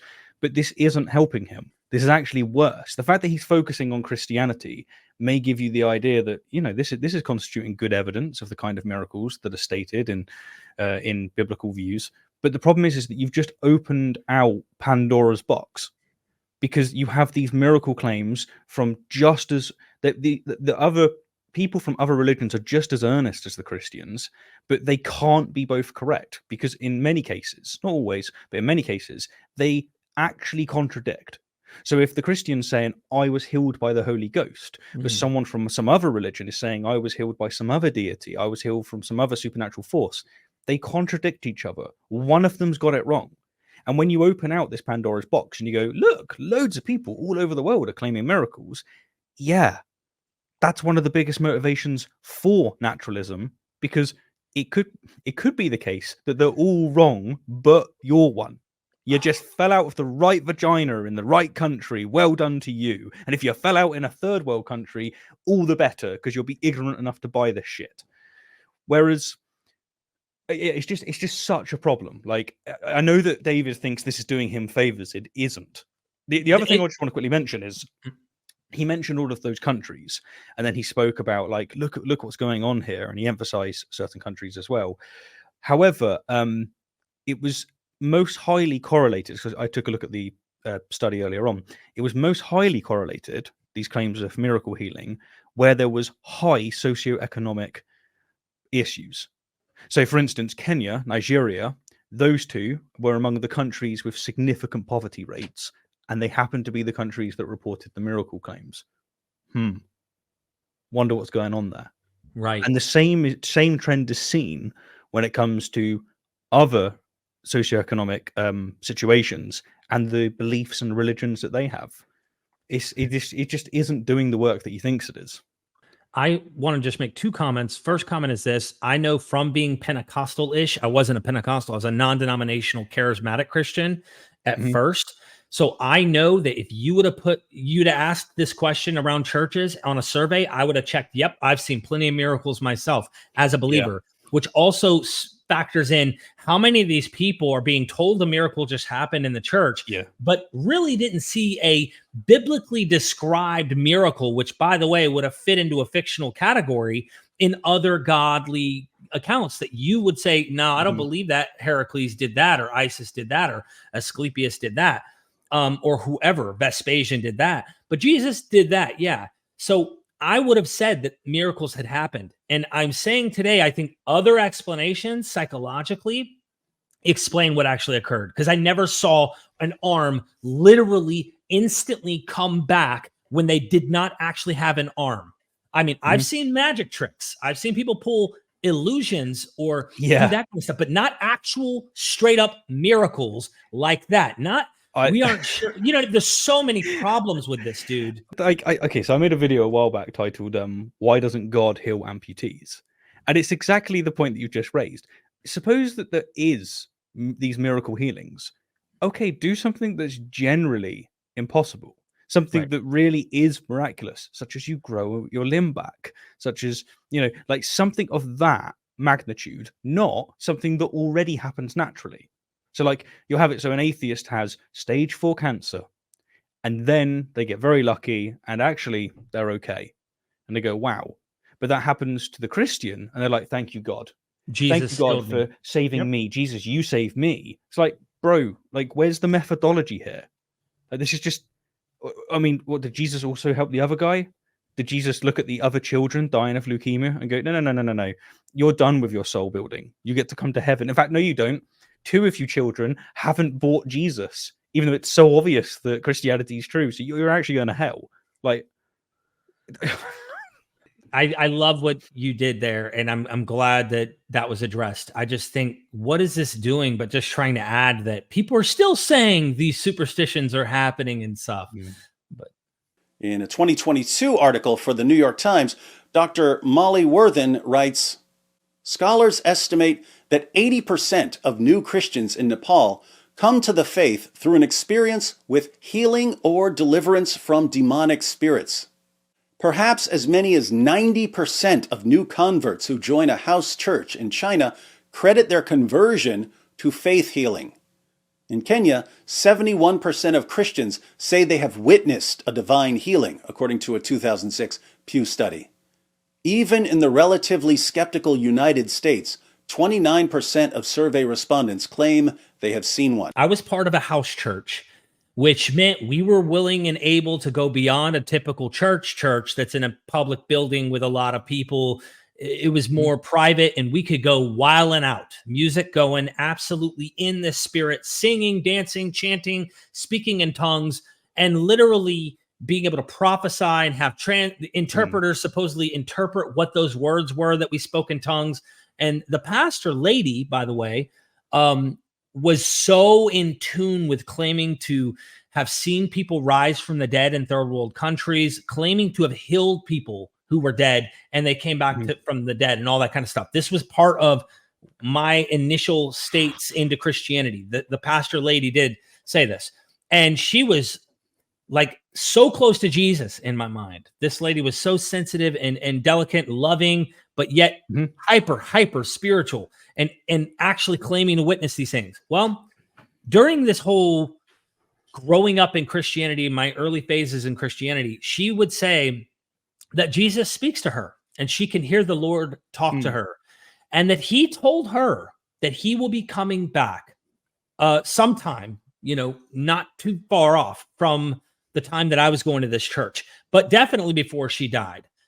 She's been dead over a decade now. And I'm telling you that all of her claims that she just said, by the way, here we are with witnesses again, trustworthy. I really trusted her. She gave me no reason to ever not trust her in my mind. She always treated me with love, always treated me with kindness. Well, she made this bold claim about the Lord speaking to her. Now, once that failed to happen, that the Lord said he was coming back before she died, in my mind, how am I supposed to rationalize this and understand this? And this is one, I'm certain millions of people across the earth have had pastors in private revelatory experiences claiming Jesus said, and soon we're at the end times, things are about to happen, yada, yada, yada. I was left to think she was wrong. Now, how do I dissect? Well, she was wrong about this, but she was right about saying she rose people from the dead in the third world country. And I realized over the years, even as a Christian, when I started experiencing other churches, how superstitious she was. She was so Kool-Aid drinking superstitious. And I mean that like not even derogatory, just like she was so gullibly spiritual that there were things that gave signs. I'm not going to get into all the details, but about men who claimed Jesus talked to them about being with her. She would like buy into these kind of things. Like I could have probably walked up to her and said, the Lord told me, and make up some crap. You're supposed to give me $10,000 out of your account. He's going to bless you. Like I could have probably made something up and persuaded her if I was convincing enough. And she'd have thought this was really from the Lord. That's how susceptible. And we're going to believe that people in very troubled areas, impoverished, difficult struggles, who are highly sensitive to hoping that God intervenes into their lives, aren't going to have this kind of susceptibility to believing in these things and then claiming miracles are happening. I know from experience how that is. And so the fact that David's regurgitating something I am fully aware of and knowing firsthand, you can't take this stuff and believe it, tells me how gullible he is. It often amazes me when I speak with other atheist content creators, such as yourself, who have like you've lived and breathed this stuff. Whereas where I, and I would assume, ex-Christians will look at some religious practices and go, you'll almost cringe. You'll be like, that is so obviously bollocks. Like, what are you doing? Like when you watch, like, for me, like when I watch Christians in church, like getting the Holy Spirit in their body and they're shaking about, and I'm just like, fuck the cringe. The cringe of like, what is happening? This is such bullshit. And yet, for yourself, you've been in it, you've experienced this, and it's amazing what a difference that makes, because it can make me very insensitive to the state of mind of Christians, because they're not going to listen to me if I just go, what you believe is bullshit, even though they would do exactly the same and do precisely the same when it comes to other religions and even to atheism. But yeah, it's just such a fascinating intersection there. Like, let me put a cherry on top. I casted out demons and had demons cast out of me purposefully. You did that part as well. I did all of that. I prophesied. I spoke in tongues. I casted out demons. I've had demons cast out of me. And really, it's all about purposefully indulging into the activity. Like you're willfully going in, purposefully trying to kind of play along with it. And even when I learned to speak in tongues, just let the utterance flow. And they're trying to, they're like speaking in tongues. And I finally started to imitate, mimic what I heard from them. And and then they start praising you and they start complimenting you. And so with sorry to interrupt your flow there, but like what you're saying there, here's a good example, right? We look at people on TV with mediums, and I'm getting your dead husband through. It's a B or a C. He can't speak to me properly. He can only give me the first letter. Come on. Cold reading. Done. Those people in the audience are there to participate, and they're there to participate subconsciously. They want it. And so what's going on there, from someone that's outside of it, you can look at it and you could cringe because it is cringe, or you could look at it and go, all right, I know what's going on here. It's the susceptibility. Would David say, look, these talking to ghosts, it happens all over the world. There's reports of it happening all over the world. There's higher correlations of it happening among people that have experienced hardship and are ignorant of basic facts. Therefore, this constitutes fantastic evidence that ghosts are real. No. But that's precisely what his argument is when it comes to here's why you shouldn't be a naturalist. Last thing I want to emphasize, again, repeating myself, but I think this is just such an important point. David doesn't recognize the can of worms he's opening out here. The Pandora's box is destroying Christianity. Because what did he show? He's shown that those in the United States, remember, you're only going to heaven if you accept Jesus. And yet 29% of you are going to be convinced by a method that up to 90% of new Chinese Christians are getting through. So the implications here are what? What's the theological situation here? Like, what's going on? Like, God would know about socioeconomic influences. Would he condemn you because you were born in the United States? Would he condemn me further because I'm born in the UK and we have an even lower rate than the US when it comes to this kind of susceptibility or gullibility, as I would call it? Like, it's just this is such a problem. And again, you have to come up with such a weird theology, a weird way of explaining this data that's just so obviously nonsense. Or you can just go, yeah, it's all bullshit.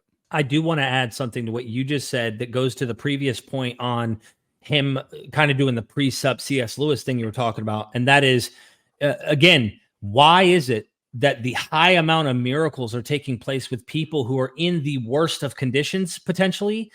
Mm-hmm. Keep in mind, this is the analogy I'd paint. What helps that girl?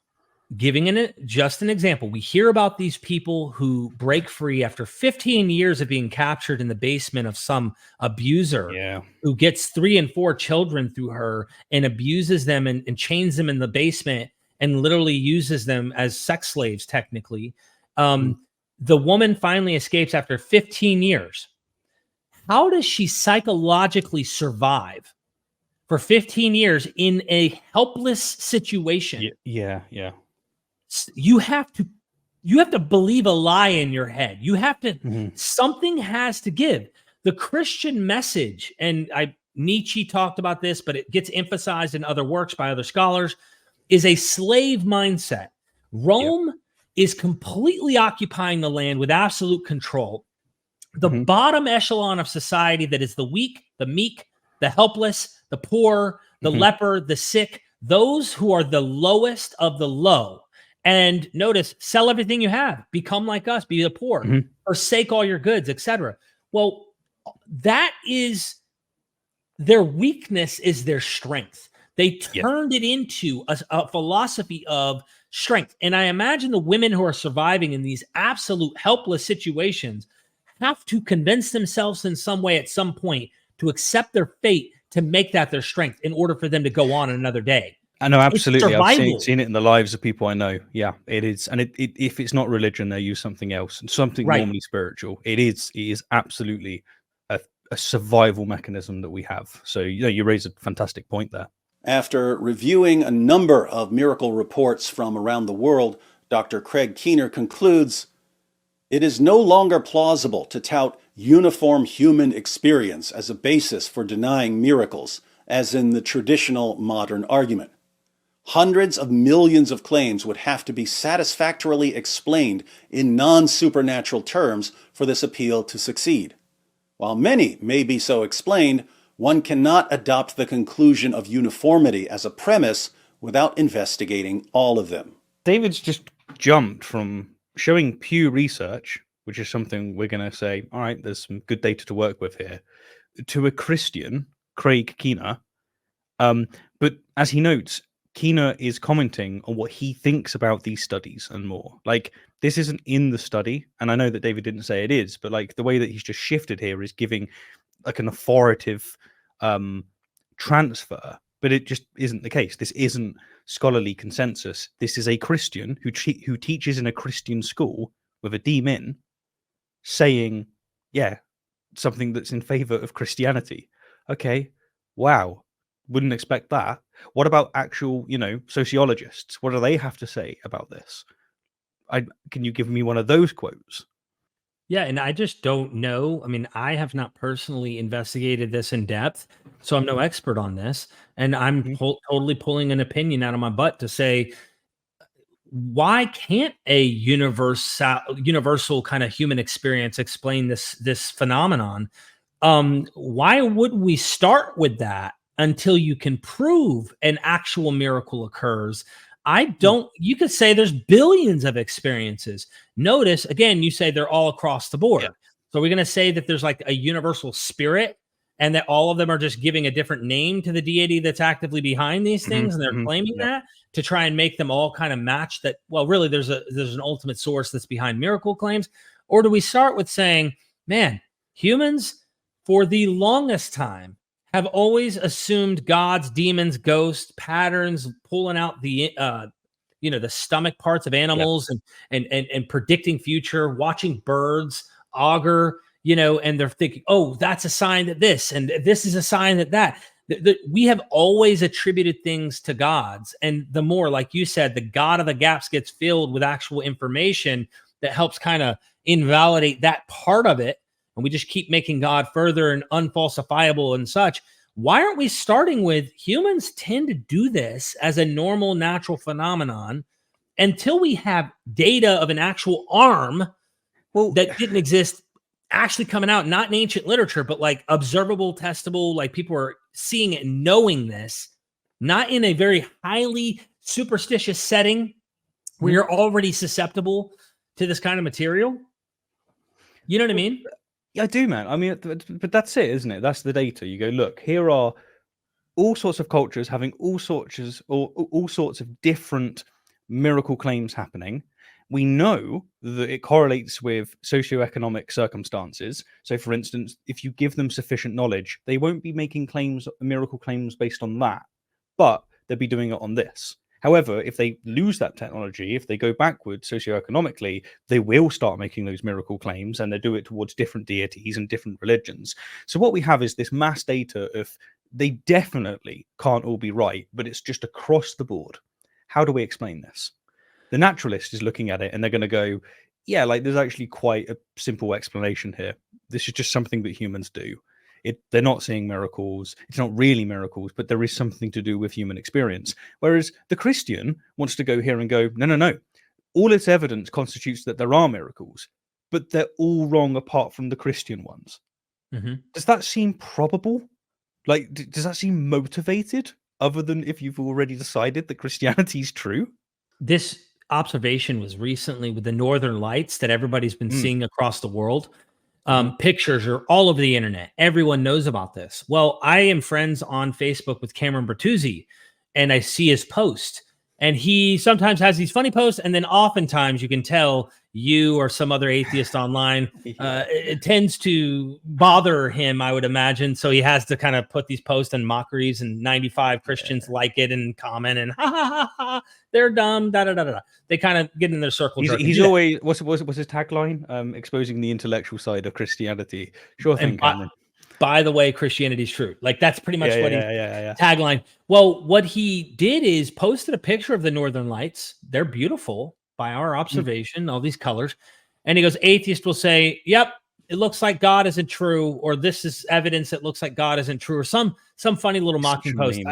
I'd have to look at it to know exactly what he said on Facebook. But my point was, I thought about it and I'm thinking, Cameron would look at this and say, look at these lights in the sky. This is evidence that my God is true, art and beauty. So in his philosophy, in his mind, not only is God true, it's really his God that is true because of this observation. And I think to myself, how many Christians in church are hearing a message and he's the light of the world, and then they notice the sun beaming through the window that lights, touches the cross at the bottom on the behind the pastor or something, and went, this is a sign. The light of the world. He just said light of the world. There's light coming through the window. They're connecting dots. Again, patterns as creatures, creating the meaning, constructing the idea in their mind that this is true and it's miraculous. I used to do this. And the thing is that all these cultures do it. I mean, what did the Scandinavians do? The Vikings. They saw the Northern Lights a lot and they went, that's the Valkyrie. They're carrying the dead.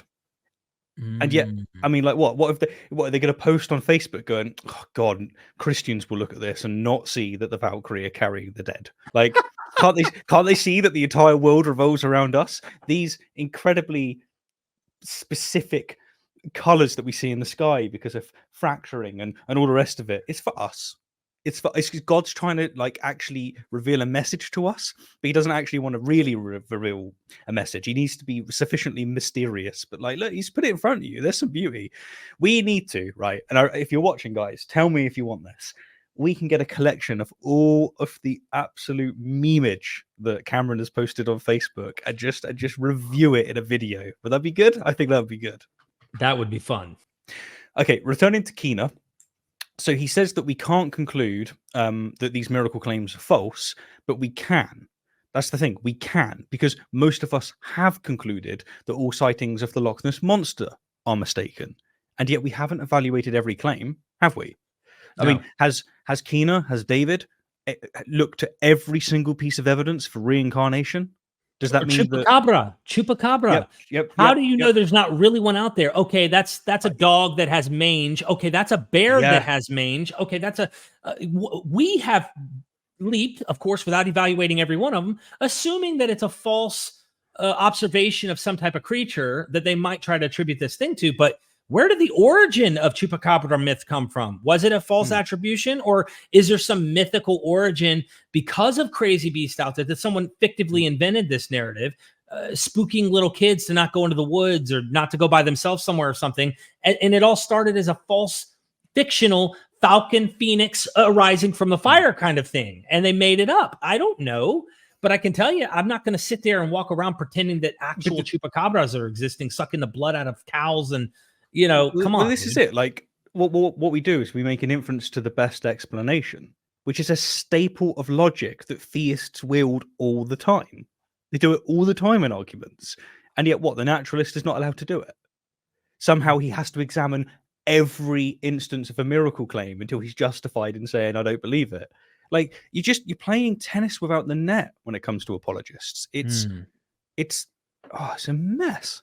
In other words, those who exclude supernatural explanations prior to investigation do so by faith, not because the evidence demands it.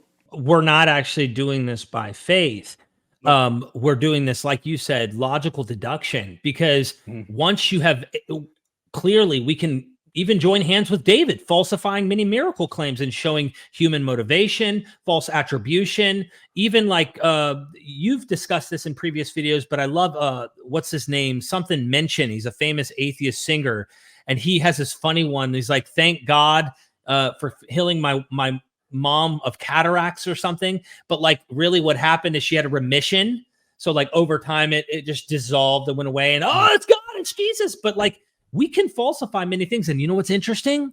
David, I don't think is Orthodox or Catholic. But if you know anything about Protestant history, the Protestants, in fact, what they did with Catholicism, they protested the Catholic Church.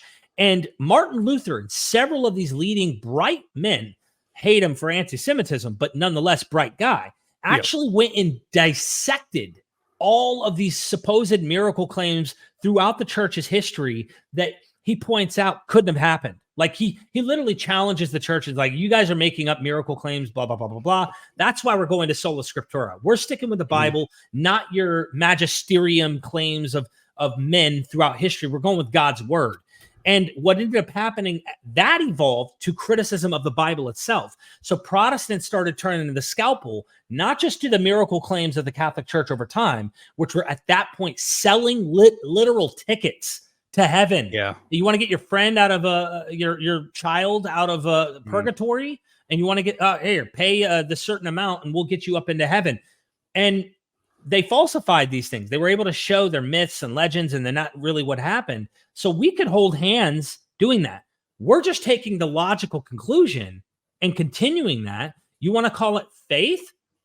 I wouldn't even use the definition. The substance of things hoped for, the evidence of things not seen. We have good evidence to suggest people are inventing these things and making them up. We're just drawing the logical conclusion without having to check the 100 trillion claims that are out there in order to do so. That's all we're doing. Agreed. Nothing else to add. Second, it's perhaps even more common to reject the resurrection because of what the resurrection implies. If we believe that Jesus rose from the dead, we might think it's a good idea to listen to what he says. But Jesus said all kinds of things about sin and judgment and salvation, and if we don't want to take his teachings seriously, or if we don't want to become Christians, or if we despise anything that has any connection to Christianity, we kind of need to get rid of that whole rising from the dead thing. Talk about psychoanalyzing, right? Not only that, There you this felt a bit manipulative, even the way that this sounded like, hey, I say some shitty things about some things that are ugly, and you need to swallow these pills that Jesus teaches. But because you don't want to swallow the pill of an impending doom and apocalypse at the end that's soon near to come, and I'm going to judge the wheat and the chaff and the goat and the sheep, and I'm going to damn those who do not. Or if you want to be a true Christian, as I quoted Ignatius, go to your death for Christ. If you're not willing to do that, no wonder you want to reject he rose from the dead, because you're not willing to go suicidally to your death for Christ to attain to God. Why aren't you doing that, David Wood? Go to your death, man. Become a Christ follower. You're not a true Christ follower until that happens, man. Of course, I'm not really truly encouraging that. I want to say that as like a serious. No. But you're off in the point. Yeah, absolutely. It just sounds manipulative, and it's more than a fair one. Yeah, no, I hear what you're saying. I mean, what narrative has David got in his head of atheists? Like, it's truly bizarre. Does he think that we sit here and we go, I don't want to live forever. I don't want to go to literally the best place ever. Like, does he think that that's the way that we operate? And the reason I want to do it is because I want some kind of, finite happiness here on earth, despite the fact that I'm well aware that I'll have infinite punishment for it, or I'll at least lose out on an infinite reward. Does he think this is how people think? Like, and so what we do is we go, we know that naturalism is based on faith, so we're going to just have faith in naturalism. And we know that he's got solid arguments when he quotes, scholars backing up some rudimentary claim and then acting as if it backs up everything else to do with the religion. It's such a bizarre narrative that I do struggle to understand how his audience really believe this. Like, how can you, like, aren't Christians meant to be like understanding and caring and loving and like trying to genuinely understand their opposition? Like, this is just, it's so anti-Christian. It's like but as we said earlier, they have to establish a framework where there is no room for rational disagreement. That is a prerequisite. It's needed because that's how the theology makes sense. And so what you have is this very strange situation where the values that they espouse are never practiced. Like, they talk about humility. Naturalists are way more humble than the Christians. Like, that's just across the board, because basically no naturalist is going to tell you, I know naturalism is true. They're going to give you methodological naturalism and go, I've got really good reasons for it. Whereas the Christians, such as David, but David in particular, he's going to say, I know that Christianity is true. I know that you actually are repressing that truth and deciding to go for, your finite happiness here. And that's the reason why you're doing it. Like, it's such a sensational narrative that I genuinely struggle to see how this doesn't raise red flags. You bring up really interesting points. I mean, what do we have so far? We have David bringing up mundane facts that most scholars agree with, that Jesus died, quoting scholars that he wants to pick from a critical side. Then he has to now backpedal to then critique the people he quoted to try and build his case that a guy existed and died, which we all would have no problem with, any man existing and dying, even a man who may have had high claims for himself, because cult leaders are ubiquitous. So now we're at this point where he has to now explain why Bart Ehrman and Gerd Ludemann and John Domonic Crossan or whoever he might be quoting isn't drawing his conclusion, though he quote mined them to make his case. So now he has to psychoanalyze and make these assumptions to try and defend against the very case he's trying to build. Let's observe that for a moment, ladies and gentlemen. He built this wall with mortar he doesn't like and has to explain the problems with that mortar on the wall from the people he's quoting that he's trying to build that defends his case. And these people do not draw his conclusion. So, and there's so many problems we've been bringing out along the way. You're right. It's not just that you use these scholars to go, look, that's helping my case, I'm going to do it. He then spits in their face by psychoanalyzing in the very uncharitable way that he's done here, by going, they're not rational. They're completely irrational. They're based on faith and on ego and narcissism. They want to do their own thing finitely rather than have like an infinite reward, which doesn't make sense. No one functions like that. If we really believed in an infinite reward, you just out of fear, you wouldn't act that way. It's just, you raise great points. Now, this has always seemed like an odd approach to me. Decide what we want to believe ahead of time, and then reject evidence that doesn't line up with what we want to believe. You haven't presented any evidence. This is the problem with being so overconfident, right? He's acting as if he's really done the job, done the hard work that scholars for thousands of years have not been able to do, so that he can sit on his throne and speak so poorly about the scholars he used to prop up his argument. Mesmerizing. Again, there's so much. I mean, if he thinks that ancient literature like the Gospels and Paul is that sufficient evidence, though it's not convincing, again, to the very people he quoted to make his case to begin with, as well as to us, then he really should reevaluate, because he's talked about evidence. What I find amazing about this evidence is how much evidence he's not factoring in, which are also miraculous claims of demigod heroes contemporaneous to the times of this literature in a superstitious world, which we are still in today, by the way, but in that time where demigod heroes have postmortem appearances, eyewitness claims, becoming gods, the whole nine. He does not factor in that evidence. So his evidence is this very isolated bubble boy kind of evidence where my mama said, if I exit this bubble, I'm going to die. David, I'm telling you, pop the bubble and I promise you, you will breathe oxygen like the rest of the world and find freedom, because that's what happened to me. And I can tell you, there's nothing wrong with that. In his mind, he's even gone on record saying things like, if Christianity isn't true, I will want to murder people. That's the dumbest shit I've ever heard in my entire life, honestly. I don't know if that's his own like security mechanism that keeps him as Christian. And I do think a lot of people have that. Yeah, there is a lot of people that have that as a security measure, because I know people that have said that and then they've become atheists and they haven't murdered anyone, because really they go, wait, I thought if I didn't have God, I wouldn't have my conscience. But my conscience isn't a theological thing. It's a human thing. Oh, so it turns out that, no, I don't want to do that anyway. Like it's in me. So like you can mistake certain parts of you as part of the religion when it's not. Yeah. I'm going to go out on a limb here because he's been psychoanalyzing, and this is just projection. It's Christians that want it to be true because they desire for justice, something that we all desire for. It's a good thing, but they want to live forever. They want to think that the universe actually, it does revolve around them. It really does.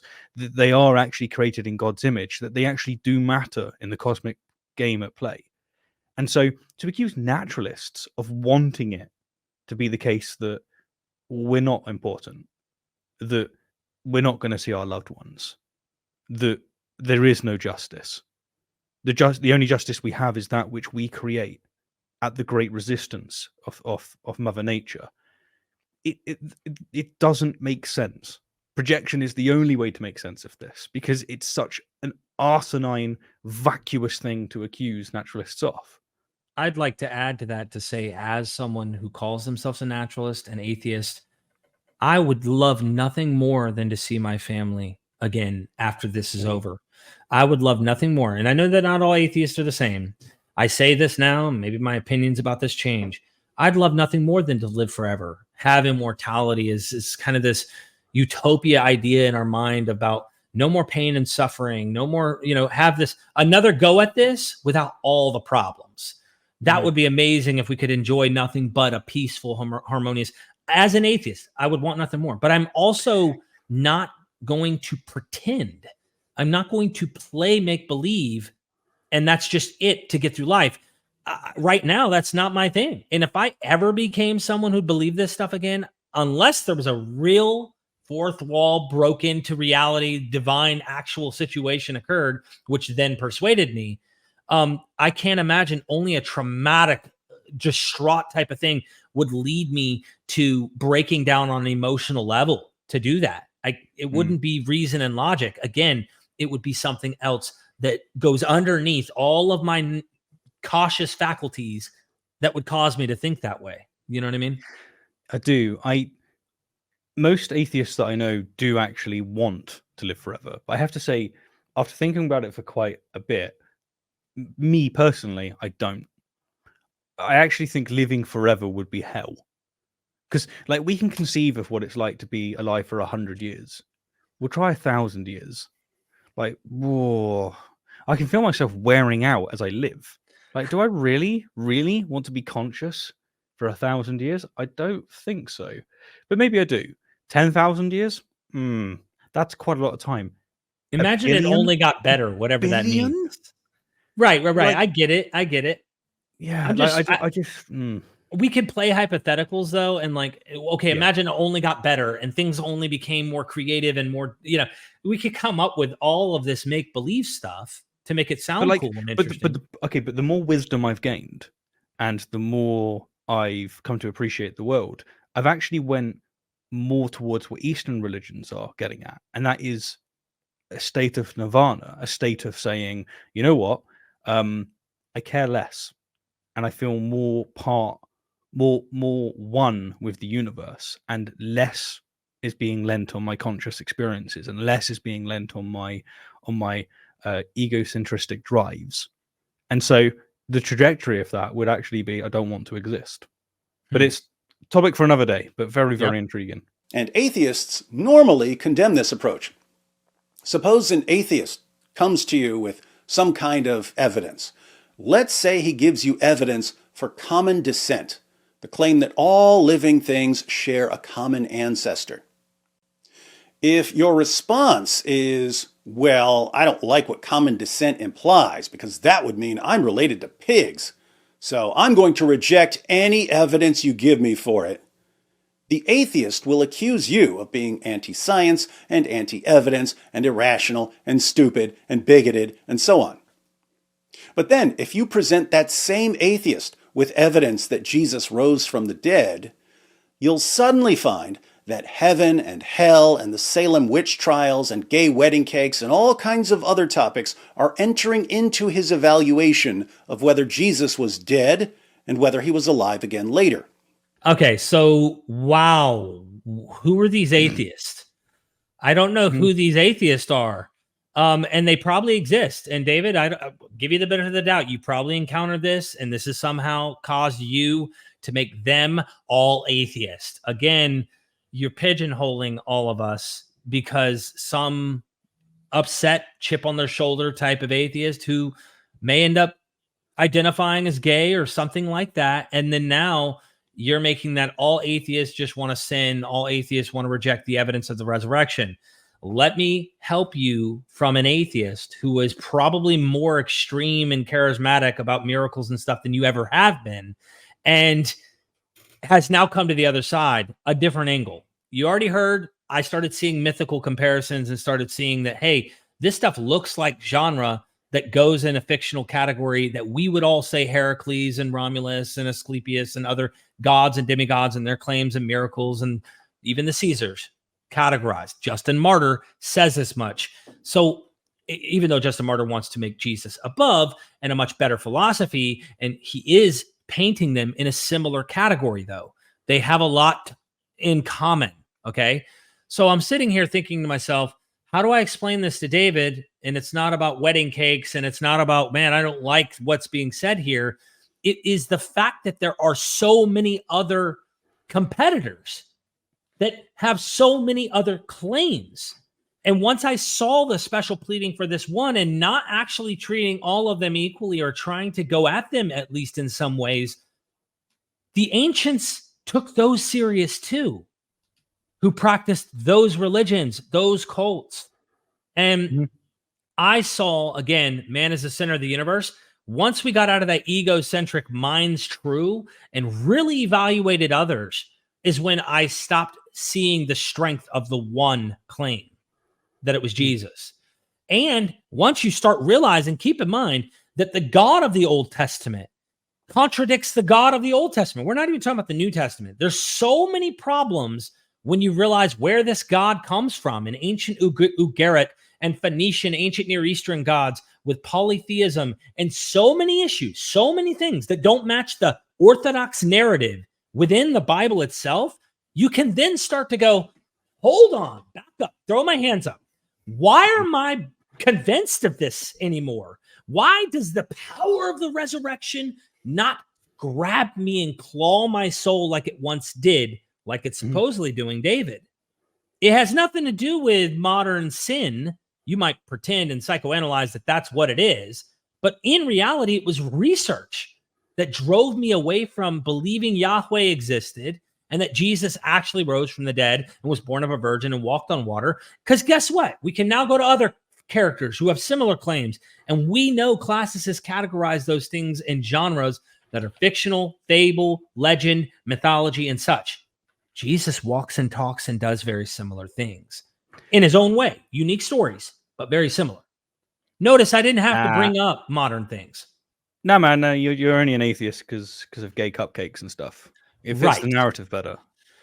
Exactly. It's easier, right? Just label and dismiss. Look, let's so consider his analogy of common descent, right? So evolutionary theory is supported by a vast and diverse body of evidence from multiple scientific disciplines, including genetics, paleontology, and comparative anatomy. The evidence for you'll be hard pressed to find any theory that has more evidence in its favor than natural selection.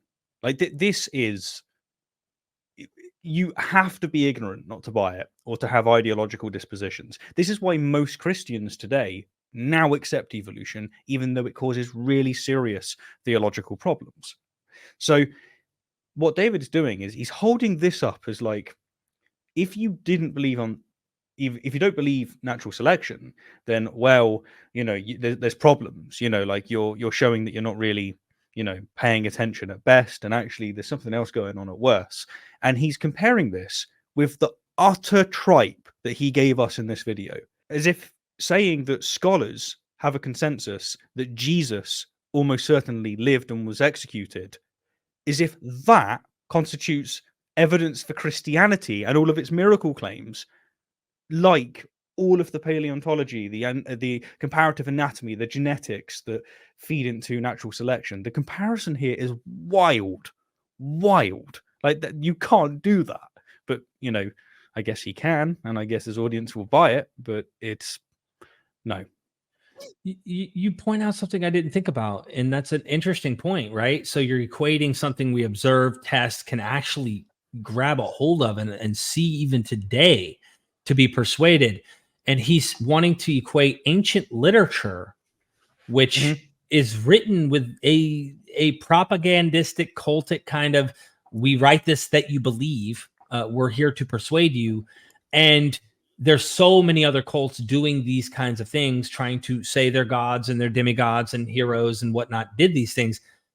And he thinks this is equivalent evidence to that of natural selection or some other scientific theory.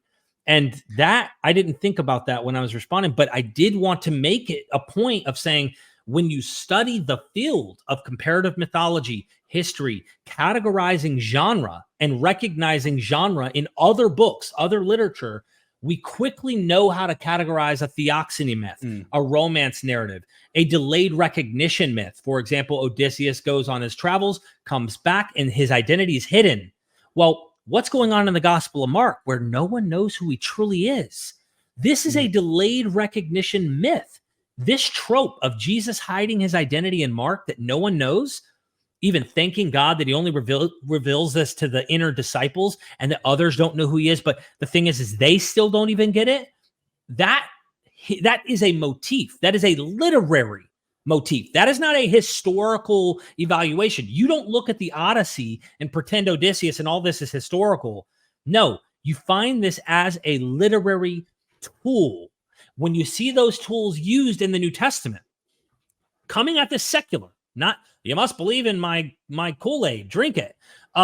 You approach this like you do the other literature. You walk away going, wow, these authors are using all of these tools that fit the categories of myth, fable, legend, etc., etc., etc., these various mythic motifs in the Jesus narrative. Now, you want to go and say there was some guy at the bottom and they just fancied up the tale in some way? Cool, whatever, dude. But that, when you do it in a rigorous manner, that's what you're going to walk away with. You're not going to walk away with, all of this happened and Jesus really was born of a virgin. But Suetonius, Apollo didn't impregnate his mom and the eagle didn't bring the food back and the frog stopped croaking and yada, yada, yada. Come on, dude. Yeah. I've got to reiterate it because it's amazing that he complained that I didn't deal with all of his video. And yet it really is. Scholars agree that Muhammad existed. Therefore, the Quran is accurate. And this is somehow such powerful evidence that it's the equivalent of natural selection. I lost. I feel like I'm exercising incredulity too much, but fuck, man, what else can you do? Like, yeah, it's special pleading for this particular case. Feelings become the ultimate trump card. We obviously can't stop our atheist friends from smuggling their feelings about Christianity into discussions of historical facts about Jesus, but we can point out how ridiculous it is for them to claim to be the champions of reason and science and logic when their feelings and emotions have full reign over their reasoning. It's almost like he's trolling at this point. This is, to be this confidently wrong, it should be a crime. I'm just saying. I'm frankly jealous. I'm jealous that I can't have that kind of confidence. That is astounding. Honestly, don't even have a comment at this point. I feel like he's talking to a Martian on Mars. I mean, maybe there's some atheists out there, but again, let me go and find the most low-hanging fruit fundamentalist nut jobs on planet Earth, and then just put everyone as Christian in that category. Is he talking to us? I really wonder at this time, Stephen, is David talking about us atheists, or is he talking about some other absolutely ill-informed, internet edgy, completely chip on their shoulder? I was hurt by a pastor. I don't like this religion. Screw God. I hate God. Kind of atheism that he's trying to pull out of his hat. I honestly don't know.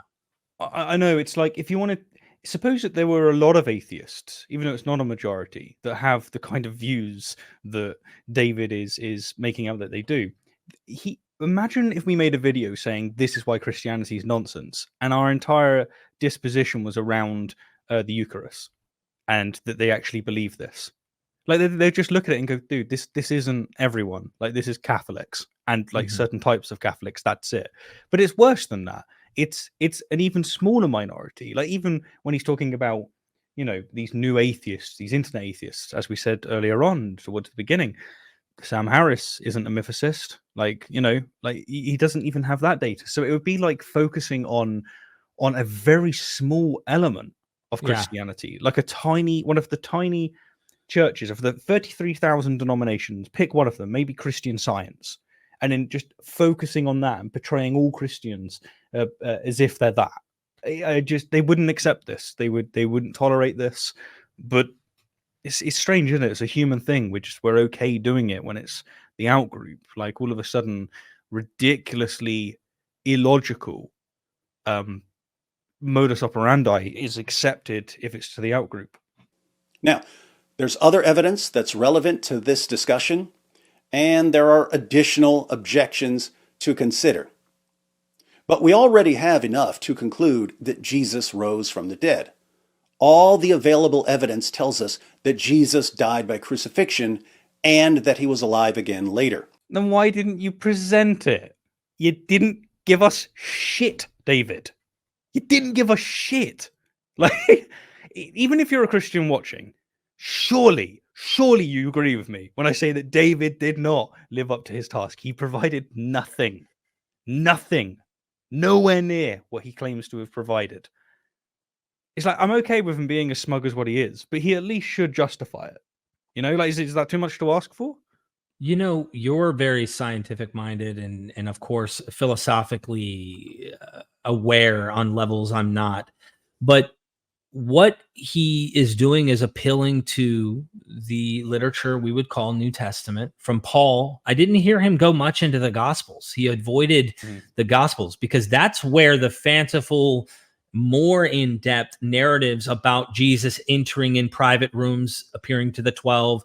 He stuck to Paul, like this more primitive supposed creed in Paul, and presented supposed eyewitnesses claimed these things. Again, they did the same for Caesars, and we have documentation supposing Romulus appeared to Quirinius. The list goes on where you can give other examples of these things.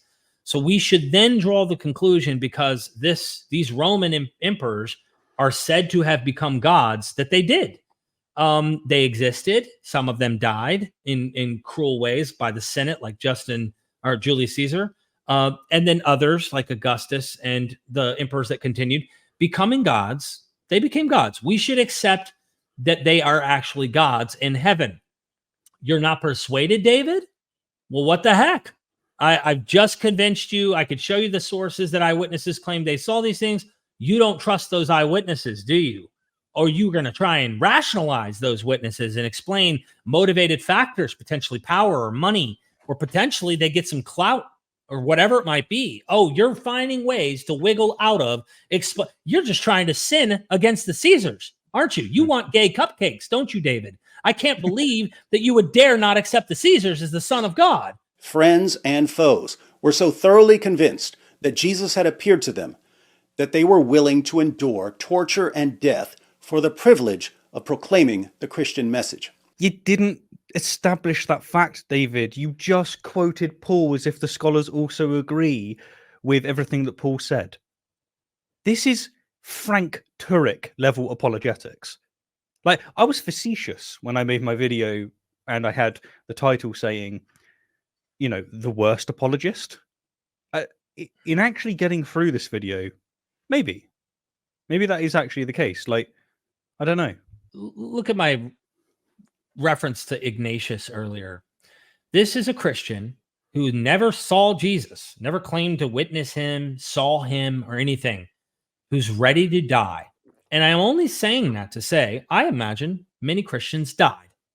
Now, for what and why? I saw this really cringy video on Facebook that had this description of like how all the apostles died for the belief that Jesus rose again from the dead. And if they would have just said that, okay, I don't believe he rose from the dead, then they wouldn't have been killed.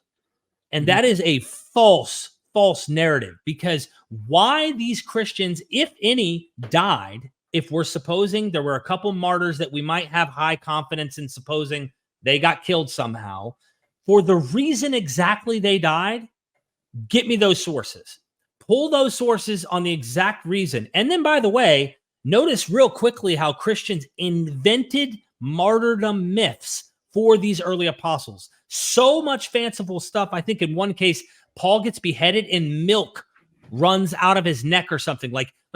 There's so many fanciful tales of how these martyrs had their deaths and skinned alive and the most cruel type of torturous, almost BDSM type descriptions of how they get killed for Jesus or whatever they are trying to paint that narrative and the reasons behind them getting killed.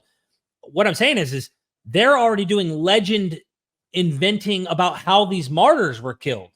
And I'm sure that Richard C. Miller could add to that, but go and ask some of your more conservative, McDowell, for example. Sean McDowell has written that we can only have confidence in like 2, really high confidence that 2 of them were martyred, maybe up to 4 out of 12. We don't have early anything for these other apostles dying for the faith. Yeah. And even if we did, again, Ignatius never saw Jesus and has this really wacky idea of, I want to die to attain to God, a philosophy. So people don't even need to see Jesus or have claimed eyewitness accounts and however you want to understand that, to go and die for this stuff. What has he done? He hasn't proved any of that, and he hasn't even proved that the martyrs died on behalf of believing Jesus rose from the dead. Yeah, that's why they were killed. You haven't established that. Well, that's the thing. It's he just hasn't established anywhere near what he speaks as so confidently as if he has. And I'm if you're like a Christian watching, would it not be the case that you would look at this and go, okay, I'm convinced because I've read other scholars and, you know, I've got information from elsewhere, but David has not delivered that, and so you probably shouldn't be speaking this way? Or do you think that they look at this and they think, no, I follow David's reasoning here, he has established this? What would end up happening in my situation here, Stephen, would be him quoting Acts, where Stephen gets martyred and stoned to death by Jews, proclaiming the gospel, claiming in history this was prophesied to come and that Jesus is the Son of God and you're rejecting him and whatnot. And the Jews kill him. They stone him. Again, remember, Acts is extremely propagandistic in showing the Jews are guilty of all this and Christians are innocent. Oh, Theophilus, I know you've heard about these arrests by Christians. They're actually innocent. And guess who's behind it? The Jews. So why did Jews stone Stephen? Jews are the bad guys in this story. And it gets painted that way.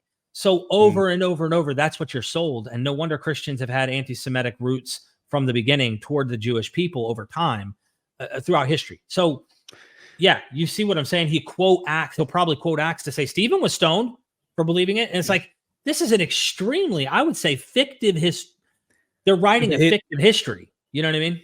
Yeah, no, I mean, like, but he'll actually do worse than that. He'll say scholars agree that this author wrote, you know, this passage. Therefore, we can conclude everything in the passage is correct. That's the way he'll do it, because that's the way he's reasoned for the other stuff. So yeah, like you're right. But in any case, he didn't present it here and is speaking as if he has established this. The question for us is this: what could have convinced all these people that Jesus had appeared to them? This is the question I struggled with almost 3 decades ago. And I couldn't think of any explanation apart from the resurrection that could account for the historical evidence. And what would David make of a Muslim saying the same thing about the things that Muslims are convinced of? Hinduism, other religions. Is that enough? Is that enough to go, you know what? That's actually the best explanation. It happened. It's true. The miracle happened. That's the best way to explain it. Does he do that for the miracle of the sun? Maybe, because it fits under a Christian rubric. He's implying heavily that he does believe in all sorts of miracles, particularly miracles that occur in third world countries. Like, does he actually operate with this, or only when it's in his favor? There's so much to this point he's bringing up that you have to unravel in the onion to explain what could explain the eyewitness stuff from they invented this as part of their cult, establishing Jesus as a divine figure, like the Caesars. If you want to go that there were authentic supposed experiences that they claimed was visionary or claimed that was eyewitness in some way, then you need to go and do the same for the Caesars, which are contemporaneous. You need to do the same for Romulus. You need to do the same for any other claims of eyewitness stories that are claiming to see someone on a road centuries after they're dead, or they died and then they see them afterwards somehow. There are plenty of accounts of this in the Greek and Roman world. Their bodies are missing, but then they now are seen again, and they're divine, they're immortalized, they're gods. You know, what would account? There's several factors that could account. If you take the more natural, I need to rationalize this using human faculty and potentially hallucination models, as Gerd Ludemann might try to take, or if you take Richard C. Miller's approach, that you have already a framework of how cults practice, and they establish that cult with their hero in the Hall of Fame by constructing eyewitness accounts. Or if you want to marry the two a little and have a mix of both, absolute legendary kind of furniture, but yet still have the superstition play a part in how that happened. Cool. All of that works and establishes why they would have these accounts saying that they witnessed these things. From the far superstitious side to the purposeful, pious fraud, and a mix in between, maybe like we see with Joseph Smith. Hey, that makes sense. It doesn't have to be because he literally rose. Like, Yeah. what? By that time, I already knew that naturalism was a theory in crisis, and I didn't trust my feelings enough to reject facts I didn't like. In the end, I concluded that Jesus of Nazareth rose from the dead, and that if I was going to listen to anyone tell me about God, it was him. To me, this is just more projection. He's saying, I didn't want to, rely on my feelings. Rather, I wanted to go for the facts. And the facts happen to be exactly what my feelings want, which is that I get to live forever and that I really matter in the universe and that God himself cares about me. It's projection. Like the idea that a naturalist is running on feelings. They want it to be true that there's no God. They want it to be the case that we go in the ground and that's it. They want it to be the case that there's no justice for that poor child that died from leukemia. It's not even coherent. It's just projection, because this is something that evidently he's sensitive about, because it must keep him up at night to have to project this onto other people. And if you are going to accuse other people of this kind of projection, you should probably have some good evidence for it. Like when you start assigning nefarious things to other people, when you start painting them in a way that's dishonest and pretty reprehensible, at least in terms of intellectual virtues, you need to come with receipts. And David simply hasn't done that at all.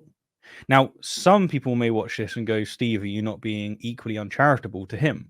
Well, he's actually demonstrated reason not to be. His modus operandi is to be a dick. And although I can be kind in places, I'm happy to be a dick if the other person's being a dick. I'll call it as it is. So even if it is the case that I'm overstepping the boundaries by pointing this out, then so be it. I like how you rolled out the carpet to kind of, again, compare both sides. And he does that by saying the facts are on my side. And guess what? Think about this. If we're going to psychoanalyze together, everybody, the facts just happen to land on his side in his observation, which also gives him the satisfaction of meaning and purpose and an afterlife and all of the things that, again, I've said I'd love for to be the case. I just am not persuaded is. And so I've rejected those things in his mind because I don't want the facts. No, I think he has a small bubble of what he considers evidence and how he views that evidence. He's not actually doing a broader comparative analysis and actually getting deep and comparing this to other accounts. You can go into Plutarch, another well-established author at the time, writing fanciful material and biographic material about certain individuals he will not accept. And this is an elite, very educated author in the time period. You could do this with several other authors. I'm just simply trying to point out, once you start factoring in the broader scope of the evidence, you'll notice that scholars that actually do that kind of work are less fundamentalist. They're less apologetic in that sense. They're much more nuanced and they're much more relaxed in realizing, yeah, this is a product of its time.